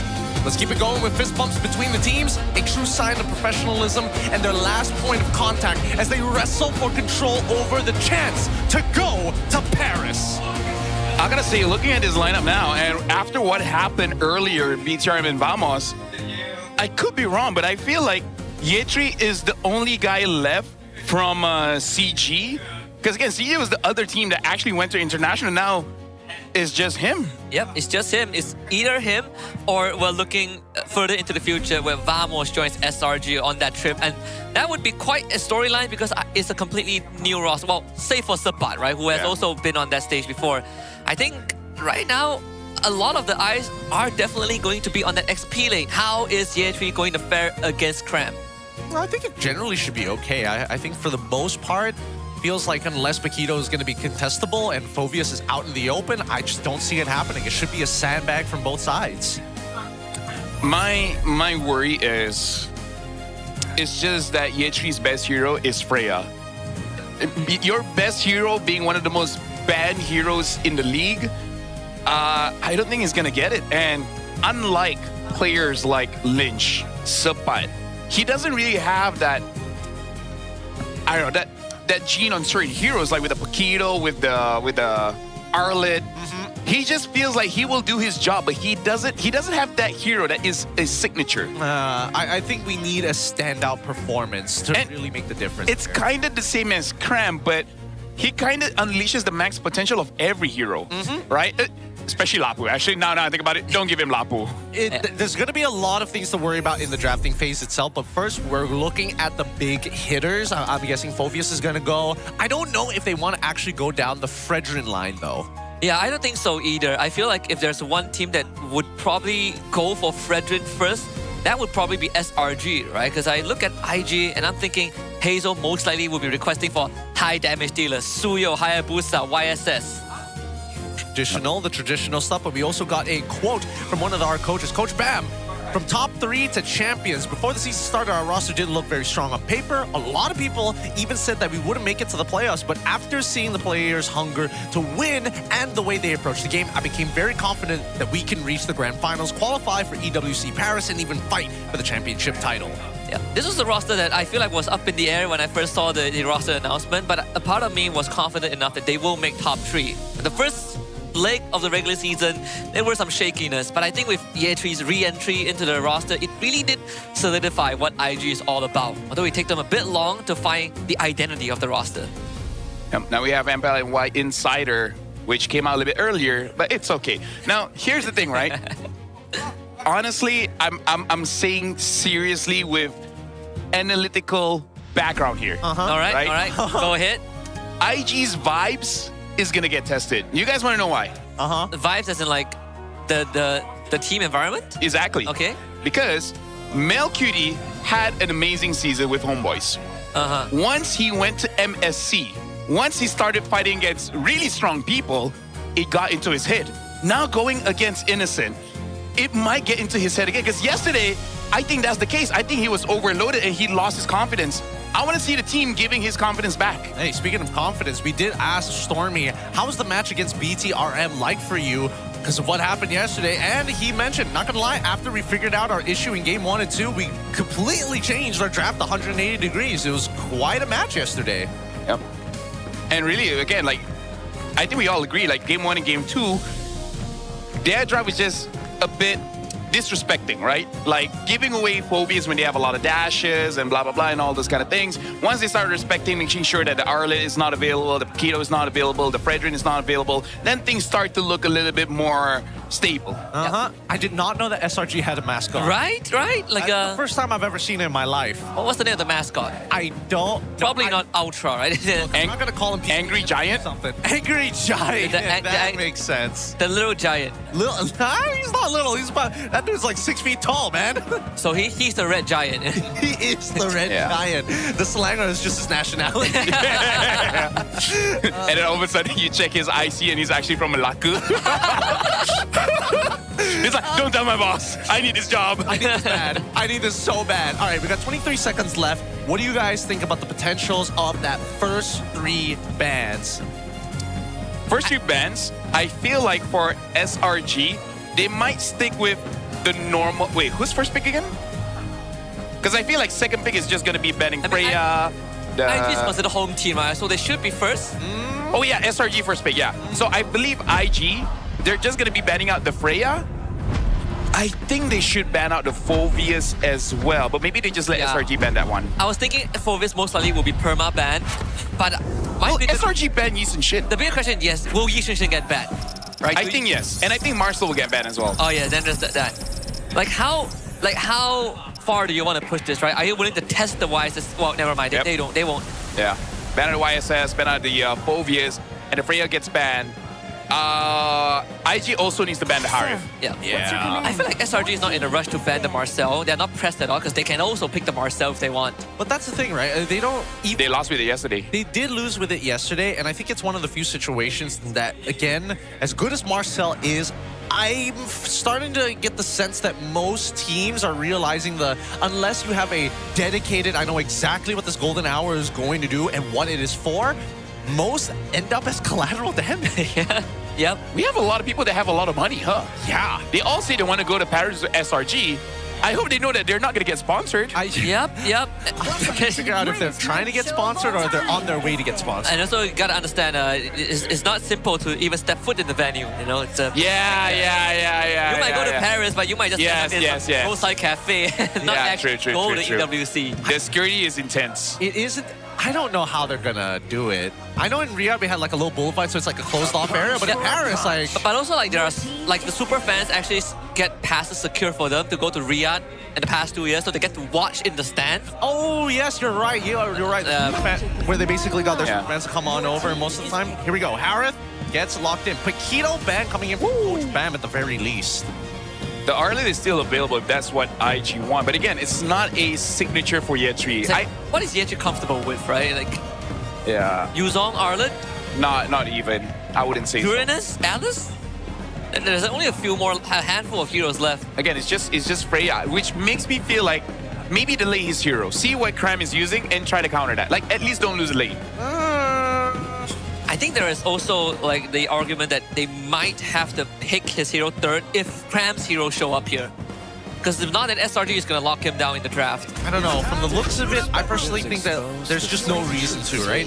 And I think that for Cram, his hero pool is flexible enough, especially when you have like Lapu and Yuzong as potential answers in your kit to win out the lane now that Phobius and Paquito are already gone. I think it becomes a little bit more What? Oh, I thought that was a straight up case.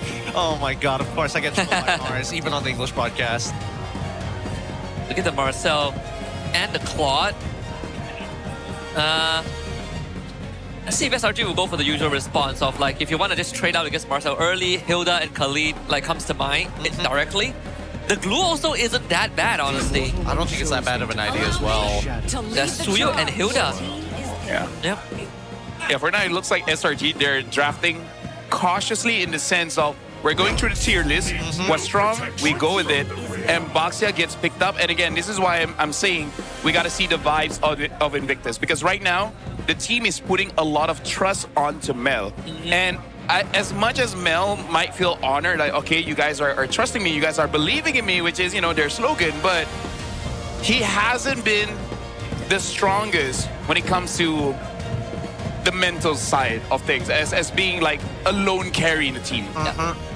He doesn't have that Chico guy's confidence just yet. Okay, maybe it's something that he can build over some time, but the fact that they're doing it right here at game number 1 means that they have put some degree of effort into this, maybe in scrims, maybe trying to refine it later on. The second part of the ban, picks and bans have come through. Lapu is going to be the ban for IG. I feel like they just need to ban out heroes that can get out of lane very fast. You want to just get priority, right?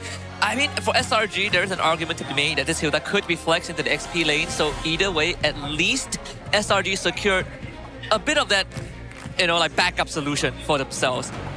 I feel like SRG, they need to ban out mids that can supplement the damage of the Claude, right? Thinking of Eve, thinking of even Gord.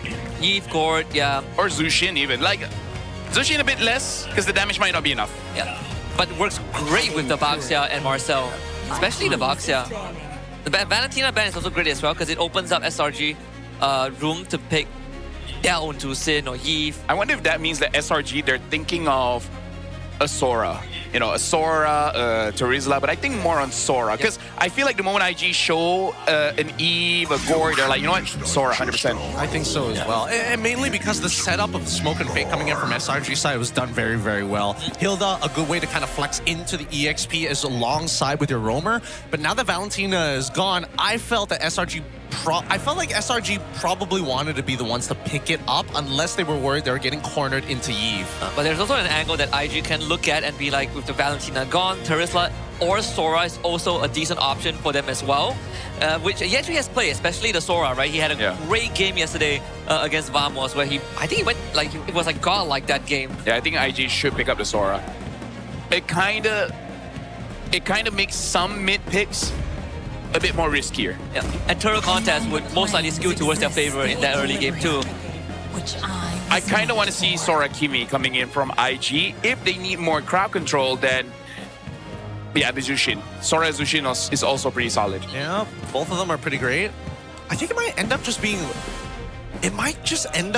Lilia for SRG. I want to see it first though. I was thinking either Lilia or Jusin. Assuming that both of them are let through. But the thing is, it's like Zusin on the side of SRG doesn't feel that great for either or, right? They have a lot of damage, so they could even pick up something like a Valir, and it doesn't feel bad. Yeah. Like, because right now what they lack is crowd control, reliable crowd control, right? Like, Jusin takes time. Lilia completely doesn't have that. But Lilia is also a good answer to Jusin in that laning phase, right? So either way, it is going to be an option for SRG. I think no matter what, SRG understands that they just don't want to get cornered into the Eve. Like, you want to... Perfect way to actually manage it. You want to outrage the Jusin, there's always the Zertian. If you want some counter setup, that is an option as well. But there's not much to really combo with, if I'm being honest, for the Zertian to make sense. Like, I prefer the Lilia. I think the Lilia makes the most amount of sense, especially since that you know that your mid lane matchup is Zushin and Marcel. Nice. Okay. Picking up the glue, and now when it comes to the mid, looks like they're still discussing it. I do agree the Lilia makes the most amount of sense. Because I feel like with the glue, the crowd control is already pretty solid. So now, for IG, I think it's still not a bad Sora game. I just wonder if they're cooking something up by letting Yetri being the last pick. I think it's either Sora. I think Sora is probably the better between Sora and Terizla. Now SRG has a choice to make, right? Who do you want to deal with the Marcel? Because both Hilda and Glue deal with Marcel pretty well in their own way. Other than Sora, is there any other damage dealer that can help out the Claude? Yuzong, I guess. Bennett. Yeah, because Bennett has AoE. So even if you like collaterally just touch somebody else and petrify them, there's an opportunity. But it's hard. No matter what, I think that SRG kind of had the nuts on support and EXP. There was no good matchups that kind of go into. And even if it was a bad matchup, they would just swap the roles, swap the heroes between support and roam. Yeah. I could be stretching here, but it feels like Coach Bam is trying to give some confidence to the players. Maybe? Like, Yetri going up against Crime is like, I'm going to give you a damage dealer. You're going to be a carry. Mel, you're going up against Innocent. you gotta be a carry, right? Maybe he's just trying to boost their confidence here. Hey, preparing the mentality and doing it in game one is a very good time, but it's also a risk. They roll the dice of momentum as they want to team fight as we make our way over into our first qualifying game of EWC. Yeah, Paris awaits at the end of this series. Game 1 between Selangor Red Giants and Invictus Gaming. We will be on Flying Clouds with SRG on the blue side and IG on the red side. Of course, that Hilda XP lane, like we talked about, does come into fruition. But at least the Benedetta can match that clear speed, right? You want to leave the lane the same time as Hilda, you have the tools to do it. We also have to say, this is the kind of draft, Turtle 1, everyone is going to get involved, Yes. right? Mel's going to be there, Innocent is going to be there. So I want to see if the junglers want to skew that a little bit, right? An early gang just to make sure they get the levels a bit late, force a recall. Yeah, we're going to see that early rotation here. Yep. Of course, the flicker out of Stormy too, because if the entry gets on top of the Petrify, that's the first angle. But it's 4v4 here. Stormy and Sakai's not part of the equation at all. Yetri actually didn't get the finisher there. So IG, they should have numbers on SRG, walk away with a litho, and it's a reset. IG had the right idea there, right? But it's also refreshing that they didn't overextend for that, right? They just wanted to delay them a little bit, but looking at the timers of the minions, it doesn't look like SRG is going to get punished. Yeah, no, there's definitely an angle for Ye3 to actually trade out against Stormy 1-for-1 underneath the turret, but at the end of it all, I think that that's just going to put him even further behind. Now that Cram has already kind of got his number at this point, there's no real way to win the trades. It's more so, I clear the wave, and hopefully I can top myself up before I get into the next fight. Focus is very clear as Ye3 did win for the Concussive Blast too. Yeah. So it is a draft that wants to play fast around the map with Baxia, Jusin, Benedetta. They are taking their time with this. As we see this rotation, notice that at least from Nova's side, he's tracking Sakai's actively, right? Heading down to the bottom side of the map, rotating him back into the mid. He is a little bit behind slightly compared to Yums, but that's fine because, again, it's just the roam. It's about spotting people out. It's about keeping tabs. Yeah. Right now, honestly, it feels like both teams are testing each other's trigger finger here. They want to see who's going to make the first move. Yep, Sakai's is waiting very patiently. Yums will soak up the pressure and Sakai's easily steals the turtle away. And now all SRG needs to do is to back off. Cram will flicker across the wall and IG, none the wiser. They come in with the Crimson Beacon, looking to grab Stormy, but SRG jumps to the back line. Sakai gets a few members down low. He actually forced to use the Petrify. Sakai gets lifted up back. First blood for Suelo. Yeah, this is good coming in from Invictus because I think even they realize that they don't really have priority over the turtle just because Baxia's damage compared to Suyo, it's really not comparable. So it's good kiting coming in from Invictus and they're just trying to catch SRG slipping. The Petrify on Ye3 was godsend, right? That was the first angle for Sakai. It's tough. It's tough to deal with a comp like this in the early stages of the game and you don't find the first blood on the side laners.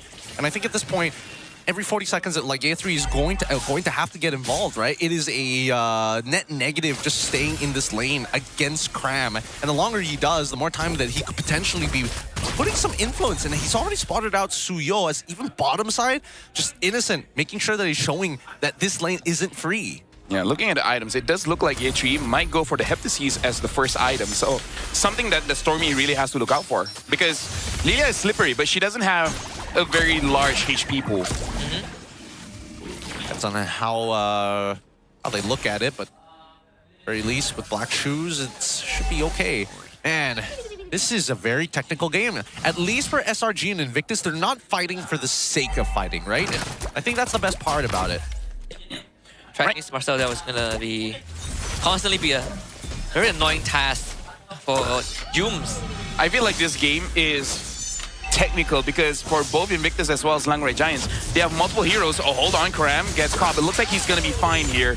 As I was saying, both teams have a lot of heroes that has good vision. Yep, looking to Cram. Stormy flickers in. A couple of orbs will do the job. Stormy just auto-attacked away Ye3. So no chance there.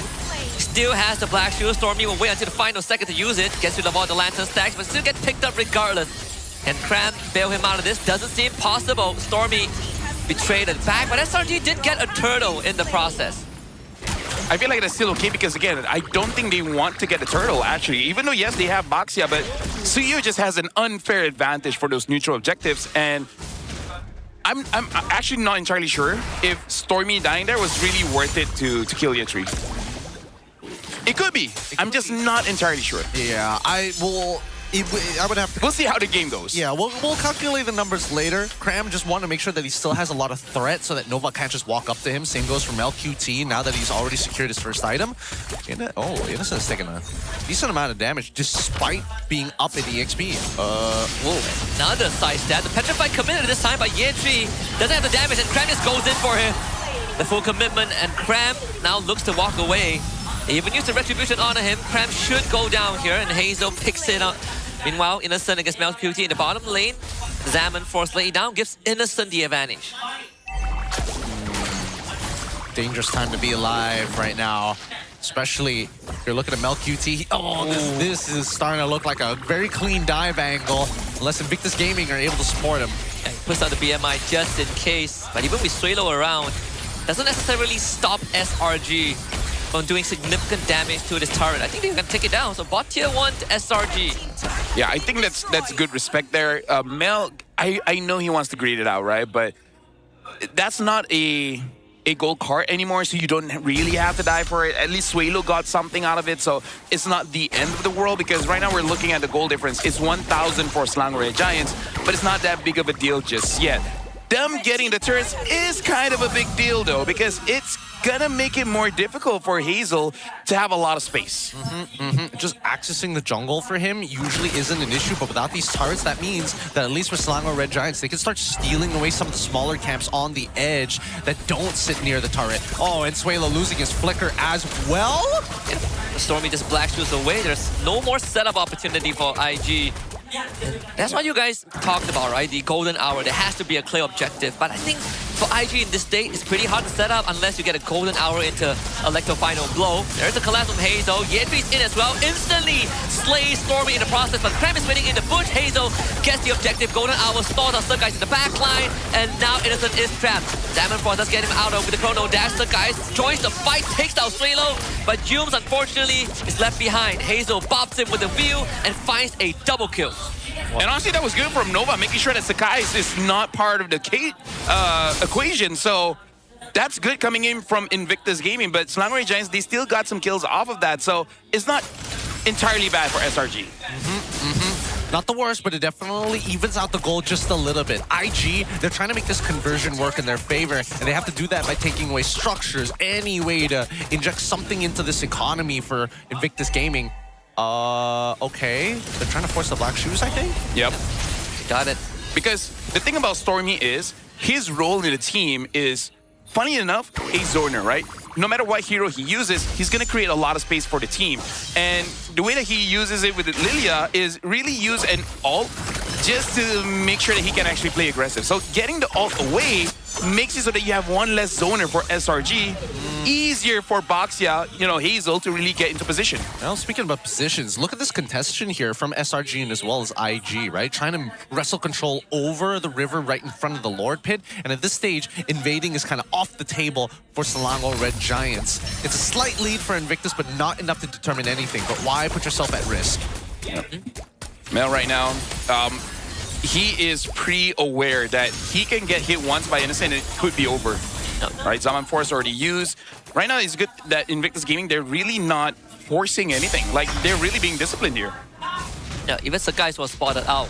We talk about IG having the ability to re-speed up the rotation, and now they're taking advantage of that, right? To track the SRG members. If you catch them isolated, you can force something out. But this first Lord is going to tell us a lot about how these two teams want to fight, especially for IG's strat, which can be a bit more technical. Suelo comes in with the Crimson Beacon, immediately grabs Stormy up. Can he use the Black Shoes? The Golden Hour even committed Innocent, completely zoned out from the fight. And that's IG with the opening to go for Lord. Oh boy. Advantage over to Invictus, and they have no way to kind of take the space other than Yums. Yums has to start this out first.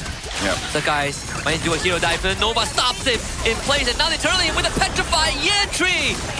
With the objective in mind, and it's Hazel that walks away with Lord. IG comes out on top. That was very clean coming in from Invictus. Like, they're really using the Lord for their advantage. Oh, now they're going to take everything else alongside with it. That's mid. Tier 1 already destroyed. And just notice that at least for the side of Invictus Gaming, they're opting to even go for Radiant Armors onto Suelo, knowing how much potential damage could be coming out of just Lilia and Harith. I gotta say, the standout here for me is really Nova Escobar. He's using this Marcel so well, making it so that he can catch people, he can zone people, and he makes the neutral objective much, much easier for Hazel. Oh, I mean, Hazel, I think that at this point, if you're in Hazel's position, I think that it's going fine, right? Everything should be pretty smooth. You're waiting for not only Nova X Kobar to make these similar plays again, but more importantly so, waiting for Sakai's to make that mistake, right? If Sakai's reveals himself too early, he's gonna get petrified. Nova X Kobar can deal with him just like this, and it's just the continuous back and forth. Yeah, Hazel now having the chastise Pauldron as well makes him much more difficult to really deal with. And Nova Escobar, he is doing a good job in the sense that he's providing a lot of vision for Invictus, making it so that the rotations coming in from Hazel and Swill is so effective. And Mel has been free farming just from pure information. Hasn't been interacting as much as we probably will like to, even though the score is 3-9. It's not the end of the world here. You can see this pressure, immense pressure coming in from IG to get the waves that start syncing up with each other. Nobody's concealed up too. Nova's looking for a golden hour here. A good golden hour could basically just set IG up to win the game. They are looking at a more than 5k gold lead. Holy Crystal just got purchased by Innocent. Yeah. I think one thing that separates these two teams, if we just look at the silentness, which was a discussion earlier on, was just the clutch factor, right? Like, who would you trust more to clutch out a game? But now the stats, they do favor Innocent and Cram more than their counterparts. But I would say this map state is great for Claude and Benedetta to play around. Yeah. Mel, he's playing cautiously, but I feel like that's the right call, right? Against SRG, again, you cannot make a mistake. Cram gets spotted out, gets still a little bit of damage, and Suelo, again, because he's building a little bit defensively, because of the lead that they have, is not going to get punished, right? It's actually going to be looking pretty good because he's not going to die, so a lot of setup for the team. A lot of good setup, in a matter of fact. And Mel QT just standing right in front of the danger, right? Knowing that the rest of his team has got his back at any moment. But they're not turning this into something that is tangible, right? Now we're getting to the point where we need to see them hit their next item power spike, which is at the 42k mark. So they're technically 4,000 gold away. And that could be the final coffin, the final nail to put into SRG's coffin to close out game one. Well, Suelo now has the purple buff as well for Invictus. So far, they've been using the Lord as bait. We'll see if they can still use it here. We gotta look out for Yetri as well as Nova Escobar. They're kind of the ones to really isolate a target and then see whether Invictus has enough damage. With Mel now having the Malefic Gun, I think they do. Yetri also just got the Malefic Roar, so they have plenty of damage. And remember, Stormy does not have Purify. If they can catch him lacking, they can instantly blow him up before he has an impact. And Nova aggressively walks forward, looking for the zone out. Yetri goes in with the Petrify, instantly finds Cram, kills him off for the mega kill. As Hazel takes the objective away, Sakai's also has no business being around there. Stormy's gonna be next on the list. Black Shoes back, but is into the fray of IG, and Stormy gets slain. SRG just couldn't put up any resistance.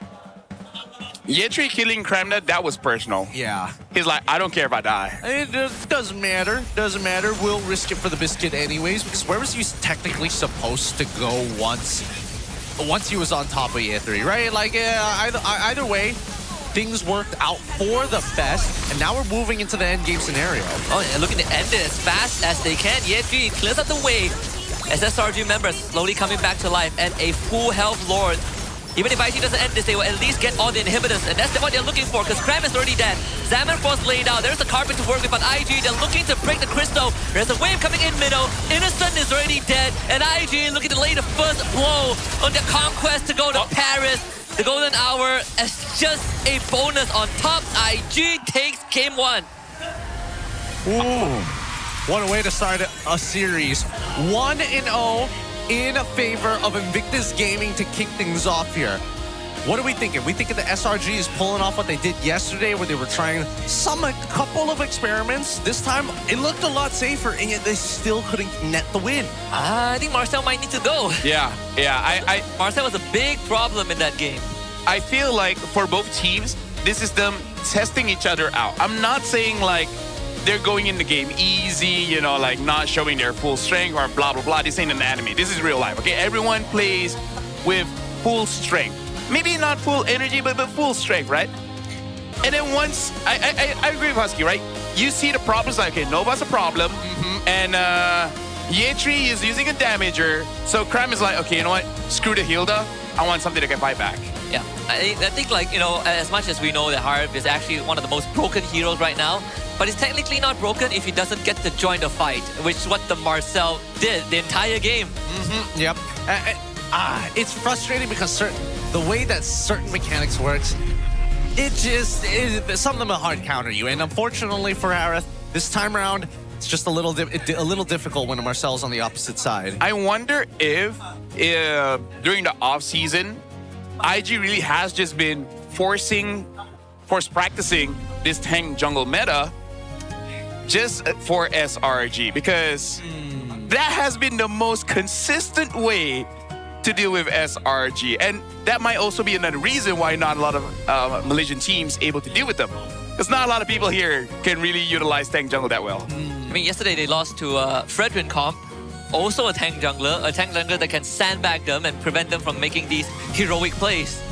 Yeah, all these tanks have its place. I wish there was like a little bit more variety, but before we get into any of that, let's give it up for our MVP, Nova X Kobar, without a doubt, not only spawning out the correct members, but finding key spaces to not only deny access, but most importantly, find the big CCs. And here's the thing, Coach Jess is also a man genius when it comes to all these crazy picks. Coming in from MDL where there's global ban really gives them the advantage, and it should be utilized in the next game, because let's be real, no way Nova is going to get the Marcel again, so they really have to start preparing what's the next hero for him. Yeah, do you have another hero, you know, in his back pocket? That Cho is the similars. I don't think there's a hero that's similar to Marcel. I mean, no, similar in the sense that he goes in, gets vision, gets out without really getting punished. Khalid? Fair enough. Khalid, Hilda, Cho, you know, like that kind of archetype. Okay. Because there's a lot of that similar archetype here, right? With the Hilda, the Glue as well. Getting in and out of fights, this has never been this difficult before, but mainly because there's just so many ways to actually apply soft or hard CC to somebody from beginning to the end of the game. Either ways, as much as I would like to believe that this could have been better, I look at Yums and he reminds me sometimes that, like, you know, a casual Ice Queen's wand over something like a glowing wand, pretty funny to see. Can't run away from him. Yeah. And look at the stats here. Mel Cutie, Rich Guy, 802 goal per minute. The carry as well, Cram being the sandbag, and best wingman, Nova Escobar. So I think going into this game, this is clearly planned by SRG in the sense that Cram is going to be the sandbag, and then Yums is going to be the one possibly targeting either Mel or Hazel, and, you know, solo kill with the glue, and then everyone else finish up. That clearly didn't happen, so maybe they're going to change it up. You know what? Okay, Yums, you be the sandbag, and then Cram actually be the one diving to the back. I think with the Hilda pick, it also like tells IG, if you pick an assassin, I have a Hilda. Yep. It serves as a flex pick for SRG, but when the Baksa came out, I think, again, the glue was sort of like the best option, but they just forgot about the Marcel, I feel like, right? Like the Golden Hour doesn't have to hit you, it just have to be there as an inconvenience. Yeah. He just has to be there to stutter you. Yep. Just stare. Just stare and observe. Like, poor Innocent, man. He has to make a detour every time. And every time he does that, he has to use Chrono Dash. Yeah. Poor Sakai's jumps in, gets mini stun by Marcel, gets petrified by Yetri, and then gets rolled over by Baxia. He's just like, bro, give me a break. Now imagine crossing the road and you get run over by a truck like that. Yeah. They're looking for high scores here, man. But like, look at this. Look at Skies goes in. Basically, there's a lot of anti-dive tools that's been, I would say, maxed very well. Like, when you look at this comp, you don't really think that they have good ways to punish a dive, but then they're covering it very well. They actually have ways to do it. And if all else fails, the juicing will pick you up. Yeah. I'll take it any day. I'll be honest with you. I would rather that, because as we see the game continue to progress. And I agree with LaFell. I think that like a lot of it just really boils down to like controlling the zones, and also the first 2 minutes, like you were talking about, the first 2 turtles to take advantage of SRG. I thought that maybe those first 2 turtles is where Invictus was going to go really, really hard, but ends up they kind of stretched it out. And I like the fact that they're being very mindful about this of, hey, not only do I want Hazel to get to level 15 as quickly as possible, but our secondary win condition in Mel QT, he also needs the farm. So I like the fact that they decide to go 4-1 at sometimes, but always manages to regroup a year 3 to ensure that the team is ready for a full 5-on-5. Yeah. Even this sequence, right? I thought the golden hour is enough to just zone out Innocent, but it also costs the guys on the edge, so there's no chance for contest. So now for Invictus, I kind of want to see more of this. When it comes to the draft, have a lot of crowd control. Have a lot of small CCs that can be happening instantly, right? Because I really feel like that's the best way to do it with SRG. You can't hit me if you keep getting stunned up.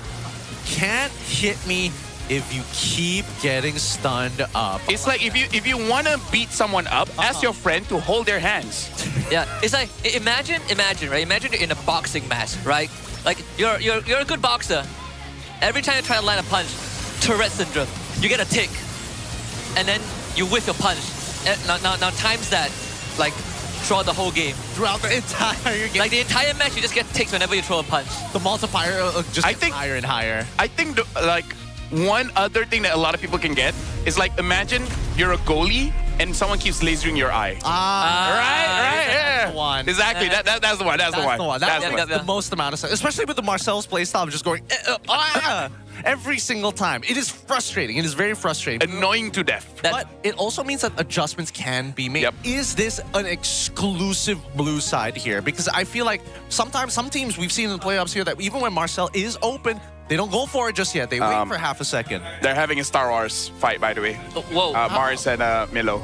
Don't worry about it. Because they're bringing it over here. It's not Star Wars. It's what we call our All Stars, guys. 2026 All Star event is now available. Team up and die for some fortune. You know what to do. Go into the game, complete the in-game rewards, get a free skin. There's actually a bunch of them. The Atlas one is pretty free. The Yuzong one I finally got just yesterday. I wonder what part of the forest they are. Imagine if it's a full screen graphic right now. It's just. Oh, it's not. If only. The exclusive dynamic portrait and radiant kits for Leslie, the Angelic Agent, are now available in the shop. Enjoy 20% off during the first month for June, all the way May, all the way to June. The dynamic portrait is only 640 diamonds, and the radiant kits are only 200 diamonds. So log into the game and get yours today. Milo trains in boxing. I didn't know that translates to become a Jedi. You know how they make you meditate in boxing? Luke Skywalker boxers. Like all Luke Sky boxer. We're gonna throw it over to Rose and see if she's got somebody up on the other side. Rose, who you talking to?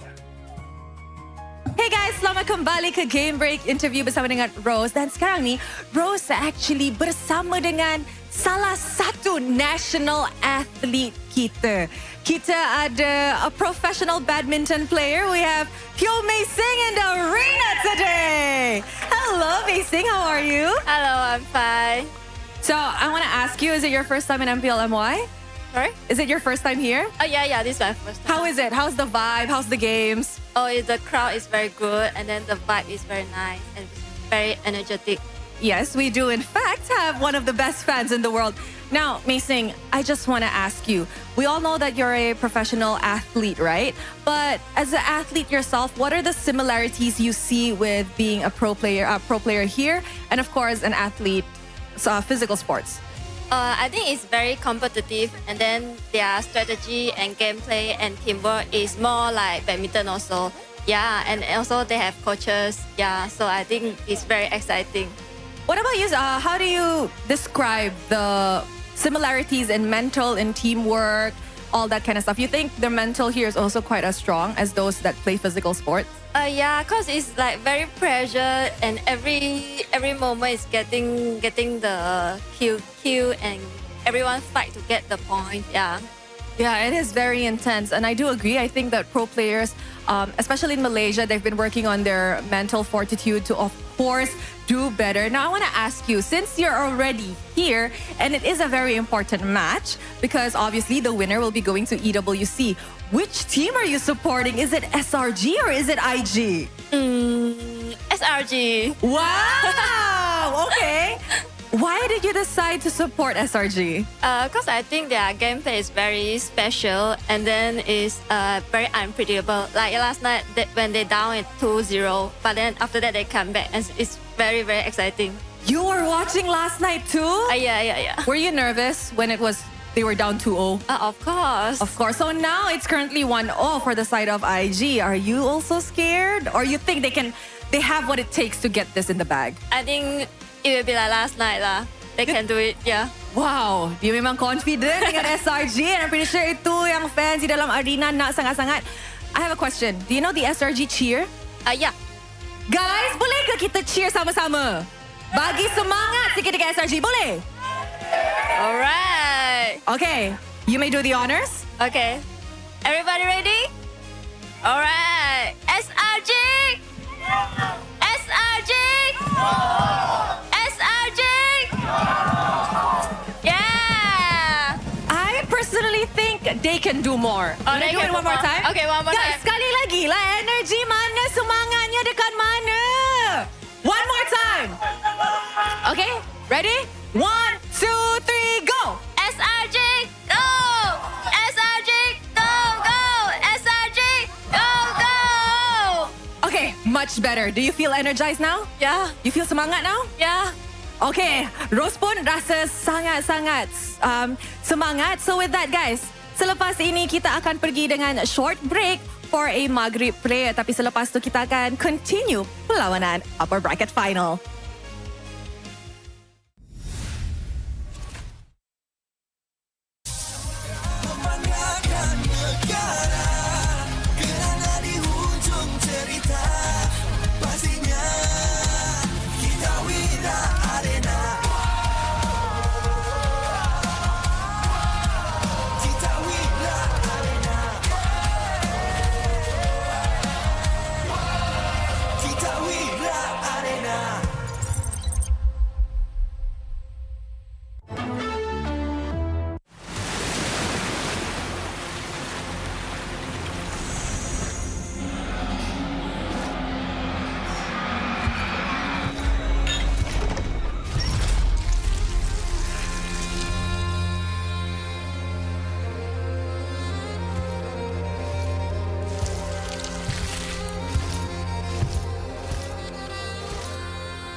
ditelan air mata. Selamanya ku takkan dibawa perjalananku sampai ke puncak dalam perjuangan. Bila hati terang menyala, setiap luka jadi kekuatan, pengorbanan yang jauh ujungnya. Sudah tiba masanya melangkah takdir, jalan yang gendir ku tempuh. Bangkit bersama kita juara, membanggakan negara. Kita kawan pentas dunia, Wira Arena. Bangkit bersama kita juara, membanggakan negara. Kerana di hujung cerita pastinya kita Wira Arena. Kita Wira Arena. Kita Wira Arena. Sweat and grind, guess we never gon' fade. This that definition of a legend. Every single move that I make, feel it ain't no doubt. Dorang kena aku, I'm a winner. Cuba check gerak-geri aku semua tiptoe macam ballerina. Genggam bara api, biasa berjadi ada. Mimpiku mula menjadi, tiada siapa je yang halang. Kalau bikin hari-hari, benda susah jadi senang. Segala cabaran aku ready, masa depan aku terang. Tiba masanya melangkah takdir. Welcome back, everybody. The MPL MY Season 17 continues here at the playoffs, day number 3. Currently, IG hold the lead in this best-of-5 for an opportunity to make it to EWC in Paris. And they can book those tickets if they win these next 2 games. But SRG are no slouchers. Of course, welcome back, everybody. We've got Husky, we've got LaFell, we've got me, Gideon. We're keeping you company for the rest of today. Now, we did talk about potential swaps and changes on blue side and red side. But do you think that boost of confidence is going to be enough for IG to take it all the way here? Oh, Yes. 100%. Yes. 100%. Like, again, like, with confidence and no confidence, the change is very, very drastic, right? And I believe the confidence is for the coaches as well, because throughout the season, from regular season, from weeks to weeks, how many times have IG shifted their strategy? Right? Once or twice, it looks awkward, but they eventually master it. Like, we saw IG brought this kind of drive yesterday. It didn't look good. And yet, against SRG, it looks much more polished. And that's why IG has got the best coaching staff award, right? Because I think Coach Bam and Jess are probably the combination that can rival what Arcadia and Becky brings to the table. Also because of how polarizing they are as coaches, with how they draft, how they manage the players, and how they are able to just gear switch whenever things don't go their way. You can go from Hazel Esports to Sidelane Esports, and it still works for IG because of the amount of hero they have. I think it's just the perfect combination of Coach Bam's weaknesses in the draft last time in previous metas to now, hey, we've got Coach Jesvan who's really on top of all this stuff. The big difference is that Coach Bam knows how to pull this team together as a unit, and Coach Jesvan, unfortunately, not so much. But we also got player quotes coming in from Suelo, from doubt to belief. He said, to be honest, before I joined IG, I had a lot of doubts about myself. I even delayed giving my answer to join the team because I wasn't sure. Hazel and Coach Jess were the ones who convinced me. They told me things like, with you, we can achieve great things. Let's do it together. Those words gave me the confidence to take the leap and join the team. That's the dichotomy of the coaches, right? Because Coach Jess, he will give you that confidence. It's like, I see the potential in you. I know the heroes that you can use, and those are the heroes that I want in my draft. And you have Coach Bam be like, if you suck, I'm going to replace you. So, that's good come back on, you know? It really keeps the players on their toes. Like, I will always be ready, Coach. I don't know. I feel like it's the opposite way around. I feel like Coach Bam is the one who's giving him confidence, and Coach Jesvan is just like, by the way. I feel like Coach Bam now, after, you know, it's like, okay, what? You guys are cool. It's like the first 3 weeks, he's like, I got my eyes on you. I mean, one of them is holding the player's contract. You know? All right, let's talk about the EXP laner head-to-head, because so far... Oh, not that much difference. Yes, it's not that big of a difference. The funny part is that Year 3 only came in halfway through the season. Well, Cram wasn't playing half the season as well. Fact. So it balances itself out. They're so equal. He actually came in, played like one game, yeah, two one games. or two series, and then Cram takes a break, you know? Yeah. Oh, yeah, you can say that, you know. Oh. I came in and then he took a break. I think he's scared of me. Vigorously. All right. Enough of the jokes. We're going to be jumping right into the draft in just a little bit, and we want to see some of the changes. And maybe, I don't know, whether we're going to see a bit of a repeat of yesterday's attempt to try and break certain meta drafts. This time around against IG, with what we saw in game number 1, it didn't really give us much of a lead of what the direction of the drafts were. It was hidden all the way till the end. Yeah, I think if... the one thing that surprised me first was the fact that Marcel was the first pick by SRG when they let it through. But now they're on red side, I feel like it is almost mandatory to consider a Marcel ban. Because you know Nova is going to first pick that. Yeah, but the thing is, if they ban on the Marcel, IG would have a good chance to just pick up the Harif, right? It's the pick up, or you open both, right? But then you run the risk of, now they have a Marcel, what are we going to do? And here's the thing, I kind of hope IG continues the trend of using a tank jungle, because this is one of those times I'm okay to see it, just because it's not really an MPL MY thing. We haven't seen it for a while, and we haven't seen it done well. Yes, that is true. That is true. Most people just either whiff or they're not entirely sure what they're trying to cancel out. They just want to be in front. Yeah. Now, let's see. I feel like Marcel has to be banned, or the Paquito. It's either two. Either that or Baxia, right? I think there's like... But then the Fredrin, right? Different perspectives exposed. All right, it's a tough choice. It's a very tough choice. I think no matter what, SRG is okay with it. Yeah. IG pick up Paquito here? If they take Paquito, there's Freya. What? If IG takes Paquito, there's still Freya open. Oh, right. Oh, wait, that's a good point. Because I'm thinking whether or not, is it worth going... No, Freya. Freya Harris? Take Freya. If you're IG? Yes. I think take Freya. Take Freya. Yeah, Take Freya. One of Richie's best. Yeah, take Freya. That is Freya. Yep. Pack Harith, right? Do you want Pack Harith or do you want Pack Claude? Ooh. Because either way, IG will get the other one. Yeah. Either way, IG will get the other one. I think Harry still take. I think the EXP you can. Oh wait, no, they can be flex and gold, huh? But Mel doesn't play the Freya. Yeah, that's true.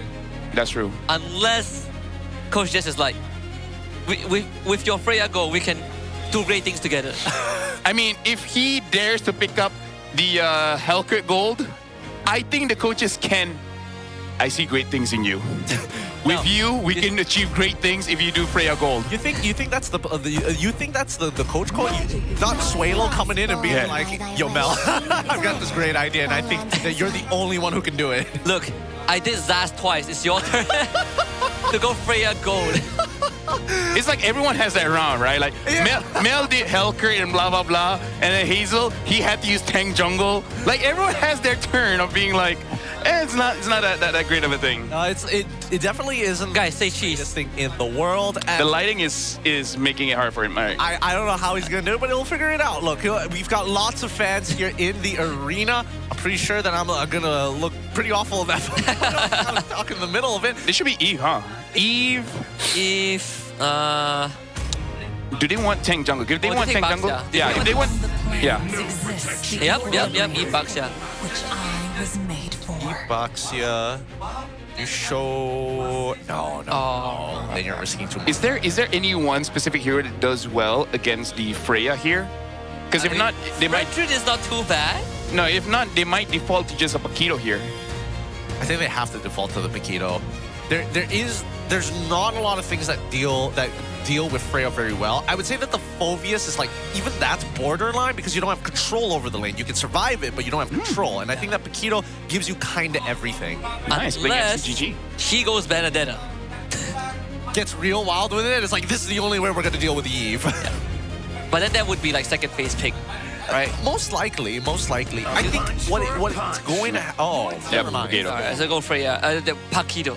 Yep, defaulting the Paquito. So now, I think the roamers are going to get attacked here. SRG might consider banning out the Claude, but then other than that, looking at the likes of Atlas, the Chose, maybe even a Khalid. Those are the things that has to be considered here. I mean, they themselves can also take Atlas if they want. Either that or Cho. I think I much prefer the Cho over the Atlas for SRG. It's more of, you are almost obligated to ban Claude, but do you ban the Moskov too? I think okay, I agree with Claude. I think that second ban, oh, never mind. Gets answered straight away. It looks like they're going to get rid of both of them. Yeah. I feel like just gotta respect Yums. You know, he's the regular season MVP. He got the Infinix phone, the earbuds, the watch. The watch. He got the trophy. He got the box. So I think ban out the Cho, ban out the Atlas. All right, this fan bought the SRG jersey, and SRG is so far letting them down. Little van. Honestly, it's impressive they're still able to get the jersey considering how fast it keeps getting sold out. Yeah. Like it sells out online so quickly. It's ridiculous. I don't even think it sells out faster than oil now. Do they have do they have a pre-order function? Does SRG have a pre-order? Every night they go live, so maybe. And they pull in, you know, different players. You know, sometimes it's in. Actually, I just remember Innocent doing it, but I'm pretty sure Sakai's is there as well, where they kind of make it like a selling / podcasty kind of thing, you know. Where basically, like, if no one's ordering, the host will ask Sky's question, ask Innocent question, bring in Cha-Cha in. Yeah. Those kinds. Yeah, those kinds. Yeah. Whoa. Wow, okay. The Claude guys open up. Maybe they're like, it's not that great. It's just Mel. Plus, it is a Paquito. Paquito can cancel it out. That's true. They've got ways around it. Okay, so covering for a different angle here. I like that from Coach Arcadia and Zoravecki. But IG, on the other hand, now that they've already gotten rid of the glue. Bencho, please. Bencho, I think Bencho here. Bencho, and then probably SRG will look at Gatot. I mean, Kalea is also still open. I think like taking the Gatot. Do they have enough burst though? Because their default after this is going to be what? A Suyo? Yeah. Yep. Not Suyo. Yeah. I think Gatot Suyo. But what would be the better order? I feel like if they get Suyo here, they're almost pretty highly likely to lose out on their Gatot, and Gatot technically hurts their combo. I think you take Gatot here, right? If you want Gatot, you take it here. Are there any heroes that hurt the Gatot afterwards? Like in the roam, like there's no more glue. Pylos, maybe, to match the Gatot. It's not even that great. Either that and Kalea gets countered, you know, sort of. I feel like, honestly, the Baxia and the Eve is already enough for the Gatot. Yeah. Like, remember Todak? Magma? Yeah. This Baxia was the bait of the, what's his name? Gatot. I don't. That actually pushed him out of the meta. Yeah, I remember that. I definitely remember that. And not to mention that Kalea, huh? Pretty well into the Kalea unless we get into the late game, and then Kalea just tsunami slams Baxia every time. Yeah, I guess Kalea does give you more control, like, on who you want to target. And, I mean, Yves generally doesn't want to take Purify, but the Freya can. Right? And the Freya, like, we've seen Yeatri, he has some great timings to get the immunity iframe with the ult. It's not easy to pick up either. This would be spicy if the Freya goes gold and they pick up like an Esmeralda. Ooh, double. But then deals with the puck as well as the Eswin. But now they're still going for the quad. Damage, right? Yeah. Without like then Gatot comes out. Yeah. Saw this. Which one is better, Suyo or Leomord? I personally prefer. I want to say Suyo. If you are playing for the later stages of the game, you're going to be playing Leomord. If you're going to be playing for like early mid, I think Suyo. Because then at least Suyo, you can pick and choose when you can fight whenever, compared to Leomord where it's very strict timings. Yeah, I feel like Suyo gives you a bit more flexibility, right? At the cost of you have lesser margin for error. Once you get caught, it's lights out. You have to be really sharp with these timings. Oh wait, actually, it might not even be that great to go Suyo. At this point, he's already having to deal with Eve and Baxia. Specifically, the Baxia is tough to deal with because even in your immortal form, you take a decent amount from specifically magic damage. Unless he goes Hayabusa. Hayabusa? Nah, doubt it. Yep, Suyo. Oh. I'm liking IG's draft. Yep. They got their signatures. Well, you know what I mean. I mean, they've got a really strong style of play. I don't know how they're going to deal with this other than like big super plays coming out of either side laners. Yeah. This is what's good about having a flexible jungler, right? Like it forces teams that go up against IG, you're guaranteed to ban YSS and Fanny. And afterwards, do you want to ban Marcel? Do you want to ban Baxia? There's so many choices to pick. Do you want me to make you feel sad? Make me feel sad? That used to be just Gar. That used to. that used to be. God damn it. See, I know where it hurts. But It hurts, speaking of which, for SRG to do well, they need to do two things. Let Cram escape his lane almost immediately, and then Cram, Yums, and Sakai's immediately go ham. I think let's see whether or not we see the proxy here. This is the most important level 1 because I do notice that Yums and Stormy immediately there, and it looks like Cram is not going to be able to get the proxy down, and will just have to clear the waves. Yep. But the priority does go over to SRG, so they get to leave first and set up the Lethal Wanderer for Sakai's. It is not an easy Lethal Wanderer to contest, you know, just because it's a Backstack Thought Eve, hard to deal with this mid trio, but the Zusin is an insurance policy when you have someone like Kalea to constantly peel you back. Yeah, it looks like they're just really protecting the camp here. I feel like Sakai's just want to dash in and go for a retreat, and he won't have the time. Yeah, it's way too late to that. Yeah. They do go for the chunk at the bare minimum. Oh, Stormy. Oh, they need to not break his... Oh, they did. Even his Rejuvenate's gone. Yep, now we get the lift off. There's some decent damage trade there. So the guy's still waiting for cooldowns, and Stormy can't really continue there. It was good by Yums. Yums was the one blocking Hazel. If not, Stormy would have 100% died there.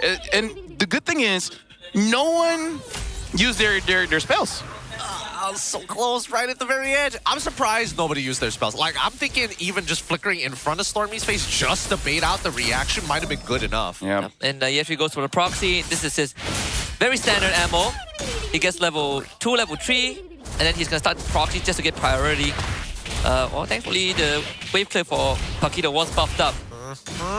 Can he get this river crab? Alright, well, he's not getting it. Well, Hazel is there, so should be going over to Yetri. I love how Hazel's like, I'm not even gonna take this. Yeah. Needs to stand in front, try me. No level 4 for you. The evolution of Hazel, it went from everything goes to me, now I'm gonna support everyone. Yep. I don't think they'll get Turtle here. RWM gets used out, but Yetri is incredibly low. So they want to look for the counter angle. Yetri still alive. First blood for the Freya. And SRG have no response. Shout out to Revitalize as well, man. Yeah, that has got to be very frustrating. Very, very frustrating for some guys because of that movement. And honestly, they weren't even looking. They were trying to get the pick onto Ye 3 to try and stop a snowball from actually starting. Yeah. Yetri is looking pretty good on this Freya, man. Like, Freya needs to be adjusted somehow because at this point, I really think that she should always be bad. She should never be let through. Unless maybe a Phobius. Because like you said, it's the closest thing to a counter. Yep. Yep. And also Stormy wasn't even level 4 in that fight, right? So he couldn't contribute with his ult. Some minor factors that resulted in SRG losing Sakai's and purple buff. The audience is wrong. Audience. I mean, let's be real. I mean, SRG fans has hardly been right. Yeah. They'll be fine here. For the most part, Innocent, he knows how to hold on to his abilities for extremely long periods of time, but now they really need an answer to Ye 3. This mid game is going to be pretty detrimental, but now that Yums is level 4, they could try and set up a play here up on top side or somebody who doesn't have a Purify. In this case, Nova Escobar, but again, it's that AOG that's the problem. Dang, Mel actually got the crab. And win or lose, just to answer Gideon's question, yes, the confidence really helped out Mel and Yetri. Look at how good they're playing right now. Very clean movement. Very clean movement. Now my bot side, though, it looks like another trade that doesn't seem to be in Cram's favor, but he at least gets the River Crab. And this is what I'm talking about, right? Because at least with Paquito, you can kind of mitigate how you trade against the Freya. You can push her back after level 4 and then create some space and still be able to sustain. Yeah, gotta Sword play and around shield against boxing, man. Gotta play around the combo points that she has, right? Because every time she has combo points, she gets some shield, and then that basically mitigates the trade. So honestly, it's just about control. And Ye 3 has all the control in the world right now. Fortunately for Cram, he can't one-shot the wave. Yep, Nova walking up, doesn't get the taunt in. But Hazel doing just enough for the zoning. They turn on the Hazel, but he's very durable. And now Yums needs a bit of rescuing. Yeah, and the Revitalize is there as well. Yep. But they just got the ult out of him, right? Yep, here we go. Yep, RWM, there's the taunt. Used, Revitalize, helps Hazel get the turtle, and they're out. IG don't want to fight. Yeah. Are we going to Tsunami Slam anybody at this point? Like, we're not finding any targets. All like, a majority of ults are still available from the side of SRG. So this is a hard call. I think they were waiting on two things. Yums might just be not confident his team has enough damage. And number two, they wanted Invictus to overstep. And Invictus is like, nah, we're disciplined gaming right now. We believe. I like disciplined gaming. That is very funny. Very funny indeed. DG, our sponsor. Yes. I want to slap something with Selka. It's not coming to me right now. I'll talk about it later. Yep. 75 seconds left on the next upcoming turtle here, but you can see that the impact has already been left. Do they have enough damage? They've got the early rotation here from Cram. Yeah, I mean, they have burst, but not if Hazel is right in front. I'm going to say Hazel was the one that dodged that one. Yeah. He's like, no. Hell no. Oh, 1v1, Innocent taking a lot, become a tower shot, and still finds the outplay. We see that twice today. One from Chiku and one from Mel. Yikes. He was confident. Fortunately got punished for it. And now Cram getting denied the opportunity. Oh, doesn't get denied. Yeah, 3. Didn't commit hard enough and he gets the free proxy. So restore some confidence for SRG. Nova still holding on to the ult, and now SRG full-on goes for it. AOG gets committed as a counter response, but Yenji comes in with a 1-2 combo. They will try to slice Gatdot apart, and they find 2.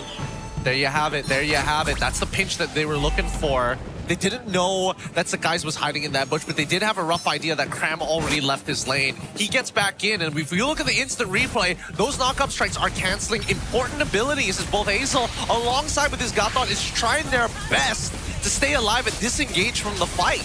And this is the effect of your, I would say your ace, right? Because the moment Innocent got that 1v1, the entire team feels like they have enough damage, and that gives Yums the confidence he can catch. And here, Innocent instantly dives to the backline with the help of Yums. The RWM as a response from Suelo. Innocent dancing in the midst of 3 people and still gets out with his life. Guys will do the same with the turtle, but Stormy is in a lot of danger. Yeah, 3 with a double kill, and SRG falls back. He gets run down.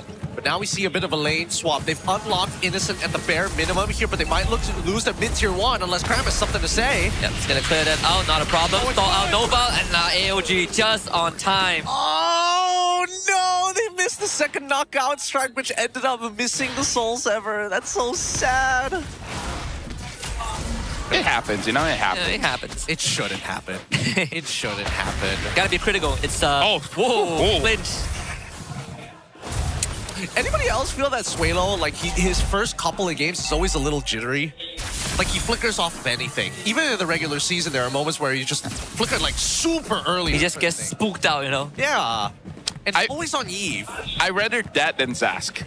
I'd rather that than if he dies, you know? Like, let me safe than sorry. It's better to, safe than sorry, you know? Like the counter argument would be like, why didn't you flicker earlier? Gun to your head. Why didn't you flicker earlier? Well, I'm gonna flicker now. And now they start moving away. Actually, maybe that's the answer. He rather people ask, why did he flicker, than ask, why didn't you flicker? That's fair. That's fair. He could probably answer it like saving it for next year. Yeah. I'm saving it for the lower bracket because I want to fight Vamos. Hey, they can still win this one, all right? They're saving it for the grand final. Facts. Oh, man, but it's still a dangerous game. And honestly, I like the fact that both SRG and Invictus have now officially just, we respect you. We cannot be hyper-aggressive anymore. We cannot just go in unprepared for a fight. Yeah. And I gotta say, both teams hate each other EXP laners right now, right? Yep. They're not interacting with each other anymore. It's just like, Cram, find Mel. And Yetri, whoever is available, you know? Anybody. Oh, they found one. AOG immediate response again, but the dive underneath the tier 1. They pull out Suelo just like that. So guys looking to get away. MLBB doesn't find the secure, and Nova Escobar falls. But Yetri, he's about to join the fight. SRG, they gotta clean this up as fast as they can. And Cram sees this. Here comes the Valkyrie's descent. Stormy with the disengage, but Yetri is gonna start wailing away. They need to stop him in track. Innocent waiting for his cooldown to come back up, but Yetri is already on a mega kill streak. Cram, 3-man knockout punch, and Sakai's back in, and SRG strikes back twice as hard. Woo! 1 What a turnaround. What a turnaround that was. A dance on the tightrope, and at the very end, when you thought Cram had just wasted his abilities, he turns it around to set it up for Sakai's. IG set it up so well for Cram to do something there. Like, they were just stacked together. They funneled into that tri-brush, man. Like, Invictus has been disciplined. The moment that they're not, like, here's the thing. Like, you were talking about jittery, right? Uh-huh. It looked like IG was, the whole team jittery. Like, the moment Suelo got caught, everyone panicked. Everyone fought when they really didn't have to. They already got a good trade, and then they wanted more. And that's kind of where they put themselves in a situation where Cram just gets them. Which, by the way, looks like this is the key to victory for Selangor Giants. Yep. Catch Suelo. I think they felt empowered by Ye3's arrival too, right? Like our Freya. And Hazel. And Hazel, yeah. I could have sworn there's an Estes there by the fact that Hazel just could not die. Yep. Oh, man. I gotta give it a Selangor Red Giants. Just an incredible reaction from Yums. He goes for the flank tsunami slam. He sees the AOG, waits at the edge of it, tanks the tower, the tier 1 tower the entire time, gets the guys out because of it, and yet this transpired to an SRG winning scenario. Yeah. But Harith, man. And the Harith, like, you know, Cram is amazing, man. But Harith, man. Harith, man. He might have lost game 1, but might be different. AOG doesn't hit the mark, but they do find Stormy. Not able to get away this time, and unfortunately, Yums is backing a bit too late, so he is most likely going to be the casualty. Flickers to safety, doesn't plunge to the glowing one. Ye3 comes in with the Valkyrie's descent. SRG somehow managing to bail everyone else out. Yeah. You know, Stormy's the only casualty that's good because honestly, the setup from IG was amazing. Suelo got 3 members into RWM, and Nova was very fast to respond as well with his own AOG. The fact that only Stormy died, it's his fault because he didn't use Flicker. I know, he didn't use Flicker. He should have taken notes from Suelo. Yep, and he honestly shouldn't get taunted by Nova. There's no real world that he gets hit by the taunt unless he wasn't paying attention or he's walking into a bush and he doesn't know that Gatot's on the other side. Either way, still not the best scenario to be in if you are in Stormy's position, but he knows his job, right? He's not the KDA machine that he needs. He's mainly just for cleanup, more so for peel, but as an anchor, he needs to make sure that there's enough space for Innocent to move around. Yeah. So right now for SRG, I think the win condition is going to stay the same. As long as they get Suelo, then that's going to be all good. So for Invictus, it's all about protecting Suelo, or maybe just let Suelo ult, and then if you die, you die. It is what it is. I'm down for that, honestly, and I think that makes the most amount of sense because right now, other than a soft CC, most people on the side of SRG can get in and out of his range of influence. Yep, and Innocent so far still deathless in this game. And he is going to reach a state where he starts 2-tapping the Claude, starts 2-tapping the Suelo as well. There's very little thing that IG can do to stop him unless they power on to him. Speaking about piling on, this might be the moment they might actually give it a try. Nova X Crowbar is going to bait it first. Yeah, Nova, forced to use the taunt to get out. The Stormy want to commit the Crimson Beacon. That key ability is quite a detriment if you're clumped together. Because the pickups on the tank, when they drop the tanks onto their own teammates, it hurts. And now Nova really out of the fight already. Hazel's roll gets cancelled as well, but Nova can't afford to go back. AOG trying to solo Innocent, he just presses Purify, and he solos the whole team. They will still take him down with the help of Hazel, and Ye3 now has free reign. Without Innocent around, the damage profile not really there.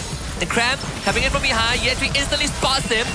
There's a Blazer charge up. Sakai's back into it by Ye3 again. He's the beast. Now forced to Purify away. Sakai's back in with a taunt and a title try knockout. They take him down and SRG wins the juggle. Woo! Yums! 4.43 seconds worth of crowd control. Also helps that Stormy was putting up similar numbers. But man, that was a tough fight. That was a tough fight to watch. It just goes to show that Invictus Gaming need to play around their ult timings. Selangor Red Giants, with or without the ult, we're ready to die for it. But that was clearly Suelo's mistake, man. Like, I think something shut him. Like, look at that. What is that placement in front of Harith? And we know that because Harith died there, the next update, they're going to give Harith a knock-up. Yep. To balance this out. When Synchro Fissure hits you, it mini-stuns you. Yeah. Yeah. Hits the center. Yeah, No. the center. Double the stun. He has one additional passive. Where is the Zetian passive? Back. He gets the... You get close enough, you get knocked back. Chrono dash. If it dashes straight into you, it stuns you. And he gets even more shield. Just to balance him, you know, to make him more viable in competitive scene and rank. To make him really unique amongst the other gold laners. Yep. To make it more balanced, we should nerf Mia. Oh man, this is going as good as it can possibly get for SRG in the stage of the game. They've already got a fully scaled up Arrow. And look at Nova Escobar just melting away. Even through with the Revitalize is going to keep him up alive, but that's still mid and him gone. Now they can take the top one as well with a fresh wave coming in. SRG delivering a treatment that they got from game 1 back to IG with the same magnitude. And honestly, even with the early immortality from Nova, if you can't really get a fight going, it doesn't really make too much difference. What is Hazel gonna do here? The flying Like, claws. what's the plan? Is he just giving vision so that Nova can start something? Maybe? I'm not 100% sure. I would assume it's because of the neutral objective, but it's not spawning anytime soon. Yeah. And SRG is not going to path top because the inhib is bottom. Because he's not a Harley. He is in a Harley. He is, yeah. Wait. Maybe? Wait. Okay, Yep, here he comes. Maybe he's looking for a pinch. Innocent has to be the target, no? Oh! Here they go. They go for Innocent. Innocent gets out. Great hero, by the way. They do see Sakai, but Sakai has iframes. Gets out of there. Good ideas from IG actually. Wait, and they honestly got pretty darn close to killing Innocent, putting him down to at least 10% of his HP, and got his Purify. Wait, really? I thought I saw Innocent with full HP now. I mean, he healed back up. All right. Yeah. Don't forget, he has a shield. Yeah, he has his... And heal. Yeah, and attack speed and burst. He gets hybrid lifesteal. The more opponents are around him. Up to a maximum of 35%. How nice is that? Wait until they give him a new passive where when he pops Salmon Force, he gets true damage. I have a great idea.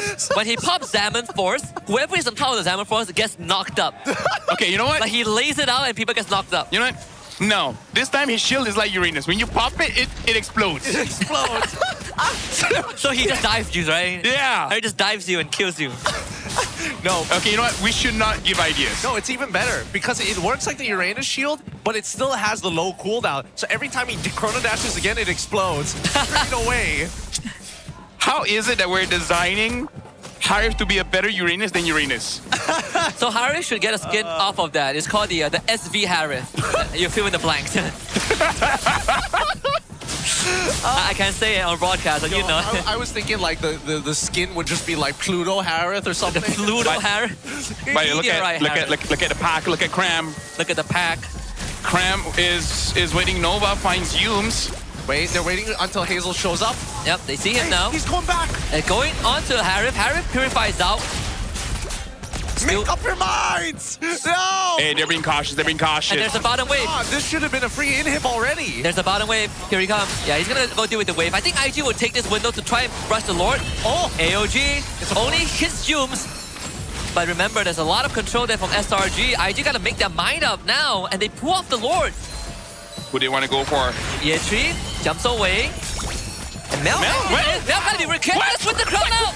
Oh no, Mel! Not like this. Both is purified. They divert the attention onto Nova and gives the guys the room to grab the lore. And now the bottom inhibitor forced to be defended by Year 3. SRG gets a freebie. Bro, my God. Bro, your girlfriend is watching, man. Oh my God. you BMI, and then you pause, and then you enter, and then you blazing the way. Hey, don't forget the Purify. My favorite part of that was Yums ignores him even after when he has no Purify. I think even Yums was freaking out. He was like, what the heck? He went for no. We need the comms from both teams for that. Cram looking for one shot onto Mel. Oh, about to get it. Mel still survives. And that's flicker from Cram. They're going to try and mount this defense. The Lord pretty healthy. Yums comes back to life, but Yetri is already gone thanks to Stormy. And Mel QT assassinated. They lose the guys, but honestly, who really cares? There's Innocent around. And the rest of IG falling apart one by one. And SRG not going to go down without a fight. They got denied game 1, but they sure as heck will fight back. And we go again. It's 1-1 between these two. 1-1. The scoreline with a ticket to Paris as the reward for the victors. At least Suelo was able to get one back on Stormy at the very end there, but that's going to leave an impression. I don't know about that confidence no more, because at the end of that, those blunders, oh my goodness. That's too much confidence. No. We have to change the wording, right? Oh, we're changing the narrative? Yeah. So it's not confidence anymore. No. The narrative is still the same. Okay. But you just changing one word, it describes the situation better. That was negative aura. He lost aura. They aura farmed in game 1, lost all of it, and now they're in aura debt. They have to pay the aura back. Not even like a neutral stack. Not neutral. Not dead. They have negative aura. They have debt against SRG and the coach. Well, so MLQT single-handedly tanked the stocks. Exactly. Like Wall Street of aura is in shambles. People are selling right after that play, you know? This is what happens when you sell houses too cheap and people can afford it, and then the entire economy tanks. When you press that winner crown, people started selling stocks, you know? Truly wild. Truly, there's no words that can describe what I was expecting this game. But after what I saw, I would rather my expectations. I wanna hear Mirko's reaction to that. I'm pretty sure he was watch partying that. He's probably losing his mind. I'll be honest with you. I'm losing my mind already thinking about that play again. Just at what point was it like a good idea? I should not have got my hopes out of the game 1. It wasn't even like I'm gonna BMI back to safety. It's just I pressed everything I had. Literally, just one by one. With all the wrongs, like the worst possible sequence. Let me just say, even if IG wins this series, don't open TikTok. It's gonna be swarming with just one clip, unless something worse happens. The fact that he didn't die, it's like a miracle, you know. Miracle. The fact that he did all that. Oh man. Maybe that's what he can justify with. I did not. All of that was necessary. All necessary. All right.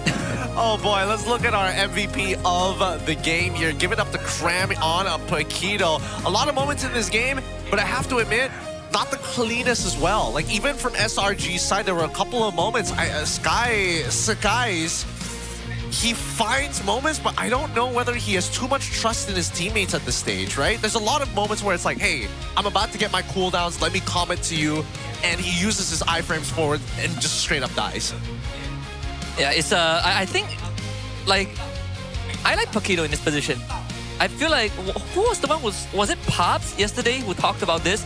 Where Paquito isn't just about the damage, right? It's about the control that he provides, right? The staggering effect in these team fights, like the knockout punch, for example, and the ability to just chunk you out enough to keep you away from the fight. And that's why, like, when we look at how Sanford, the best Paquito player right now, plays Paquito, you get that Oracle, you get the Hunter Strike, you're a menace. You are quite the menace. I think, so I personally believe that at least for a lot of Paquito players out there, Hunter Strike is a must first item. The second item is where you can start to deviate in terms of what you want to go. You go for Prolific Roar if a majority of them are really, really squishy. You can go for a more sustained build with War Axe. And here, even with the Sea Halberd, it's not that bad considering that you're already facing somebody who wants to sustain as well on the opposite side. I'm sorry, I'm still just staggered. I'm shell-shocked. I need you to take a poll. I need you to take a poll. No, pick and choose, right? Like okay. this or that. All right. The Mel. Yeah. Blunder. Okay. Let's give it a name. Mel. I don't know. Negative aura. Malfunction. Yeah. Negative. That's good. The malfunction. Oh man. Then I need a better name for what Suelo did, right? Are you trying to talk about the back door? No, back door? No, Suelo, the one that he ulted out of nowhere.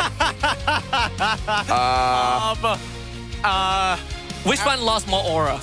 Oh dang, that's 100% Mel. 100% Mel. I'm with LaFell on this. Yeah. Because it's not just the BMI, it's the Winter Crown. It's like what he did. His team said, "You buried yourself. You dig yourself out of this." And I was like, "I'm trying." So, you know. The whole package, you know. Especially, there's a lot of contrast, right? yesterday was the best quad day ever. And then we saw that. I think even Chico was like, bro, what the? That happened. All right. So despite what the Freya? Well, I think that at least for IG, get it out. Get it all. Get the mistakes out all now. You got the confidence, then you got the overconfidence, and then the overheat immediately after. I think they need to find that balance of calm now because I gotta give it to them. The early game from IG here was looking real nice. Yeah, especially this sequence, right, where they got the punish on the Sakai's and they were able to translate it in some pretty good response. But it's just, again, when that mid-game rolls around, the question that's asked is if they can hold on to the lead. They just couldn't. Let's just wait for the negative aura moments just so that we can relive again. I mean, like, good plays coming in from SRG. You know, Yums make sure that Suelo is not in his A game. And then just tanks from there. I feel like that's the start of it. I have like one last justification to try and dig Mel out of that hole. Okay, when we see it, Yeah. Because I even want to see a slow motion. Slow motion. So that we can see the thoughts processing in his head. This one was a great one. This one was great. Because you know he went to BMI, Blazing Duet, into a Winter Crown. Okay. I think it's the clip after this. I felt like he thought for a moment he had Winds of Nature. Yes. Oh. Yes. Instead of Winter Crown. And then when he pressed it, he realized that, oh crap. They just skipped it.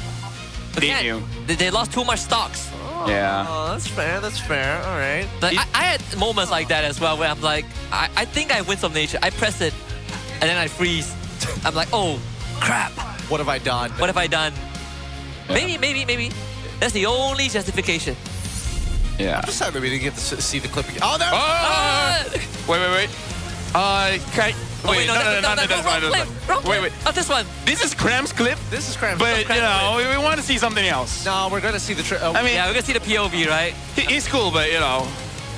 We might see the POV of that moment, because Cram was flanking. Well, he was flanking-ish. He was ready to go away. He was like, wait, they're staying? Yep, and then this becomes triple. Yeah, so good. Such a good play here by Cram. Again, it's just patient. Really patient. Bro, you know what? They're protecting the economy. Muntan is actively protecting the economy. That's kind of L. Big L's. But it's fine. It's still a lesson that needs to be learned by Invictus Gaming. I have to admit that SRG side, not exactly the cleanest, and we're expecting more coming into game. Gentlemen, how do you guys feel about our caster career here? That we're casting the playoff, and we're casting currently the two best teams. You know, Vamos might be there as well, but yeah, IG, SRG, and we're still cracking jokes. Yeah, you know, when playoffs was about to happen, I told myself that I'm gonna be serious. No more jokes, right? Yeah, be serious, be critical. And then this happened. No smiling, no laughing. It's pretty hard. You know, give the hard facts. I'm telling you. Sad stories. The other MPLs don't understand what we go through here. They're like, why are you guys so entertaining? Because what else do we got going when things like that happen? Oh, God. You didn't see the day that I started working for playoff? I had my tablet. I wrote down scripts. I wrote down statistics. You know, trying to be like MLBB casters where they have all the information there ready. And I'm like, I'm going to play Slay the Spire. I use my tablet just to play games. It's pretty much the only reason I have a tablet at this point. I brought it on day one.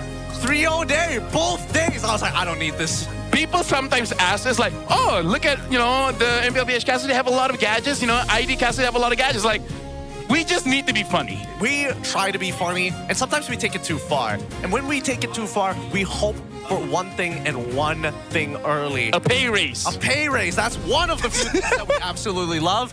But also, how about Grab? Where are you? Well, I hear. You hear me? So, the Abang Grab, Abang Koko, back again. And I just want to let you know,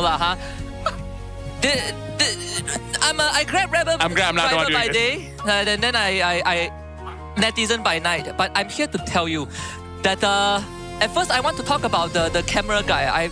Uncle don't like paparazzi, you know, like the camera guy. I think he quite creepy. But after I saw that game too, I think that one might need to wash eye a bit lah. I don't play much MLBB, But I like the hero with the guy with the monkey, then they both have 2 guns. Son? And I have to remind you, okay? When you buy item, you have to remember what item you buy. You order Grab, if you order burger, I give you burger. You cannot order burger then take someone else spaghetti. No good, okay? So if you buy the Winds of Nature, you have to remember you have Winds of Nature. If you buy the Winter Crown, you have to remember you have Winter Crown, okay? I don't know what the player name is, but clearly I see you make a mistake. You take the wrong order and then your whole team pays for it. That's not how it works, okay? We're not like the other country where you do one thing, people pay for it. This one you need to pay for your own mistake. And guess what? You pay with game 2 already.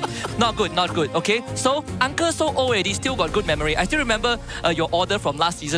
They come in, uncle, give me 1 roti canai, 2 teh tarik panas, kurang sugar.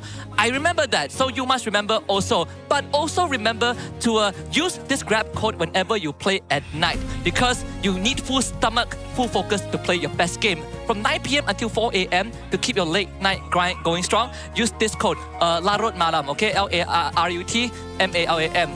I don't study much back at school. Uncle, father don't have money, but at least I can read this out for you. So remember, use this code to play more games, okay? Walau, uncle. This person, I tell you, he come my house. He say, this your order, like, uncle, you drunk, I don't order this. You need to understand. That time I come, I give you the order. I thought it's someone else to take, you know. It actually happened to me just last week. It actually did happen. I was ordering something else, and I got someone else's order. I'm like, okay, but they compensated me. It was very nice. Shout out to uncle. Hey, shout out. He good guy, best guy. Not so much education, big shout but out. good. Very good. Abang Grab Singapore. That's as close as I could see the accent was sounding. No, it's just like the first gen of Chinese immigrants. They didn't speak English. No, not like that. We just learned English, all right? No. Imagine he's saying like, okay, Chinese first generation is like, excuse me. No. Sir, listen to me. We're turning over to Poji for the Vimix call just to say who he's talking with. My name is Yao Chan. Turn it to Poji. Terima kasih kawan-kawan kastan yang kembali bersama saya Poji untuk Women's Call bersama dengan orang yang sangat jauh, Saiful dan juga Moon. Faham. Korang kat mana? Cuba kongsikan dengan saya. Korang dekat mana sekarang? Okey, Bul. Cuba bagi tahu sikit kita kat mana, Bul? Okey, kita orang berada di Stadium Juara dekat MPL tu sendiri. Yes. Berada di venue lah. Venue. Playoff. Faham? Yeah. Faham. Okey, Paul, sebelum kita nak pergi jauh sikit, aku nak tanya kau ni, Paul. Kenapa kau cakap kan untuk game Vamos, kalau kata Vamos kalah game 4, game 5 mesti kalah juga. Kenapa Sebab dia macam game tu penentu semangat dia ke game kelima. Serius Ji. Ji, kau jangan tanya lebih-lebih je. Sakit kau jadi. Okey, aku tanya. Okey, tapi aku difahamkan, Paul, kau adalah fan IG, Moon pula penyokong tegar SRG. Betul ke? Betul. Okey, Moon boleh kongsi, Moon, kenapa sokong SRG, Moon? Okey, simple je. Sebab menang MSC hari tu. Oh, fans selepas MSC? Lepas menang MSC. Betul. Saya antara orangnya. Saya mengaku. Okey, Paul, dia fans selepas MSC, Paul. Kalau kau macam mana, Paul? Kau fan IG, Paul. Tadi aku tengok Mel dia nak ulti dia Winter dulu. Habis Winter baru ulti. Dia kena tahu, muka gangster tak semestinya innocent takut. Jangan macam tu, Tapi kalau kata minat IG sebab apa, aku minat vibe dia, Haji, Vibe dia, betul. Menari-nari, enjoy. Happy go lucky. Dia game ni tak stress sangat. Senang cerita sebab sebelum ni Apple tim-tim dia sebelum. Faham. Jangan. Jangan live. Okey. Untuk game 1, game 2 kan korang boleh tengok. 1 IG menang, second SRG menang. So korang rasa game ni boleh pergi berapa jauh? Kau macam mana? Aku rasa game ni mungkin boleh sampai ke 3-2 lah. Saya rasa diorang ni antara tim yang respect streamer. Diorang suka macam game tu biar lama-lama pun tak apa lah. Asalkan fans macam fun lah datang kat venue ni. 3-2. SRG lah menang kan. Biar puas lah dekat penonton. Tapi Paul, satu benda yang kita faham, SRG ni adalah team yang cepat adapt dengan any situation. Macam tadi first game diorang dah memang kena tabrak rata. Memang tidur. Tapi game kedua, SRG buktikan diorang boleh masuk laju semua. SRG dah mula baca game. Bagi pendapat awak sendiri, Paul, kenapa SRG begitu cepat untuk adapt dengan keadaan-keadaan walaupun under pressure? Dia sebenarnya simple je jawapan dia, Ji. Dia sebab... Jangan pandang aku, kau pandang Puji sana. Sebab dia dah main international lama, Haji. Dan dia ada prestasi yang bagus dekat international. So sebenarnya Liga International tu bagi aku lebih pressure daripada Liga Malaysia tu sendiri. So bagi diorang untuk adapt tu benda biasa kalau main dekat Liga Malaysia. Jadi boleh ke kalau macam IG ke ataupun Vamos yang tengah tunggu dekat bawah ni untuk compete sama-sama dengan SRG untuk diorang bersaing untuk be on the same level? Boleh je, tak ada benda yang mustahil Kalau Zeno main boleh lah. Kalau Zeno main aku tak ada pun esok stream. Okey, aku tak nak cakap banyak benda ni macam banyak kelakar. Okey, Saiful, Moon, ada tak apa-apa pesanan dekat untuk orang-orang yang tengah menonton, mungkin menonton dari rumah ataupun untuk orang yang dekat luar ni untuk enjoy bersama-sama dengan korang dekat watch party tu? Okey, Moon, kau lah. Okey, untuk yang berada di rumah, korang boleh datang enjoy kat sini. Kau pula, Moon.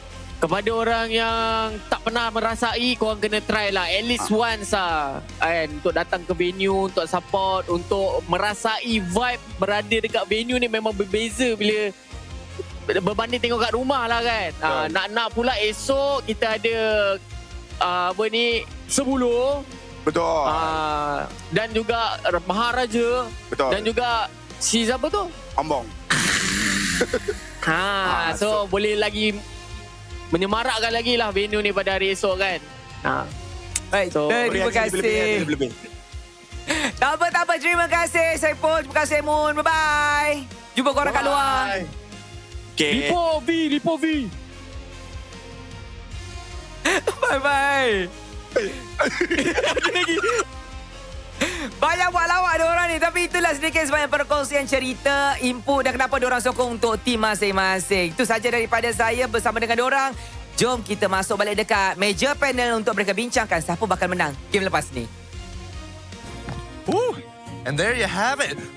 Shout out to all the restreamers. Hopefully you guys are having as much fun as we are. I'm genuinely worried about our restreamers outside. I'm pretty sure it's going to rain in just a little bit. Because the signs are here. The signs are here. You guys might not notice, but Gideon is a weather detector. He's a rain man. I'm a psychic weatherman. It's like those old people, like they get kneecap pains, but instead of that, start with, old people. Hey! At what point? We had a first generation Chinese. Don't play. I tell you, don't play. Don't play. The British had to taught me English. I can't deal with it. I can't deal with it. Are we more influenced by the British or the Japanese? The British. Our law follows common British law. No. I would say back in my school, actually, it was a lot of bad things happened by the Japanese there. I would say, Yep. The Japanese would have a big... My school is above their the people dying place. What do they call mass it? grave? Yeah, mass grave. Yeah. Your school is above the mass grave. Yeah. I'm surprised they had. We needed space for education. Education comes first. That's your reasoning? We had to make sacrifice. There were two things. Well, not us make the sacrifice, but you know what I mean. Yeah, there was only two things it could have become. It was either another plantation or it was going to become a school. They went with school. It could be a hospital or a prison. No, that's what they do in East Malaysia. Very literally. Yeah. Skyza has a higher win rate than Aaron Shiki on the Moscow. Does he actually? Dang, Mel QT won 8 out of 10 games. That's wild. With Moscow. That's a wild thought to think about. Especially considering that Innocent has been having a pretty, well, not the most profound season with a couple of losses, but that's not necessarily his fault. That being said, though, looks like the drafting phase is about to begin here. Finally, we can start moving our way and figuring out what the random map draw is going to look like. Generally speaking, I don't think these map draws affect a majority of these teams as much as some of the other regions, but let's find out anyways as we head on in. By the way, Midnight is saying that he remembers coming to MY, and he also prepared a lot. Ends up not using anything, and then we just predicted throws, and it was always accurate. Yep. Shout out to Midnight, man. It's honestly easier to predict which team is going to throw the game than win the game. Honestly, sometimes it even gets hard to predict who's going to lose harder. Hey, that's why we have the term, right, for certain teams like, is this Vamosable? Yep. Possible. Yep. Is this a bigger throwable? This is why sometimes we have disappointments like Jasgar. Like, the more you love him, the more you're setting yourself up for heartbreak. Hey, man. That's why me and Gideon, we stopped loving people. Yeah. We. But you're both married. But you're both married. Then you know the exact date of... You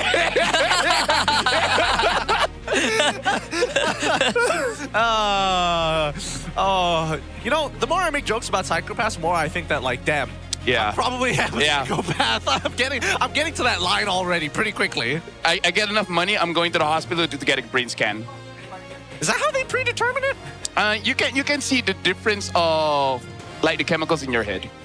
Like you can do evaluation, but if you're scanning your brain and there's clear signs that it's not normal, that's kind of like a red flag. But for me, it's an achievement. It's an achievement. Yeah. Are you trying to? Because last time I checked, I had little dopamine. Oh. Yeah. So you don't get excited like easily? I don't get happy. I don't get excited. I cannot plan things well, and it's accurate, right? You guys know me. I'm sad every day. Yeah. Wait, I'm realizing a bunch of things. Wait a minute, that means your entire reward system is kind of messed up as well. Oh, it's very bad. Yeah, it's very bad. It's a tough life, you know, but someone's got to live it. Somebody's got to live it. Somebody's got to live it. Try to end it, but it didn't end well. Or it did end well. It depends. It depends. Oh well. Now we finally we go. Wait, hold on. Well, they banned Paquito and the Freya. Paquita? Marcel and Harif? Marif! Harcel. Wait a minute. Something feels like something is... Okay, something's left Phobius open. is open, but is it Perspicable? Compared to like... Guinevere? Yeah. Oh, you take Claude? Oh, Gwyn's also open. Yeah, correct. Gwyn, Harley. I think you just take Gwyn. Right? Oh, look at this guy's collection. Whoa! Dang. Keep going. You have a lot of money. Have you paid tax? I don't know. Are Caillou cards tax? That is a good question now that I think about it. If I had a business and I said that my business was trading cards, would the asset be the trading cards? And therefore, do I get a tax rebate on that? Well, I know I get a tax rebate if I buy, like, electronics. You get tax rebates for a lot of things, like sports equipment, health checkup, like you go to the dentist, gym membership. If I buy you guys food, does that mean I'm helping the needy? Helping the disabled? Depends. What's your tax? All right. Reese has been helping me out a lot. That's why she has a MERS now. So that's how she got the MERS. I thought it was from her job, but no, it was actually from you. So you are the reason she has a MERS. Shout outs to Riz, the only female casting. She has a Mercedes. Just 6 cars. And 3 houses. And 3 houses. She's doing well for herself right now. Finally, well is an understatement. Well, for her age, yeah. For her. She just recently graduated. Yep. Yesterday. Okay, maybe not, but all right. Recently. Really? Yeah, she is like 19 or 20. She's young. She's probably like early 20s, right? Yeah, she's really young. No. You guys are messing with me, right? No. No, it's when I first met her, she was still studying. Yeah, but that's when you first met her. That was like, how many years go back? 3 years ago. Yeah. 4 years ago. So that would make her... 3 years. Season 12. Season 12. No, see, if 3 years ago she was studying... She graduated not long ago. Yeah. Dude, she just finished studying and she got all of that. You just swamped 2 degrees. So you see the age gap, bro. I see. I don't even have 1 degree. I don't even feel 1 degree. I'll maintain the high score for now. But in the meantime, let's look back. Actually, now I'm getting a bit depressed. Why, you don't have the high score and the most degrees given away? No. It's just... You don't have immerse? What's the highest achievement that I've got, you know? Depends on how you define an achievement. Oh yeah, because of the dopamine thing, like, it doesn't yeah, it doesn't work the way you think it does. Yeah. All right, with everything said and done already, the first half of the draft is already complete. We already have the Harley. I wasn't expecting the Harley to be the priority here. I was definitely thinking more of the Guinevere this time around, but it hasn't been touched. Like, Guinevere did not get touched. Harith got banned out. Mosshoff gets picked off early, and then we finally get to see Claude Fauve and Yi. Question is, IG, do they still want to go for tank jungle? That's the thing. Yeah. I don't think it's a bad idea. By the way, Mel and Suelo, you guys got to redeem yourself. Yep. The entire world, maybe including Paris, just saw that. Yep. Merkel Stream saw that, and that equals the entire world. Yeah. Merkel Stream is like the US of streaming. I mean, the US. If I remember correctly, at his speed, well, yesterday it was like 7.5. That was already higher than the restream on the North American MLBB. Yep. Although this draft from SRG looks like they are looking to sort of like isolate targets from IG, right? Like pick them apart, right? We have good side lane players, well, heroes, and players. And players. Yeah. But yeah, I do agree. I feel like SRG against IG, they're like, we're just going to pick off either the pivot point or just the weakest link, right? So, Suelo, you're going up against a Moskov and a Harley, and we don't know what hero Cram is going to be using. So, you just gotta not make a mistake. If all else fails, yes, the Terizla and the Lapu. That is also true. I think that at this point, if anything, the supports are going to be more of a priority, right? Get rid of the single targets, get rid of anybody who is able to kind of like hard contest. Finally, the Guinevere gets banned out for the side of SRG, thank God. But now, yeah, I'm guessing Cho as well? Bonjour? Where? I've been practicing, if you guys haven't noticed. It's okay. Right? Okay. It's passable, no? Yeah, it's not easy to learn the language. Yeah. Where? I am here. All right, the second part sounds better. Where's Eiffel Tower? Where's Eiffel? Where's Eiffel Tower? Oui. Wi-Fi. No, not Wi-Fi. Oh, sorry. I'm gonna stop embarrassing myself. It means yes, by the way. Oh, really? Oui, yeah, oui means yes. That's dumb. We like to have fun here, folks. I mean, it depends on who you ask, you know. I mean, coming from our local language where people will say no by saying tack.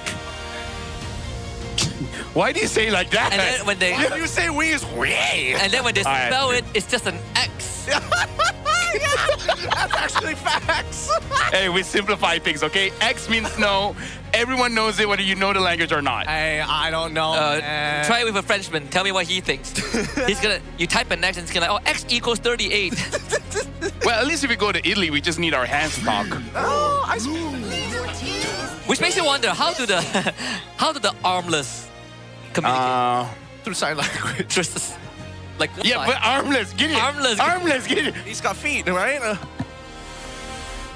Is there sign language for feet? What about quadriplegic? Dang. Man, now you're really making it tough. What if this guy can't communicate? I mean, like, here's the thing. He doesn't have to be disabled to do that. It was viral a few months ago that a guy that's quadriplegic shot someone, Exactly. Right? He used a gun. And then he was able to transport the body and hide it. He drove somehow. That guy. The world is insane. And he's a Paralympic, by the way. He's yeah. That makes it all the more understandable, you know? The fact that he's a Paralympic? Yeah, if he was just a regular person, I would be like, no. But he's apparently an athlete. It all makes sense. Thank you to everyone watching the game. As you guys are watching the draft, we're just honestly educating everyone. Right? Some of these things people don't know. You know what? We're making Merkel's job so easy. He doesn't need to talk. He can mute himself. He's probably in the bathroom all and day. just listen to us. Like, and we do the entertainment. We do the we're doing the streaming. Yes. I wonder when they're going to start creating another subsect of the English broadcast, just purely for like, oh, this is the unofficial like no holds bar stream. Look, we need a panel first, right? And then we explain much. Imagine us letting Prod and everyone know this is us holding back. We are holding back. Hey, look, apparently, according to the public consensus, the worst thing we said was being biased. Really? Yeah, the one with Super Yoshi has small hero pool, which By the way, everyone admits, including Arcadia and Super Yoshi himself. Yeah, Play the clip. We have receipts. We have receipts. Oh, the Yuzong. I do appreciate the fact that SRG, they were like, if you are going to go for Khalid and just say, imagine having that mid trio, so what? As long as we make this one combo work and land it on Suelo, we win. Yeah, he just dies. And Krem looks like he just really wants to dump on Yetri here. It's gonna be. It's not gonna be the easiest. Like he had a choice of Alice, but he's like, nope, Yuzong. Yep, he could play tank, he could sandbag, and he's like, no. We don't play nice. I think it fits his style. It definitely fits his style. It makes him less dependent. Hazel is smiling. Yep.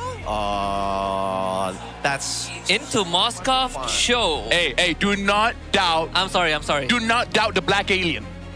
Apparently, he said he didn't want that nickname anymore. Hey, he doesn't really have a choice, does he? No.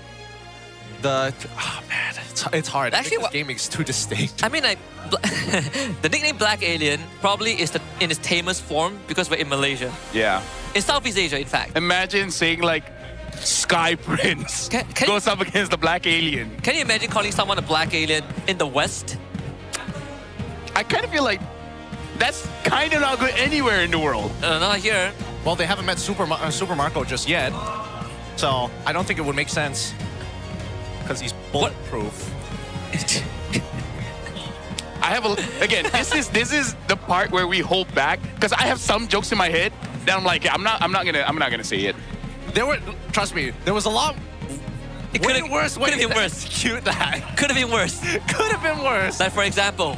Wait. Why did they put Sakai and the wolf? What? The half-man, half-beast is innocent. Hey, no. Wrong. Get your monikers right. No, the moniker is absolutely correct. It is Sakai's the Sky Prince with half-man, half-beast. This guy fought his tablet here. I respect that. I respect the Infinix tablet. The Infinix tablet. Yep. Oh, check out the Infinix phone from Saba. For Cram, aka cousin. So are you Cram's cousin or are you a cousin? Never mind. Who's the cousin? Who's the favorite cousin? Which one was going to be his favorite? Which one's the cousin? The one that can use the keto. All right, before we go any further, let's do our jobs here. Let's break down what these comps look like. From the looks of what we want to see, Invictus Gaming have gone back into their style. They have single target pickup, but their team fights are pretty good if they can set up for Mel, Q, T. On the opposite side, single target lockdown to Snowball is the way to go. Let's jump right into game number 3. Yep, game number 3 underway. This time we get Selangor Red Giants. Again, against Invictus Gaming, SRJ blue side, IG on the red side, and we see Hazel's signature Hayabusa. It was the hero that he used when he debuted 2 seasons ago, and it made a splash. Gave SRG a pretty hard time back in Aero Esports era. Yep, 1-1 game against SRG. Now, here's the thing, my analysis for SRG's draft, it really is just to dive, get a crucial target, and then commit. For Invictus Gaming, it's all about Hazel's styling. That's the official analysis, which is true because Hazel yesterday, after he got his VOD, which is his 4th item, then he started to come online. Yep. Like, Hayabusa would have had way longer reach with the shadows. In fact, Yunz is to come in onto it with Stormy, that's first blood. Such a silly mistake. They overextended, and Nova, he knows he's going to be fed to the wolves. They even come in to petrify just in case. 2 bodies for SRG. They did not need to do that at all. Hazel needs to be careful here because, again, he's not going to find his relevancy until level 4. And worse yet, just keep in mind that Yums actively on this show is going to be looking out for his shadows as targets. So as much as he wanted to chunk people out and force recalls, that has costed him a lot in the early game. Gideon, you're showing your age. I am. Right? The thing about styling, the thing about aura farming is doing things unnecessarily and get away with it. He just didn't get away with it. So it's just, you know, negative aura. It's kind of like if you want to leave after the show ends, but you do a backflip, it's super unnecessary. Look, a good example would be if Mel did what he did in the previous game and it worked, it would have been the greatest player of all time. But it didn't work, so he just loses aura. Yeah. So you gotta give benefit of the doubt to Hazel, right? He needs. Yeah, he forgot that the shadows aura. have shorter range. Yeah. And he didn't thought Yums would kick him. Okay, that one is a stretch. Or he's just like, Yums gonna miss. He forgot Yums was just gonna miss. That was the only thing. Yeah. Forgot Yums has flicker. Maybe, who knows? Oh, next fight's already begun. Yeah, EA3 is gonna get sent back in, and Nova forced to use his quicksand guard, flicker into a dark wave. They go into Stormy and they blow him up. Good stuff there. Fed over to Hazel, Black Dragon form. Suelo gets knocked up, but the damage is gonna arrive from IG side. EA3 doing his darnest to keep SRG under control, and Cram will also go down. SOD does end up missing, but Hazel will bleed out before that. A double kill for the Yuzong. Okay, not the worst. Luckily, Cram was able to get 2 there at the bare minimum. So guys, not sure about the target acquisition here, because that Deadly Magic onto Nova just didn't make much sense to me, especially knowing that he is going to be covered by his team. It's not like he was singled out or in any of that matter. Yeah, I think it was either a misclick or just, panic, pressing. It's a good thing that the Innocent didn't hit the SOD as well, but Cram getting that double is pretty huge. Oh, EA3 is most likely going to go down here to Sakai's. And there's no business for Nova Escobar in this area. Yep. All right, Husky's going to work a little bit more for this one because it looks like this is going to be a pretty brawly game. Yep, it looks like it's just going to be like active fights all across the board, right? And it makes a lot of sense for IG because their comp definitely wants to do that a little bit more. But SRG, they're not going to back down. They're not going to take the disrespect. Yeah. For this one, it's going to be difficult for Invictus to kind of shut down Cram, especially because EA3 looks like it won't be the first time he's going to get ganked, right? So I feel like for this one, a lot of attention is going to go to the EXP lane, which means the gold lane should have the gold lane experience of just free farming. Hazel forced uses ult too because of the Deadly Magic. Yeah. I think the mid is going to be almost a non-factor from Suelo just because of the amount of kill pressure that SRG has against him. Yeah. They also committed the Blazing Duet in the bottom lane. So Mel did chunk Innocent down. Not that it matters too much. He will heal back up gradually. More on what is IG's move? Maybe to look for the Moskov? I think so. I think that there's going to be an attempt here, but I think they need to back off. Now that they've kind of recalibrated the number of people, they know that Harley's down bot side. They saw Yumsen as well as Stormy. And now that Cram has also left the lane as well, really shouldn't. Looking for Nova, trying to blow him up as fast as possible, and it will be successful. They lose Yumsen in the process, but there is Cram hovering around. Doesn't find an angle back in. So it'll be a 1-for-1 trade. But I think that's a necessary trade, right? Nova Escobar, there was almost no way for him to survive that. The fact that Hazel got a kill is A-okay. Because yesterday, Hazel is strong, but he got strong very, very late. So this just accelerates it. This is one of those times where he's allowed to be very, very selfish by allowing his team to be live bait just so that he can get those kills. Well, let's see how long this can be kept up for, right? It's 6-4 scoreline, and EA3 re-ganked again. There is Nova and Hazel nearby. The Petrify gets used. EA3 trying to hang on, but the damage is just too much. And IG can't make it there in time. Oh, Hazel's looking for an opportunity. Bridgie Sandstorm easily dodged, but Hazel has a shadow on the Sakai, so that's going to be a guaranteed kill despite the port out. But Yuz will come in with a counter engage. They find Hazel. Both the junglers fall. Yeah, this is going to be more about micro here. Like who can trade very, very well. And Yechi really has to be careful because he needs to know SRG doesn't like him that much. So they're gonna gank him a lot. Oh boy. It's not personal, it's just that he's a Phobius, you know? No kid. But it's true. Again, the Phobius is gonna be like the biggest problem for SRG coming into like the early and mid stages of the game, assuming that he had a snowball. But since he doesn't now, a lot of these neutral takes are much easier to handle. But look at the respect coming up from SRG. Despite 2 ganks, you can see that they still want that primary pick. Ooh, nice. This forces a flicker out from Suelo. Now he turns with RWM, but Cram is in the building with the Black Dragon form. Nova Escobar unleashes out on the Sakai's. The entry force to divert his attention. Cram will end up going down. 2 dead on SRG side. I kind of have to watch that again. How did they really dodge Humes there?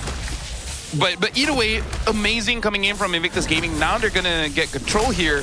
And Hazel is looking pretty good. And Yetri, he was actually being very selfless as well because I saw opportunities for him to get a kill, but instead, he peeled away for his team, making sure that Suelo as well as Hazel doesn't get caught in any kind of nonsense. Suelo is actually 4-0. He's having a good game. Don't say that too early. He's having a mediocre game at best. He's getting to play the game. He's like 5 out of 10. Yeah, he's playing the game. At least he gets to play the game this time around. Because again, we cannot say too many good things about people, you know? Of course, especially now that it's like 9-7, literally almost even gold. Nova could be a target. Oh, so that's how. Okay, cool. Nice. They didn't get the kick out yet, so they're still there. Well, I think that Yums has done his job. He's already baited out an important spell coming in from Nova Escobar, and there's a lot less things to worry about now. But they're going to unlock Cram, which I think is rather surprising. I would have imagined that Innocent would be a lot of the priority for Selangor Red Giants in terms of like who we need to prioritize and put resources into. But it seems otherwise. They went for Domai's first item on Yuzong as well. They will find Ye3 once more, and yeah, this time he's not going anywhere. In fact, Cram is going to do the job of zoning everyone now with the Petrified Mel QT starting to bleed out. Yums, flicker kick, he will die for this. But the rest of SRG is still around. Cram is going to be next on the table. Only shallow kill from Hazel with the secure. Nova hits the ball with his ult, and he goes down. The guys need some help. Gets away, but Hazel collects him. And Hazel will be able to get away with a double kill. Oh, good coverage coming in from Suelo. Not letting Stormy get enough movement speed to close the distance.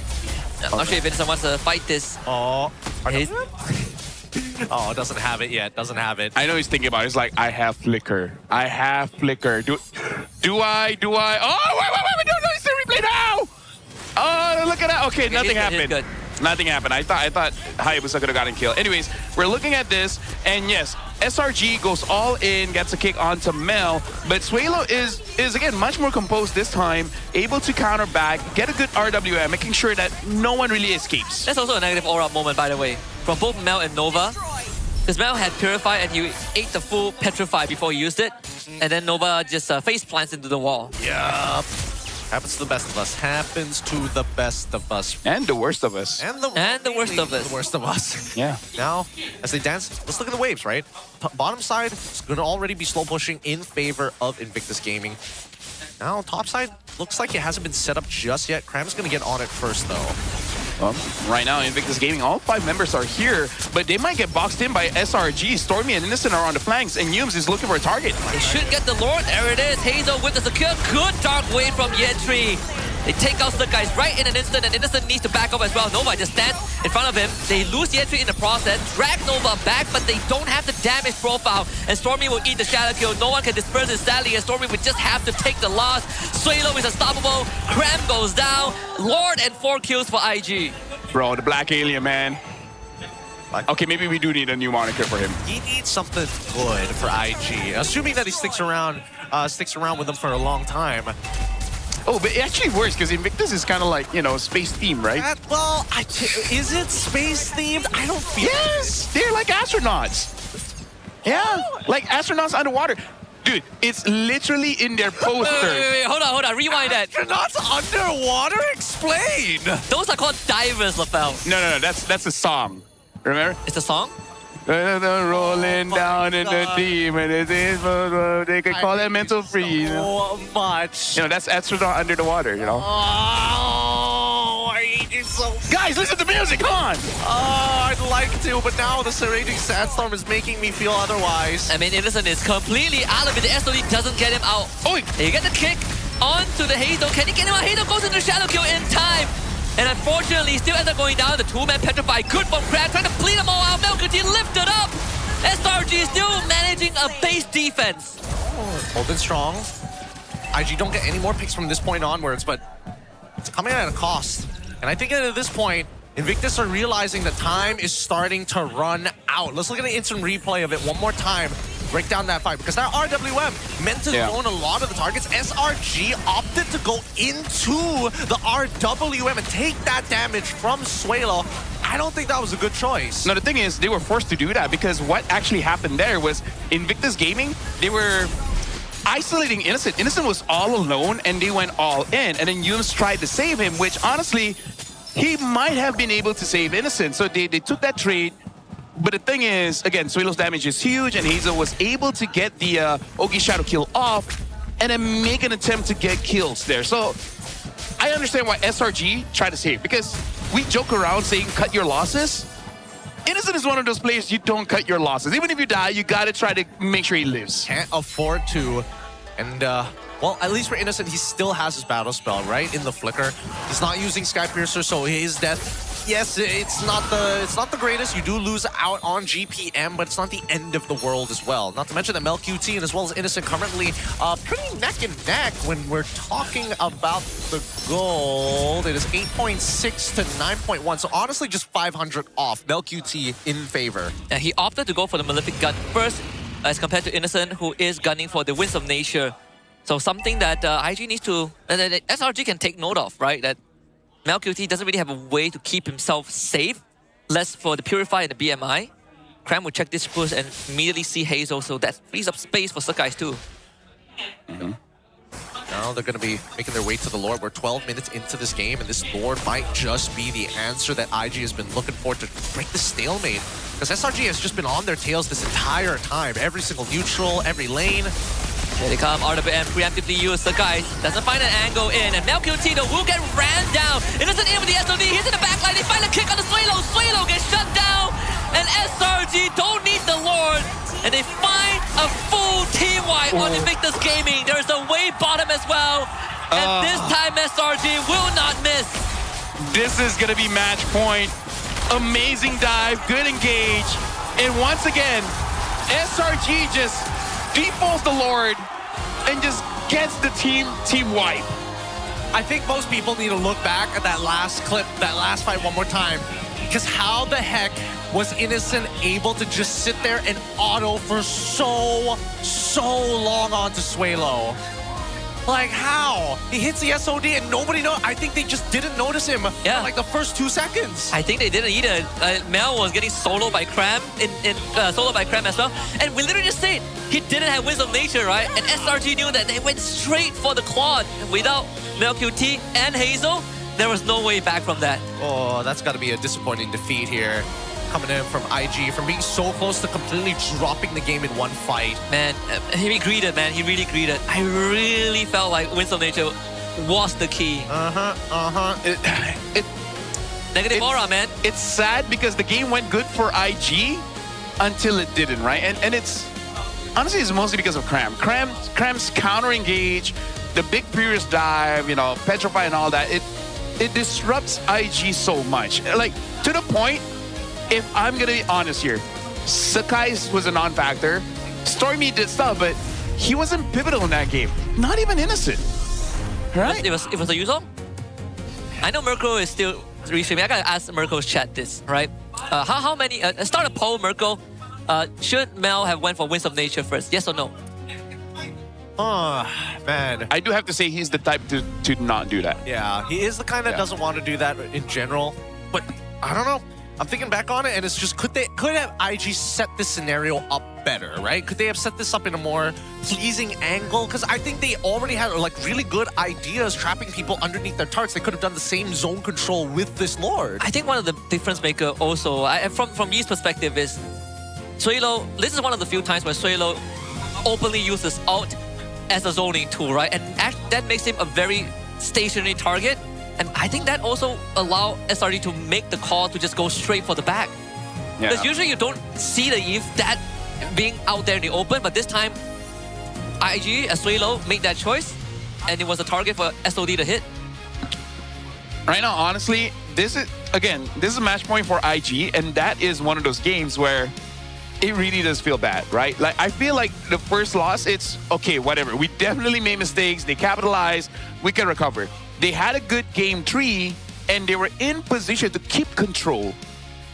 And I feel like, as much as that's an easy fix for game number 4, it's got to tilt you a bit, because it's one of those things where that shouldn't be a mistake in the first place. Yeah, it really shouldn't.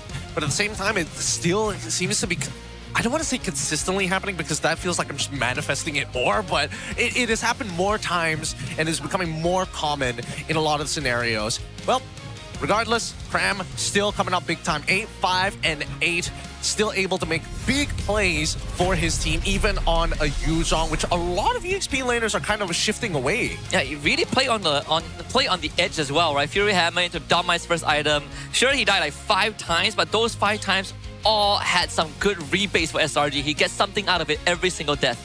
Yeah, in this game, we got to recap on like what SRG that made IG suffer a bit is that Yetri's lane was camped. hard for the Sophovians to really do much.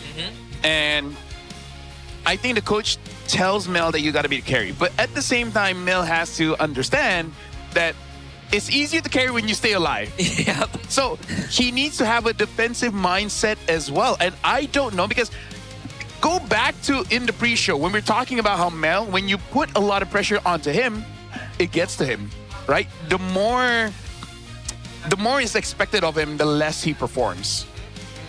And I think you also performance anxiety, that's it. Yeah, you also need to think more like in the big picture, right? Like what the enemy has and what they can do to you. This one, they have a Yuzong, man. That more respect needs to be given to the I think I know the thought process. All right. What can one do against a Harley?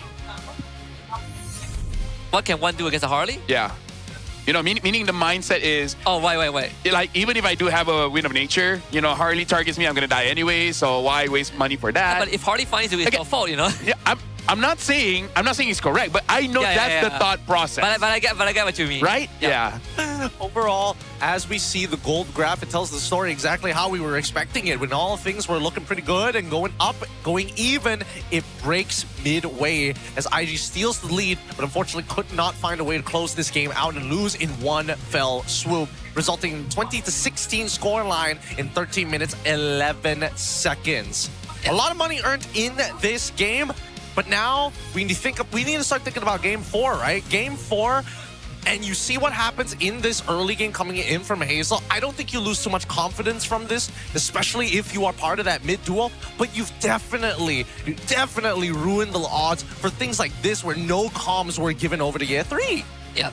He was left on the island. I will say Hazel still recovered pretty well despite that early game. But, you know, SRG, especially in that first Lord push by IG, the fact that they were able to trade even and deny any inhibs from going down and basically just stop the push, basically caused IG to have like a negative Lord push, right? And that gave SRG the sort of like the agency to just walk up onto the map again and just constantly go for even trades. Let me just say, for this series, which is something that hasn't really been said the entire day, even since yesterday, this is not about the draft. I feel like both teams had a pretty solid draft. Like, it makes sense with the players that they have, with the style that they have. It really is just on the execution and some things that you just kind of autopilot. I feel like IG needs to stop autopiloting. Yeah. They're finding themselves in a lot of that dead air space where you're not... You know you're trying to like make certain things happen, but it doesn't show up exactly the way that you imagine it to be, or at the very least, when it does eventually occur, it's kind of messy, right? And that's what happens a lot in these types of fights. Yeah, like this one, he gets hit by the deadly magic. Man, he came from... Alright, I mean, he came from the side with no one to lead him in. So I guess you're right, LaFell. What can he do against a deadly magic? Yeah. It's just too much. Just too much to handle here. This is a tough game. I feel like SRG, I feel like they've kind of committed to, you know what? If Invictus Gaming are going to show all these different styles, let's just fight. We'll beat you on a mechanical level. Yeah. And that's, I would say, kind of dangerous. At this point, I really don't know what else IG can do. Because again, it's easier for other games when they clearly misdraft. Over here, it's not so much on misdraft. It's like, you get what you get. And then how do you play around it? In this game, maybe the difference that they could have done is help Yetri a lot more. Or just make sure that Cram doesn't get this kind of freedom. Because he got a lot of freedom in this game. We also did establish like at the start of the pre-show that if we are looking at a weak link that might cause IG to go down, it's that goal lane. And we're starting to see the cracks, right? More and more apparent as the series progresses. More and more errors start to show up. Yeah.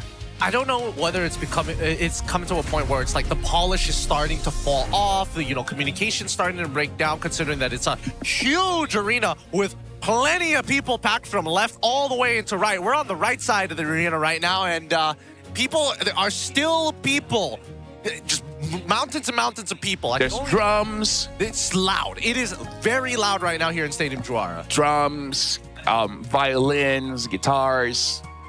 A smash trombones, the triangle. I don't see any of those.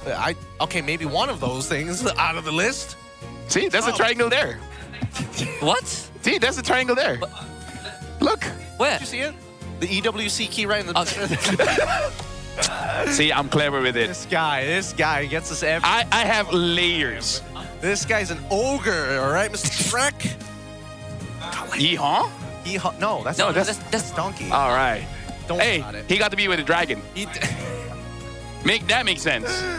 Hey, some people... Actually don't. What? Some people just win in life. Yeah. Like, you can get a Mercedes at early 20s. That would have been great. But that being said, though, we are going to go over to Poji. It looks like he's got somebody that he wants to chit-chat to. We're throwing it over to him. I think he's down by the stage. Poji, please, take it away. Selamat datang ke segmen istimewa itu. Beat the bro, grab the code. Tapi bukan bersama saya, bersama dengan Abang Grab kita. Kali ini anda bersama saya dengan Poji. Kita nak tengok penonton yang ada dekat stadium Juara ni akan berlawan dengan dia. Main Fanny, ada ke orang sini pandai main Fanny? Saya nak satu orang yang paling jago sekali dekat dalam ni untuk main Fanny. Saya yang kata, bukan saya yang katakan, korang katakan. Saya kira 1, 2, 3. Okey, sini Leng Chai. Okey, Leng Chai versus Leng Chai.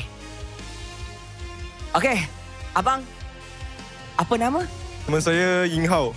Okey, Ying Hao, you boleh main Fanny everything? Boleh bantai-bantai lah. Okey, dia mekanik is quite simple. Daripada crystal to crystal enemy. So, you fly. Kita ada satu video sampel. You boleh tengok. Dia.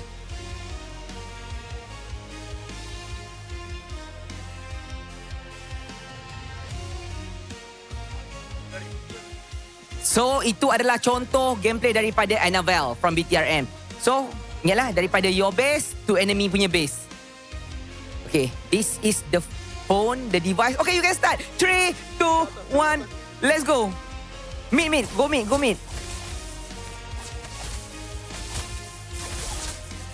Tak ada mana. Okay, lalu tepi. It's okay. As long as the fastest time. Okay. Dia sampai dekat situ. Berapa second? 7 second. Okay. Time to beat 7 second.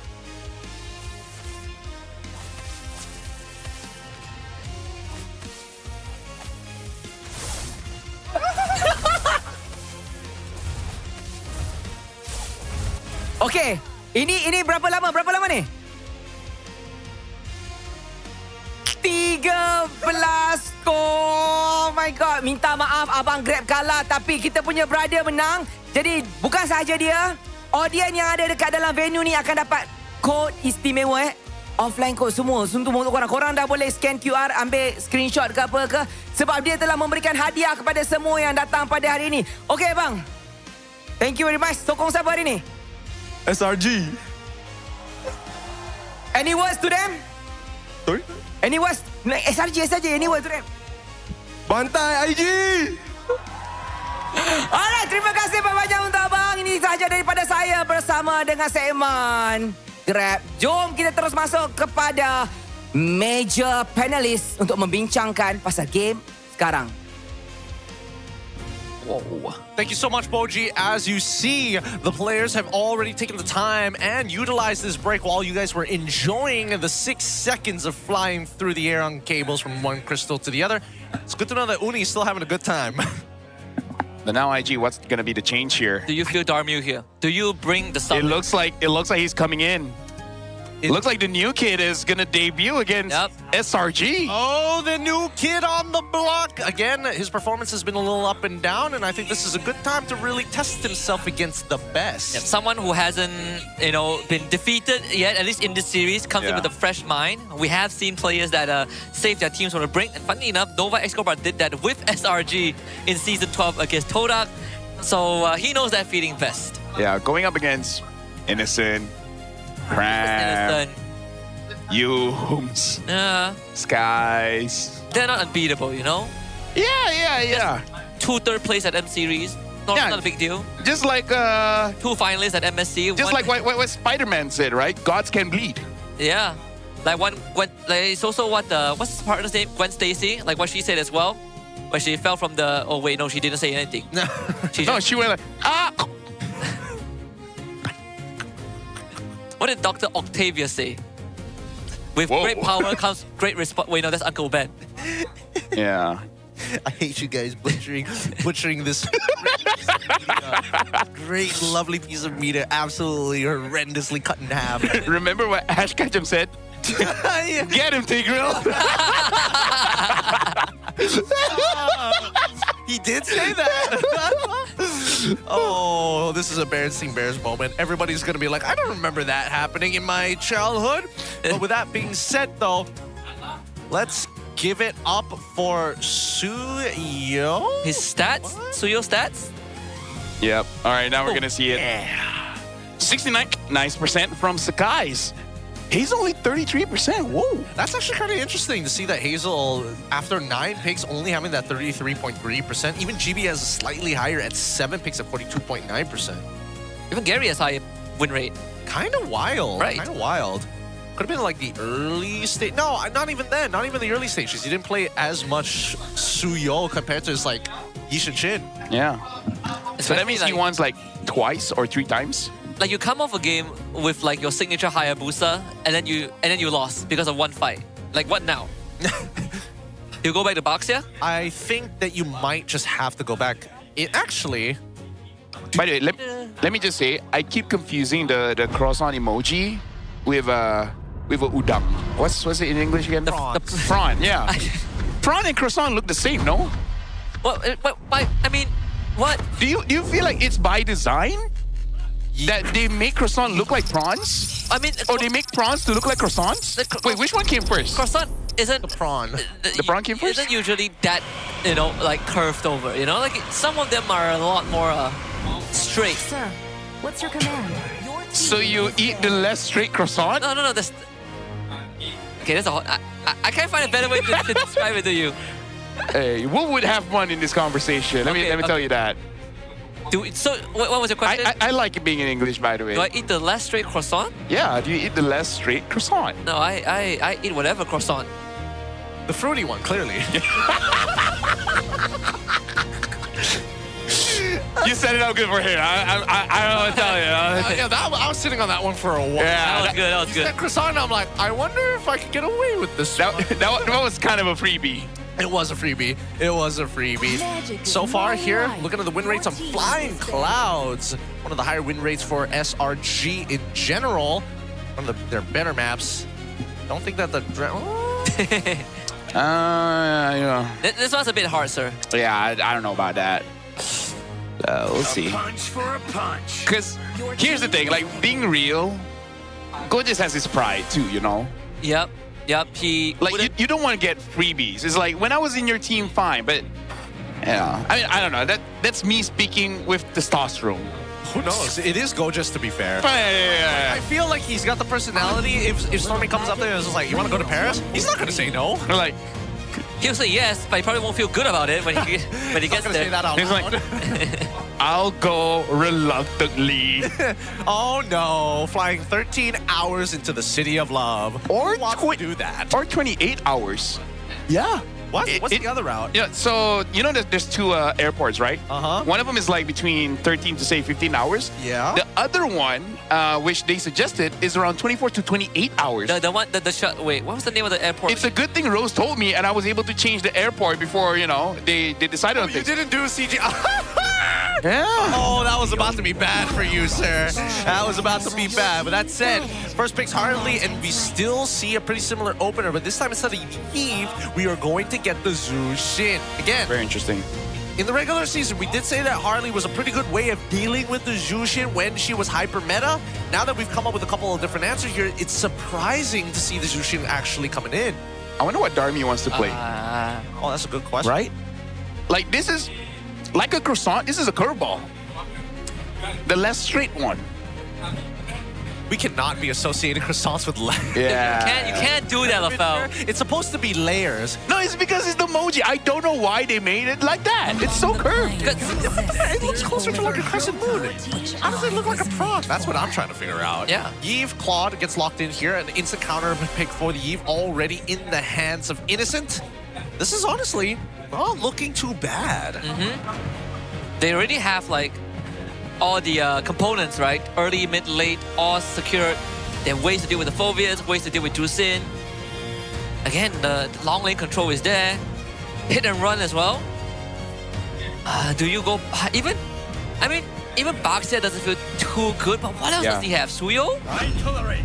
Hayabusa again. Which I think is okay, because right now I really feel like IG is just hiding their Muse hero. But now I want to see respect on Crab, man. Like, Yums is dangerous, but actually, no, I think maybe you can respect the Kalia. Right? Kalia or Cho. Both are pretty darn annoying to deal with. I think that those are fine. I think the real question is whether or not they have something, a marksman who just, again, can't run away from the Yuzong, can't react in time to maybe a Lapu Lapu. Not to mention that they've already gotten rid of the Kalia as well. Expecting the Cho immediately after. That does leave SRG with something like a Atlas, right? Atlas, Glue. Yeah, you're right, Atlas. IG can pick it up too, you know? Yeah.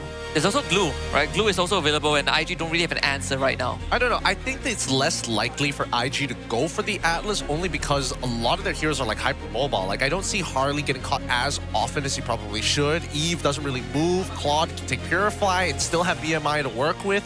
It's, I don't know. The odds for me don't favor IG for taking Atlas. Something that's like too simple so they might not get it is just a try and test it high loss, you know? Like, Claude is gonna eat him up, but you cross that bridge when you get there, right? Like a thought.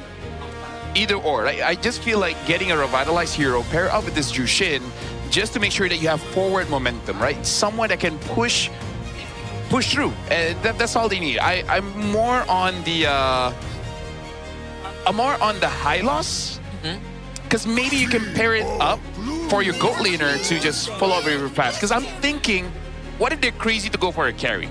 Might not be the best pick, but what if? If they go for the carry, huh? Gatot or high loss. I'm more for high loss because then you kind of just force things out. I think you might be right on this one. I think you might actually be right on this. Wait, no, there's still Cho that's up in the air. I think that's the one and only thing. Wait, no, that might not be the only one. What else would force out a Purify? Even an Atlas would force out a Purify.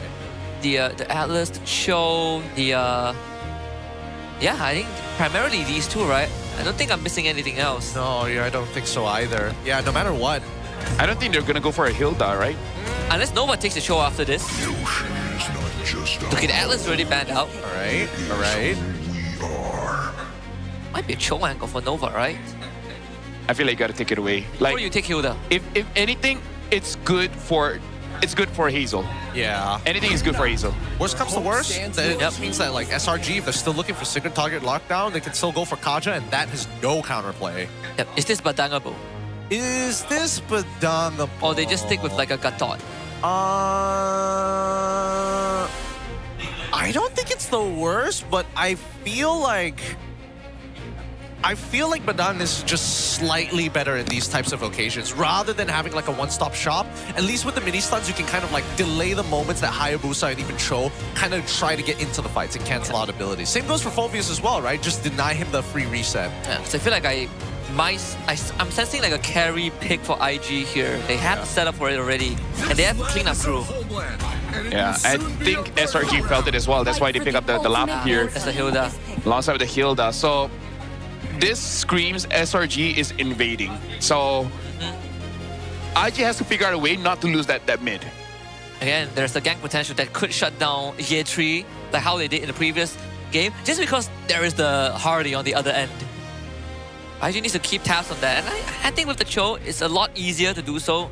Cho Jusin. I agree. Are you crazy to go for Obsidia here? It's between carry and Obsidia. I much prefer the carry, if I gotta be honest. I prefer the carry too, but... Oh, they go for the Moskov. Yeah, Moskov is completely fine here. They just need something that can kite. They just need something that is elusive enough to not get caught.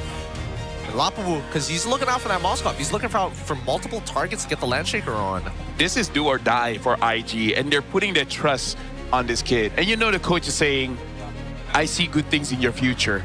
I believe in you. You can go far together. We can do anything. You see, this is Mel's contract. You have the power to change. This is his contract, and this is a lighter. When you win, it gets closer. I pass this lighter to you. Oh my goodness. I mean, this is a very stressful situation to be in, but Darmu needs to show us that he's got what it takes to even out the score against Malaysia's finest in SRG. 2-1 is the current score as we head on into the Land of Dawn. Game number 4 underway, and Selangor Red Giants are 1 win away from a flight to Paris for EWC 26 and a chance to get another trophy back home. And IG, they gotta win this to stop them and to draw this out to a Game 5. Yeah, now look at this. Yum's already dealing quite a lot of damage onto Nova Escobar and not a lot of damage onto Stormy. So just with this, Invictus, they kind of win the trade, but Selangor Giants, they kind of win the trade, but Invictus, what they're doing is just to make sure that the minions don't shove into them, because the scariest thing is get invaded on by Selangor Red Giants. So trade your HP just to make sure that they can't move forward. That's good enough. As long as they don't move forward, there's an opportunity for anything to happen in this game. With the first rotations actually being done, the jungles are ending up on the opposite sides of each other's maps. It looks like the first gank most likely going to happen in EXP. He was able to clear out the way the same time as the IG duo, so it does free up some space for Stormy to move around as well, and allows you to make these rotations start helping out Innocent. But he will be fine with the BMI. Yeah, but Darmu is still taking quite a lot of damage. Nubes is here now. They're going to be pressuring Darmu here, but I don't think they're going to be able to freeze it up too much. Speaking of Darmu, a lot of Moskov has been taking Fighter Emblem. He's still going for that Marksman Emblem. So I think this is just IG style of screw defense, just do more damage. Yeah, it's going to help him later in the game, but also taking Master Assassin as well. Kind of bold to play, especially since it's still going to be a little bit of a tough time here. It's more effective for Innocent on this claw to poke out Darmu in the earlier stages of the game. Yep. The turret is going to spawn as well. Meanwhile, another fight mid. The guy comes in with the deadly magic. Hazel waiting in the ambush. First blood for IG. Yeah. Nicely done. Nicely done. They got the flicker out of Stormy as well. Denied him level 3. And look at that fat wave mid that he's going to miss out on. Yeah, something we do have to see whether Invictus can do is that most teams win against SRG if they do it Crime and Stormy. And Sakai just took it right under their nose. Yep, it is Flying Cloud, so he's instantly back in the fight. But you can't get tilted by that, right? You gotta keep the vibes good and not throw after that steal. Yeah, it's just a small chip on the shoulder. They might be able to punish Yums here. RWM as a response. Cram hops in on a Yeji. Yeji is 100% dead here. Can he get Yums with him? Nope. The Dark Wave doesn't come out in time. Now Cram gets to basically swing on the Suelo and force him out. Again, desperation, man. That just happens to you in game number 4 after a long day, watching one best of 5 series earlier, and then your jungler doesn't secure the objective, right? It just happens. Happens to the best of us. Just look at this, the amount of control. Yep, Yums coming around. Darmu is going to be forced out of the fight, same as Nova. And there's going to be a chop there. Good push back by Darmu. Dang, close, but no cigar. Nice by Nova as well to cancel out that Blazing Duet. If it wasn't for that, he would 100% died. SOD goes wide, doesn't hit on to anyone. For now, the goal lead isn't that much. It's only by 400. Not really usable by any teams here. But we got to look at Cram. Cram has been visiting the mid lane quite a lot here. And that just means Yetri is not holding him down. Yep. Cram just clears a lot faster, right? Like, can clear the wave a lot faster to get that first move. And that's what you two pointed out early on as well. If they can lock Cram from his lane early on, it does give SRG a lot more agency to walk around the map. Create pressure points like these. Yeah. Right now, look at this. Selangor Giants, they're bullying Darmu a little bit here. Innocent is forcing him to stay under his turret. A lot of rotations going down there. especially just because Crime is saying, you guys don't need to gang my lane. I'm not even there. Oh, nice flicker from Stormy. Very nice. Very nice. Good reposition here. Now keep in mind that right now, Lapu is in the middle of a 1v1 that he might actually win and force a recall off of Ye 3. Cram deciding to skip his boots straight for a full item War Axe. And even delays that recall. But thankfully it's Flying Cloud, so Ye 3 can rejoin the fight as soon as he gets back to base.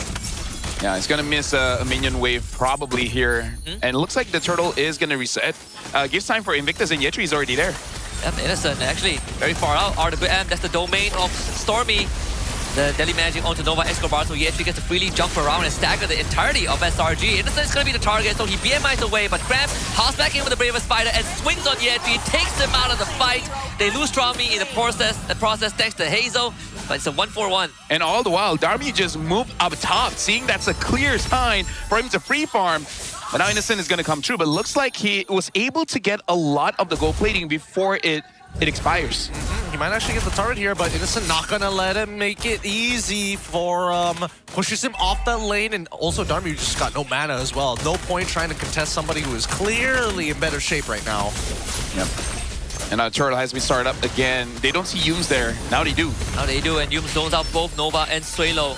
With the help of Cram, this is a free turtle for SRG. They didn't have to break a sweat with the retribution. And with Hazel showing up mid, this should give SRG a very good idea of where IG plans to move next. And look at that, a setup in the bottom lane. Well, they really do like Ye 3. And Ye 3 should be okay here. Yeah. He wants to fight back though. He's putting out some good resistance, but once SRG takes down this turret, he's dead, and he knows that. There's just no counterplay at all. I mean, they get Yums in return, but still losing Ye 3 is quite punishing. I mean, they did get a turret as well. So I don't know whether that was planned or not, right? Because I think all of us was thinking he should have just abandoned that turret. Maybe he's just making sure that they don't rotate fast enough.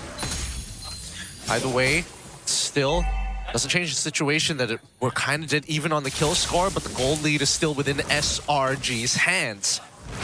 As we see these lanes start opening up, the mid game is where things get really interesting for SRG, right? Because depending on the scenarios, and most times here, as you can see, nice. That's what they want, to get a reaction, bait something out. Yeah, learn a trick or two from Yums. Yeah, Darmu has been having a pretty good time, even though he was pressured by Innocent quite a few times. We have to see how Invictus is going to deal with Cram, because so far, Ye 3 looks like he's very gankable, 0-3, and Cram is 1-0-2. Clearly, there's an EXP diff here. They've been shutting him down extensively, right? Previous game, they did the exact same thing with a Hardy +1. And now they have Hardy Lapu, who again deals a ton of damage with their first item War Axe. So much to worry about. And the constant pushing in from Invictus Gaming is actually a really good strategy. Trying to make sure that if they can split Stormy and Cram apart, and once those two lead fights, or at least lead heroes, are out of the way, maybe they can start opening up a full 5v5. This is a good context. Suelo just got hit by the Deli Magic, but the good context here is that all of SRG's goal lead is on Cram. So it's not a good position, but it's not that bad. It's worse if it's on Innocent or Skies. I agree. Yep. They do find where Hazel was hiding. Nova in, trying to get the flicker kick. The cancel it. Nova overshoots his flicker. Darmil lands the SOD, but I don't see a way in from this one. And Cram was able to keep both Ye 3 and Suelo back. So this should be a quick disengage from IG. Yeah, I think a bit of miscomm there. So far, Invictus, their front line, you know, both Ye 3 as well as Nova, it looks like they're just throwing their bodies, right? They're just... I hope this is like setting up SRG to just be like, well, what are you guys doing? And Smoke and Mirrors, just make sure that everyone forgets about Suelo, everyone forgets about Darmu, everyone forgets about Hazel. Oh, they have 5 men around here. And Cram hops up the wall with the Bravest Spider. Doesn't hit the Landshaker, but easily disengages. Hazel finds his way into the back line and look for Stormy. What a pullback by Ye 3 to find the setup. But there is a blazing duet instantly cancelled out by Ye 3. Innocent with the Purify a bit too late. And IG hit the back with 3 kills. A triple for Hazel. Darmu in with the SOD. Looks for Innocent. Hazel comes in and Darmu picks up the 4th. That's hot! That was hot. That was, woo! That was 4 members down for the side of SRG. No casualties on the side of Invictus Gaming. They managed to get out of this again. He's playing well. He's playing really, really well. And he's able to really capitalize on the engagements, even if Nova X Kobar has to go deep. On purpose or not, Hazel just quad Shadow to protect Darmu from getting hit by the Poker Trick. But now, we're looking at how Hazel was able to go back. And Yetri, again, brilliant pull, making sure that SRG repositions so that they can get maximum damage from Hazel on this Hayabusa. Darmu was able to contribute, so this is just going to increase his gold as well. Again, like Hazel as well as Yetri. As much as Yetri is not having a good time, he's still peeling a lot for the team. And he canceled the Blazing Duet on the spot too. That would have been devastating from SRG's side. And they get that 2K goal swing to make it an even game as the lore spawns. Trying to make a... Oh, wait, Suelo losing 90% of his health there. A single deadly magic attempt coming in from Sakai's, but that did cost him his retribution. Yeah. There goes the Crimson Beacon was also forced out as well in Flying Cloud, allowing Suelo to easily reposition. Now we see Innocent trying to set up the top wave for now, whereas for Darmu, he will be late to receive it. And as a Moskov, should be easy to join the fight with the SOD. Right now for Invictus, they were able to capitalize on when Cram is caught. I don't know how they're going to do that again, though. Well, right now, Yetri is trying to do that by tackling Cram over and over again. I think they're trying to bait out a response here, right? They want Cram to jump in and commit. Yep, but Cram is actually doing a lot of damage without his ultimate. That's going to be Flicker from Yetri instead. Nova is going to be the next to get engaged on. He flickers, finds that kick onto Yums of all people. Sakai disengages the Shadow, but the Shadow kills off the guys regardless. And now Hazel has free access to the backline with the Quad Shadows. Hazel does most of the work, but Innocent joins the fight. Yeah, but look at that. Darmu is still pushing. Doing a fantastic job there. Innocent with a double kill, and Darmu breaks the Holy Shield in the top lane. IG still ends up losing 3 people, so I guess it's an even trade. Even for now, we'll see what happens. Just a second. Oh, unlucky. Yo, Hazel's hot. He's hot. He's legendary now. Man, that's really unlucky. They're gonna drop it. Oh, him and Yums. Tom and Jerry doing the job. I gotta say, that was Yums, man. Yums was able to stun out Hazel. Unlucky. Yep. Now you see what Yeah. I was wondering. I was like, there's no way that you would go into a position like that unless they take away the Lord. And I saw on the map, yep, 2 of them sitting right there ready to go. And if it wasn't Yums, but anybody else with no CC, or it was just Stormy, nah. Yeah, good play by Yums, but either ways, Hazel right now is a problem. 9-0-1 on a Hayabusa. They got to reset. Wait, does he have Sky Piercer? I'm just going to check. I think he does. I don't think he does. Oh, no, he doesn't. He doesn't. Wow. Yeah. Doesn't need it. He's on his way to the BOD at the bare minimum. Yeah. At that point, like, I think he already does quite enough damage, right? But with the BOD, the fact that you can kill Cram already shows you're in a pretty good spot. Yeah. In the passive, it does hurt. But now Yums is going to try and force Hazel completely away. He doesn't want to waste the ult onto Yums either. Yeah, right now Innocent does have the Wind of Nature, so able to deal with Invictus Gaming just a little bit. Darmu now with the Malefic Gun. Yep. Samurai Giants, it looks like they are respecting Invictus now. They know that if they engage in a very wrong way, Yetri can turn things around. Same as Suelo. And Yethri's not as thick as I think he is right now. Currently running with 2 items. Hasn't got the Dominance Ice just yet. But from the look and the POV, we get to see the grip style coming in from Hazel. Looks like he opts for the 4-finger claw. 4-finger claw? Yep. Suelo completely forced back. Cramp jumps in, but Hazel, he has the backline again. Innocent gets jumped on. With the nature keeps him alive, so Hazel has to disengage, and now he's in the thick of it. Cramp lands the Lash Shaker, and Innocent finds his way into Cramp doing majority of the work, and that's 2 dead on IG side. The guy gets pulled back, but IG will have to retreat. Oh, is it enough? He's burning. Nah. Heal. He's not. Oh! 1. Regenerate. Thank God. Thank God he still had it up. But this does mean that the mid inhibitor is now under threat, and some serious danger has arrived on their front door. Innocent. Yeah. You can see the communication that Hazel was telling the team, protect my shadow, because the moment he jumped in, we can see the ENG pulling people back, but immune CC, man. CC immune. Powerful. It's good. A little too good, some may say. Looking at the Adam build so far, it looks like we're already down to our last few here for Innocent. Same can be said for Darmu, both of which, well, Darmu still perfect KDA. Innocent a little tarnished, but doesn't mean that he can't hard carry this game himself. Yeah. Right now, Jesus is going to have a bit of a hard time because of that Wind of Nature. Unless he isolates Stormy. Stormy is key, but even that, he has the Winter Crown. Nova is concealed too. Cram is going to break this instantly. They're walking up, looking for some space here. But where's Yums? Oh, down by mid push and now walking up. Does he not notice that Nova Escobar just turned the corner there? Or are they both just trying to outflank each other through mid? The bottom wave is in favor of SRG.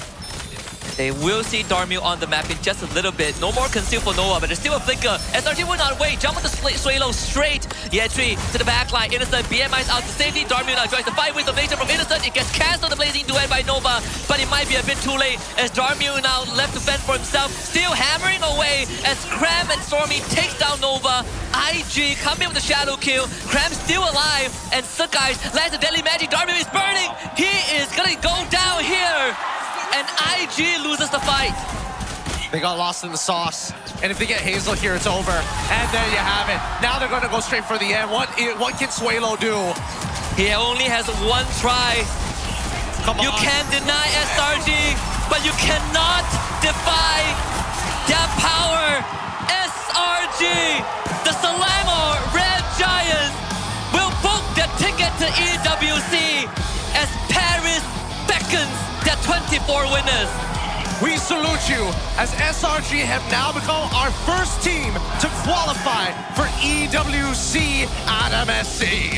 An exciting time to be alive. Frustration on all the faces of the members of IG. They were looking forward to it, but the journey just got a little bit longer.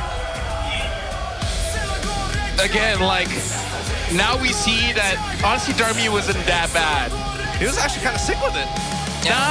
Now they gotta consider tomorrow against Vamos, who's gonna start? Because now's the real thing, man.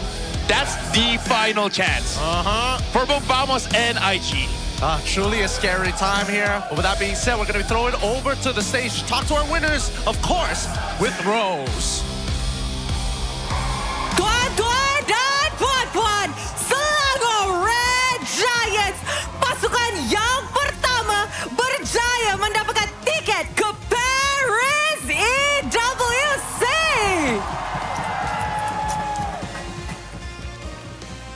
Boys, congratulations. Your journey to EWC begins now.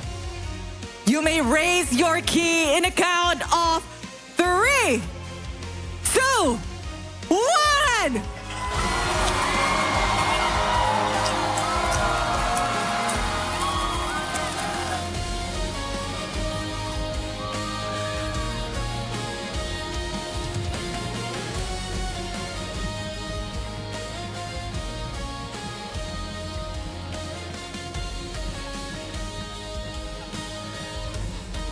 Alright guys, untuk kali ini dia special sikit. As they are signing, kita pun akan conduct interview. Once again, ini adalah cara untuk officiate mereka yang layak ke EWC. And mungkin kita boleh start interview ni dengan Stormy. Stormy, congratulations. You have officially qualified untuk MSC untuk kali ketiga. 3 years in a row. And aside from that pun, you berjaya layak ke Grand Finals sekali lagi. How are you feeling untuk wakil Malaysia, wakil MPL Malaysia di pentas dunia? I'm so happy that kita orang dapat wakil Malaysia and we're so excited to go to Paris as well. So yeah. SRG is going to Paris, baby! Now, Stormy, masa kita masuk ke dalam perlawanan ini, did you guys feel any nervousness ataupun you guys memang confident boleh menang? Yeah, we're always confident in everything, so nothing to lose, guys. Alright. Guys, ke depan sikit, depan podium. Bagi semua orang tengok you guys tengah sign the EWC board. And of course, kita pun nak board dengan Coach Arcadia. Coach Arc. We know that... Oh, there you go, the mic. We know that this season has been a roller coaster for the side of SRG. But I want to ask, looking back on your journey, what means the most to you guys now that you have secured your MSC slot? For us, what means to us is really this season. Because as you mentioned, actually, this season is more like of a season of learning, a season of accountability. And we believe that this season is a very memorable season for us. So that's why we want to make sure that we can finish strong and defend our championship. And that's what we're aiming for on Sunday. Wow! And of course, Coach Becky, after today's 3-1 victory, how confident are you guys to defend your championship title this Sunday and secure your 5th peat? Bonjour. So, we're gonna try our best because this time, I think every team is really strong. So, going to the grand final, whoever is gonna come with us together to Paris, I hope that we will just show really, really interesting and exciting match for you guys. Yeah. Thank you. Innocent? Tomorrow, you guys have an off day because you guys are already waiting for your opponent in the grand finals on Sunday. So what is SRG as a team going to do on your off day? No rest day because we're going to practice. Wow, you guys are working really hard? Yes, hardworking. Hardworking, so you guys are just gonna grind and practice to ensure that 5th P is on your hand. Yes, still normal schedule. Still normal, nothing special, just because you guys secure the card? Eh? You wanna say anything to Chacha? Hey. We will go to Paris. We are going to Paris! Cute, so cute. Alright guys, kita pun sudah saksikan perlawanan 3 berbalas 1, tapi hanya seorang yang boleh menjadi MVP. So guys, who is your MVP? Mari kita tengok MVP in a count of 3, 2, 1. MVP jatuh kepada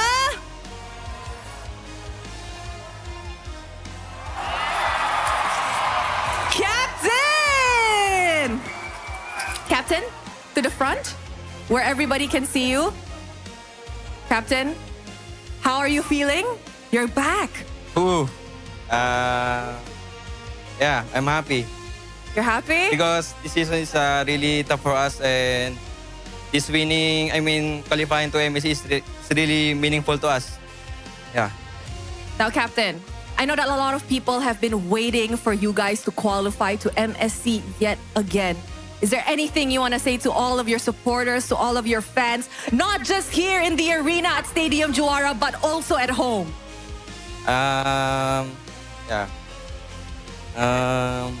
Thank you guys, and you guys are really important to us, and we love you all. Thank you for always supporting us and giving us a spirit, to keep fighting every game. Yeah, thank you guys. See you on Sunday. All right, Cran, I will be taking the mic from you because I want you guys to start a second lift. Once again, ladies and gentlemen, inilah dia Selangor Red Giants! Tuan-tuan dan puan-puan, sekali lagi, ini adalah wakil pertama MPL Malaysia di MSC in Esports World Cup 2026 Paris. Semoga wakil kita dapat berikan saingan yang sangat-sangat terbaik. And of course, do well untuk MPL Malaysia. Semua dah nampak ready untuk berambil gambar di Eiffel Tower nanti. You know what, guys? Another round of applause, please. With that, mari, let's show it back to our panel untuk discuss apa yang terjadi dalam perlawanan upper bracket finals ini.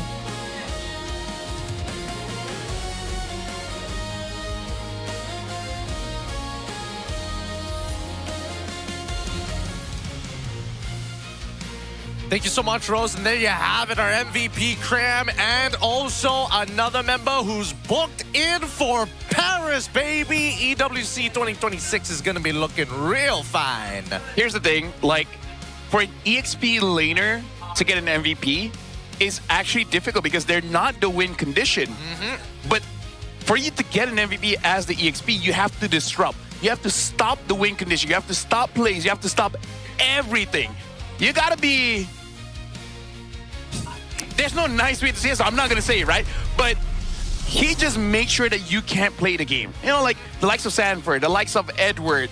These are EXP MVPs because they make you not have fun. Yep. And you know the funniest part about it? That particular style of play is called a bully.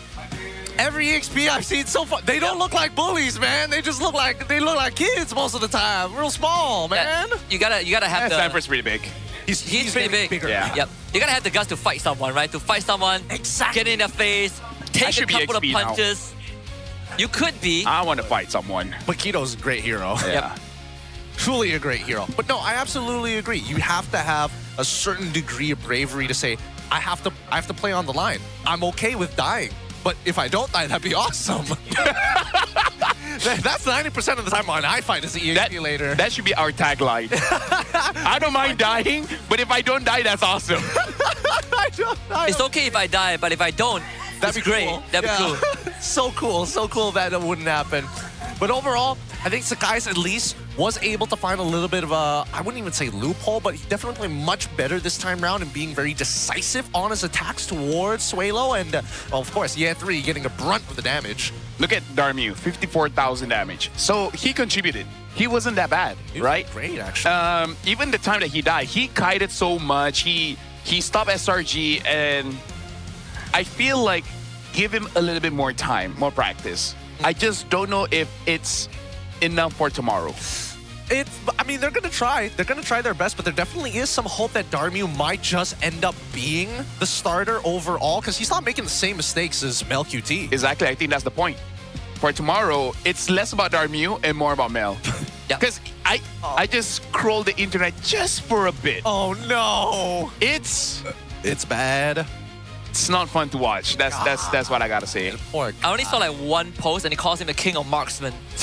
That's it. I logged off after that. Really? Yeah. We didn't go back to the traditional Lord Gold Lane, Lord Metal, something like that? Ordinary marksman. These are the new people. Oh, sorry. Right. I've seen the old generation. Yeah. Dude, Lord titles, that was like what, season 7? That was, 7. Right, 10 seasons ago. God, that's so far away. So far away. Now, of course, we also have to look at the defeated 100% kill participation. So sad. Naturally. Like, this is a frustrating game for Hazel. Like, you get the snowball, you're maintaining the snowball, and it's just one bad fight where, again, for some reason, SRG all decide to be able to flicker out of Zoki's shadow kill at the right time.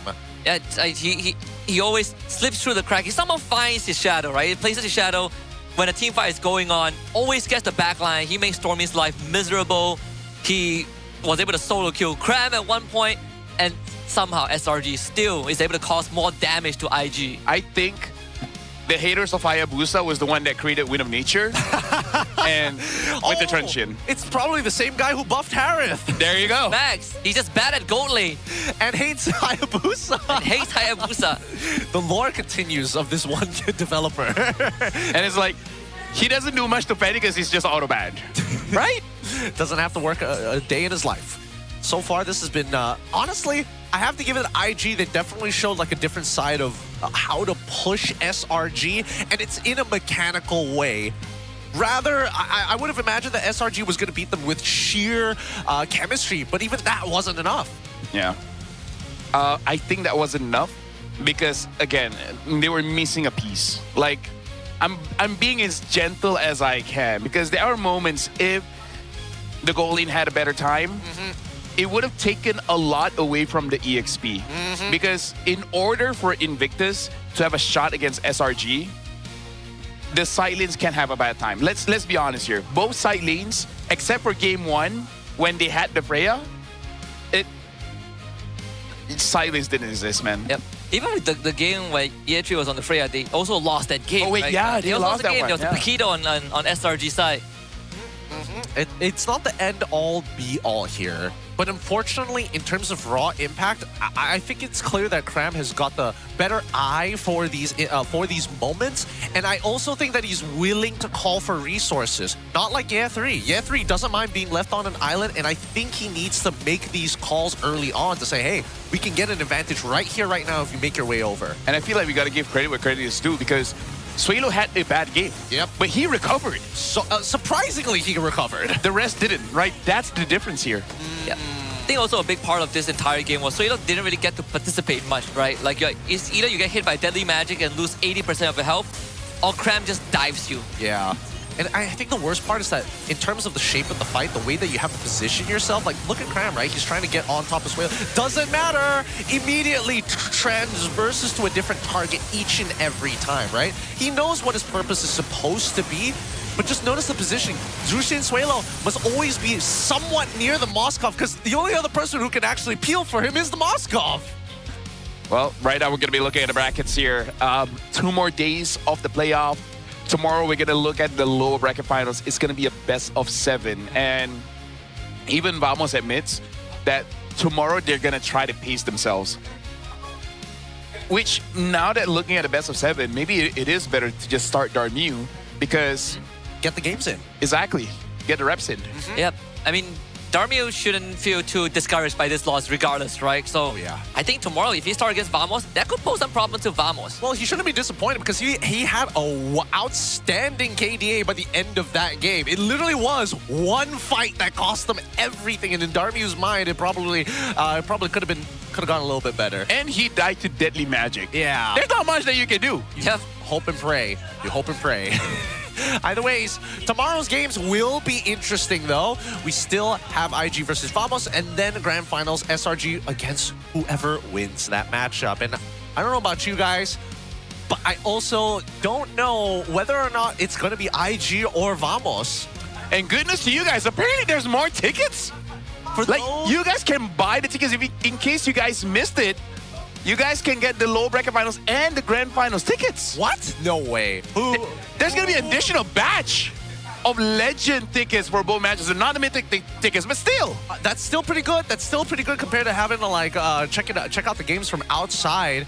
And let's show tomorrow's schedule in case you want to get those additional tickets and you need to know what time you want to be around. Here it is up on your screen. 5:30. If you want to check out the award ceremony, you come at 5. Yep. And it's going to be VO7, and winner goes to Paris. Joins SRG on that flight to EWC 26, and loser walks away 3rd place. Both teams have a vibe. They're you know, like very friendly with each other and everything, but tomorrow is going to be pretty serious. Like, I kind of want to see how IG looks like when they're truly locked in. Oh, yeah. You know, like, you know, as much as it's fun to like karaoke and everything like that, but it's like, I want to see them in like full-on bad boy kind of mode, you know? You're going to be out for blood tomorrow. Yeah. I think that's the important thing here. I think we cheat if you can. Is that bad to say? I don't think... Maybe don't... Okay, don't cheat. Don't cheat. Don't get caught. Exactly, don't get caught. It's not cheating if you don't get caught. That's a skill. That is a skill. Look, it's like making jokes and not getting fired. Of course. Facts. But the important thing is that we need to see the best of their capabilities, right? And that's the problem with MPL MY playoffs sometimes. We get the highs and lows, but we never get 2 teams at the same highs at the same time. And that's what we're hoping for tomorrow as well as the grand finals. Now here, MPL MY at S17 is always interested in your opinion. Scan the QR code and let us know what exactly could be done better, like having a panel. Panel. That's a really good one. Or you guys are so interested to see the casters snacking while doing their job. Oh! And drinking as well. Absolutely. Absolutely. Have the panel like be casual, just wear streetwear by TNT Co. and just be like, hey, what's up, bros? You know what? Tell them we don't like the suits. Say we don't like the suits. We're all going to be in TNT Co. merch for 8 weeks next season. You know what? I'm actually up for that. All right? I'm down. I'm down. Please, we beg you. We beg you. You have no idea how hot that is. This is incredibly hot. Not to mention that you've got like 4 lights pointing at you at the same time. Yeah. With 1 million people walking behind us in their body heats. It is their body heat. Yeah, collective. Yes, if you get a lot of people in a room, their natural body. I know, but is that how you say it? Is that a different way to say it? Their body odor? No, it's not odor. Odor is smell. I'm talking about temperature. Oh, don't do that. Don't do that. It's a good thing it doesn't smell fruity. Well, with that being said, though, all the fun and games is coming to a quick, short end here. 2 more days is left. We'll see you tomorrow. Majuin. Ayo, buang.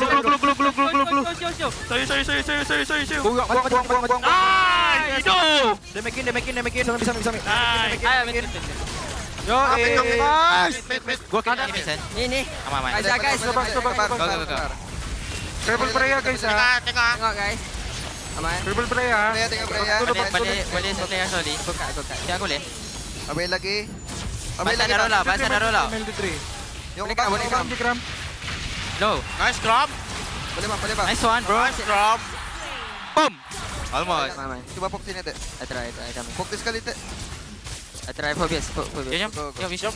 Ready up. Cloud now biar mai. Mati. Istana ya. Mati. Depan. Phobias. Go. Bosan. Ngarapikir. Komite. Aman, Daldi. Hari Daldi. Go guys. Depan guys. Hari Daldi. Nice. Lagi. Pula. Aku isi Cloud. Jangan Cloud. Menang guys. Nice, boy. Oh, ada oke, aman. Ada. Masuk dar. Bin. Enggak Daldi dah. Nice dar. Aman. Make play ya. Coba. Awi po. Bikin restitution. Tetap liga. Boleh. Jina. Cus ini. Aku boleh tengok. Ikan na ka. Aman. Mati. Ay, to people. Depan. Moskau. Moskau no push guys. Ikut dulu. Depan dulu. Tengok yung. Aman. Oh, balik backup ko ya. Ayo ulti. Oh ya, satu bang. Tinggal Moskau bang. Aku aman bang. Aman. Mati. Ada biba guys. Ya, aku tahu. Ikan na. Nice. Paris anjing. Paris. Banjo. Bonjour. Banjo.